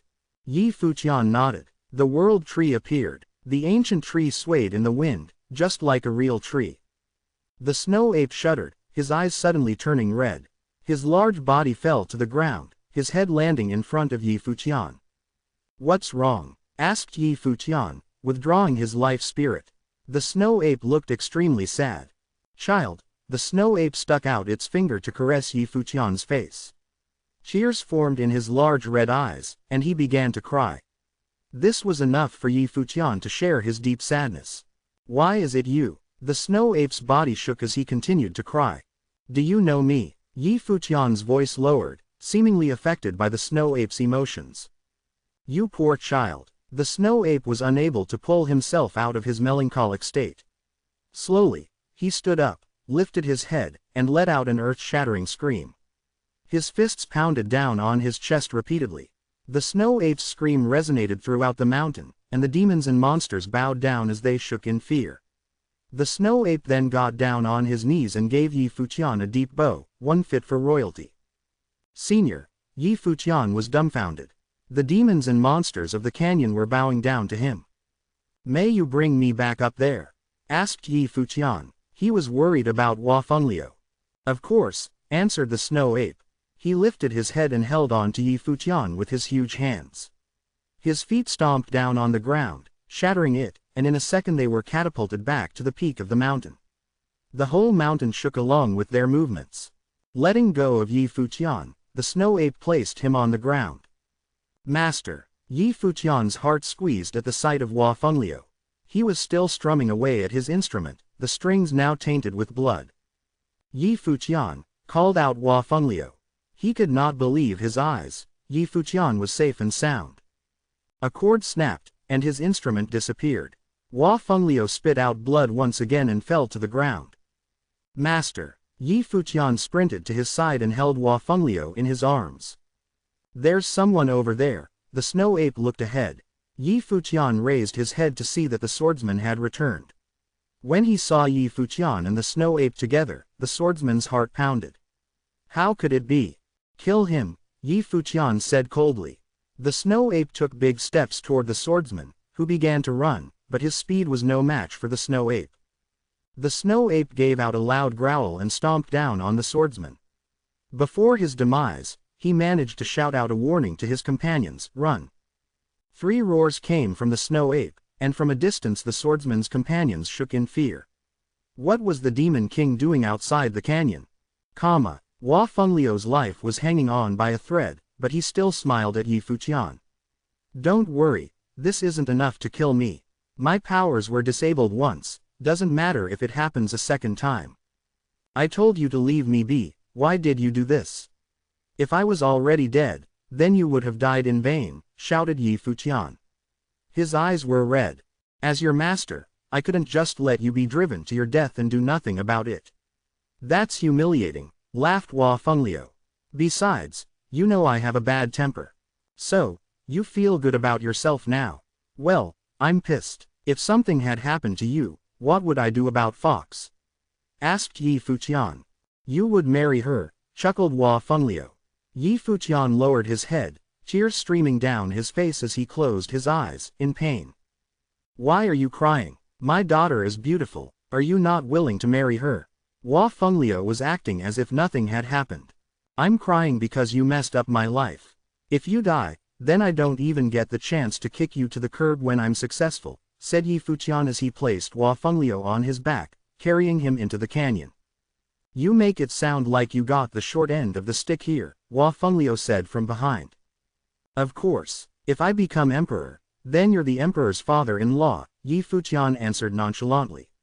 Hua Fengliu lifted his head to watch the sunset and smiled.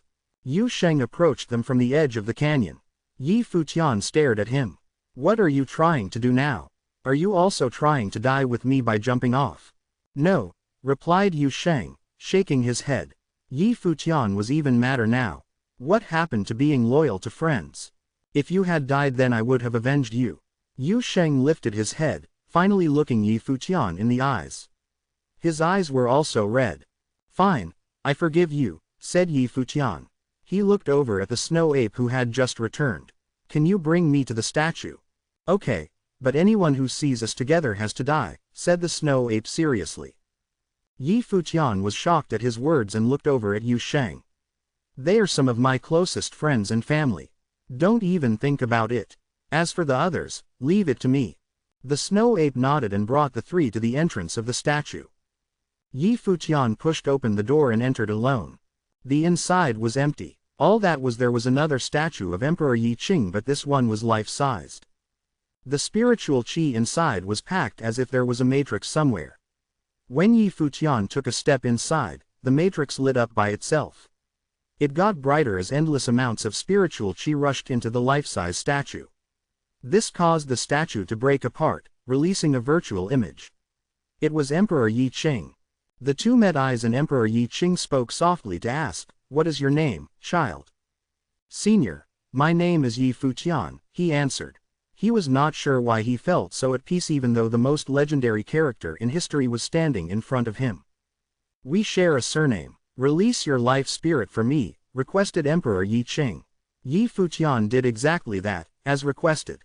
Upon seeing his life spirit, Emperor Yi Qing froze. Then, he let out a pained expression. It was the same reaction that the snow ape had. It seemed like he was about to cry.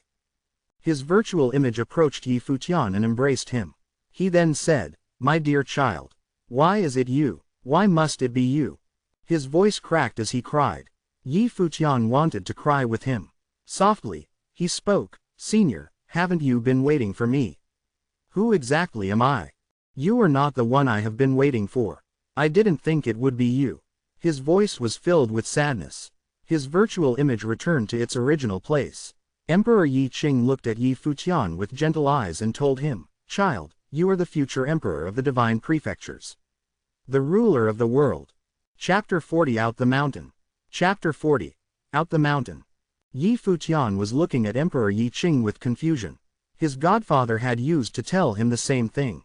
He was curious why they had such high expectations for him. His father had told him that he inherited his natal spirit from his ancestors. However, it was apparent that Emperor Yi Qing and the snow ape recognized his natal spirit. "I would not even dare to think about becoming emperor. Could you please just tell me who I am?" Yi Futian asked in a lowered voice. "Child, you have to trust yourself. You are destined to be the emperor because of your natal spirit," Emperor Yi Qing said patiently. However, Yi Futian was dejected because he had not received a clear answer. "As you're not waiting for me, I believe it's time for me to leave now." "You are wrong." Emperor Yi Qing now looked at Yi Futian, full of kindness. "I feel sad about meeting you in such a situation. However, no one would be more appropriate than you to inherit my power. Your treasures, you are giving me all of them." Yi Futian was surprised. "Yes, my natal spirit, my original spells, and everything else." Emperor Yi Qing nodded. "Could you please teach my friend your martial arts techniques? He was born to be a warrior." Yi Futian was thinking about Yu Sheng. He believed that Yu Sheng would be perfect for those techniques. "Is his surname Yu?" Emperor Yi Qing asked. "How did you know that?" Yi Futian was surprised. "If you had not been born into this world, he would have carried my inheritance. However, since you are here, you deserve all of them." "He was born into this world only to help you." Emperor Yi Qing rejected his suggestion. Yi Futian felt sad about this. He believed it was unfair to Yu Sheng. "Child, there's not much time left for me, even though I want to see you grow up." Emperor Yi Qing's voice was low and sad. Yi Futian looked at him and asked, "Could you please tell me what the relation is between you and me?" Emperor Yi Qing shook his head. He now looked at Yi Futian with kindness and a trace of sadness. Soon, the illusory figure of Emperor Yi Qing turned into a bright light, which shot toward Yi Futian's forehead. At that moment, Yi Futian felt a piercing mental power enter his head. His body was trembling because of the anguishing pain. This is already the third time. Yi Futian was disappointed, then lost consciousness. When he woke up again, Yu Sheng and Hua Fengliu were sitting beside him. They had both entered the statue. The snow ape and the monsters were guarding the outside. "You are so lucky." Hua Fengliu looked at Yi Futian. Sha Fan had summoned someone so powerful, an Arcana Plane swordsman, to seize the treasures of Emperor Yi Qing. They had even released the monster tide to attack the guardians of Qingzhou City. However, all that they had done had just helped Yi Futian in the end. Yi Futian smiled wryly, yet he was still confused and depressed about what had happened. He closed his eyes and entered his life palace. There was another natal spirit now in his life palace, the Storm of Eyes. The eyes were made up of total darkness, almost like a black hole. There was horrifying mental power inside the natal spirit. This new natal spirit came as a gift rather than a result of cultivation. Yi Futian had to admit that he was lucky. Soon after, he opened his eyes. The next moment, his eyes became as dark as the Storm of Eyes. A robust mental power was filling his eyes. Hua Fengliu was surprised by this new power granted to Yi Futian. He vaguely felt the sense of an emperor. His eyes then turned back to normal. Hua Fengliu asked him, "Spirit Elemental?" "Yes, it's beast mastery." Yi Futian nodded. Besides the sorcerers of the 7 elements, there were some special mandate sorcerers. For example, Hua Fengliu specialized in music spells. There were also some beastmasters. In fact, all these special sorcerers were categorized as mind controllers, who attacked their opponents with the mental power of the spirit elemental. So, Emperor Yi Qing was a beastmaster, Hua Fengliu mumbled. And he was a powerful cultivator in martial arts, Yi Futian remembered and added. Sorcerers specializing in mental power were powerful offensively. However, they had weak defenses. I guess that was why he enhanced his techniques with martial arts cultivation. That just made him perfect. Hua Fengliu nodded. Emperor Yi Qing was the legend who had unified the whole continent, so his talents must have been incredible, incomparable. Take your time to look through the treasures you have received. Just ignore us. Hua Fengliu was happy with Yi Futian's situation. Okay. Yi Futian closed his eyes, and then pieces of memories were swarming in his mind.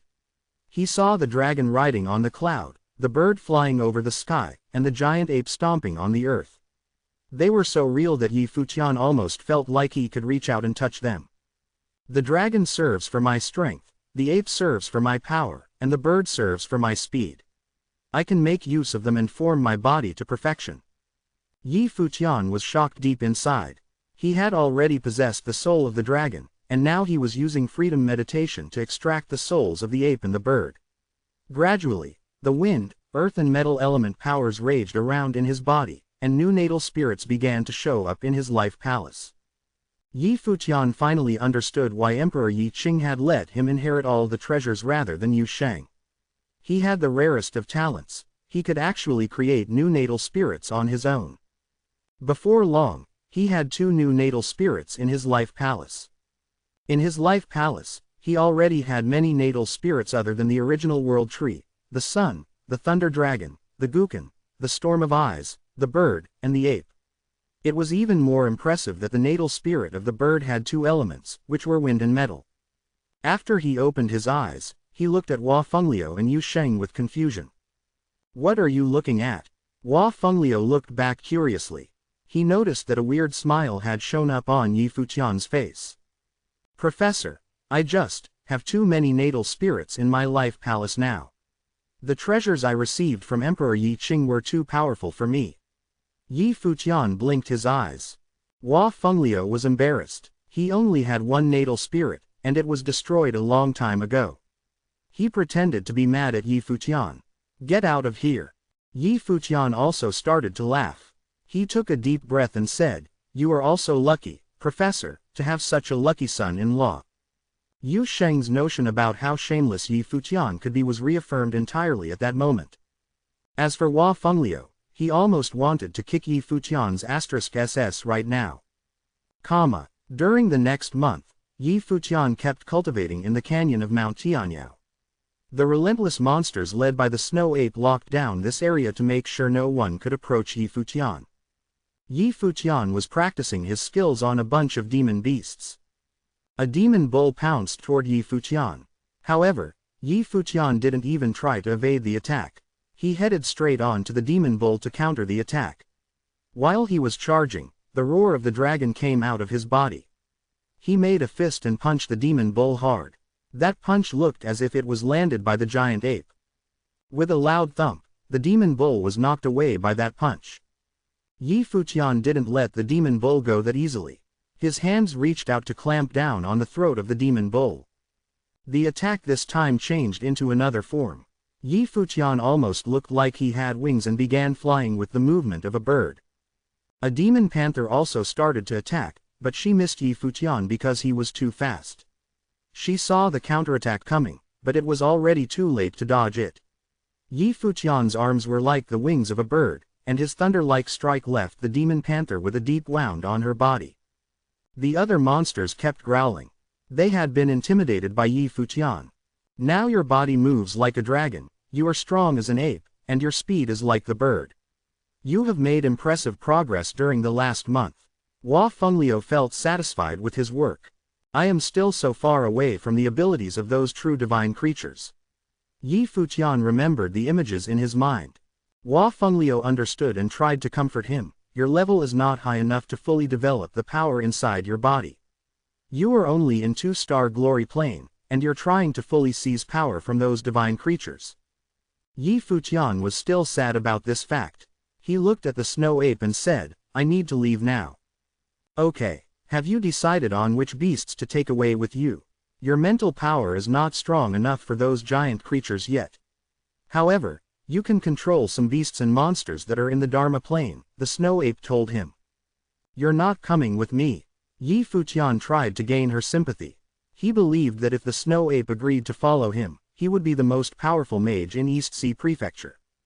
Sorry boy, I have to stay here. As long as I am here, no one will know that the treasures have been taken. Remember, don't let anyone know that you have inherited the treasures. Otherwise, those greedy people would. The snow ape stopped. Yi Futian was upset, even though he understood what the snow ape meant. Yi Futian looked at the monsters around him.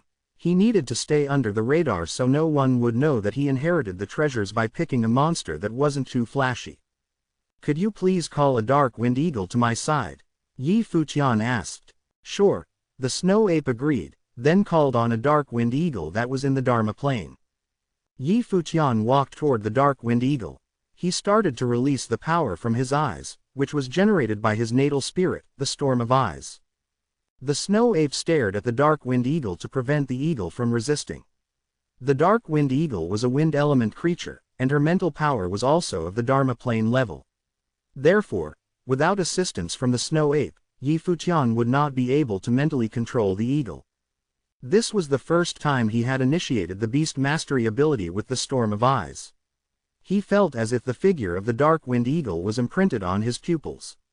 His ruthless mental power was planting his will inside the eagle to control her, and the body of that eagle was shaking in the process. Suddenly, the dark wind eagle reached her limit. She finally surrendered to the power of Yi Futian, and their souls started to resonate. Phew, Yi Futian took a deep breath. The dark wind eagle finally bowed down to him. Hua Fengliu actually knew the reason why Yi Futian had picked the dark wind eagle as his first subject. Yi Futian was still upset that Hua Jiu had left with the black eagle. Goodbye, snow ape. Yi Futian, Yu Sheng, and Hua Fengliu finally left. They looked at the statue of Emperor Yi Qing with a sense of attachment and gratitude. Go now. The snow ape nodded. The dark wind eagle flew into the air. The sight of Yi Futian, the snow ape, the statue, and the monsters becoming smaller until they were tiny dots. Finally, they were gone. Go escort them, the snow ape commanded. The monsters obeyed her orders. People around Mount Tianyao were frightened by this herd of monsters. They were shocked and wondered why another monster tide was coming.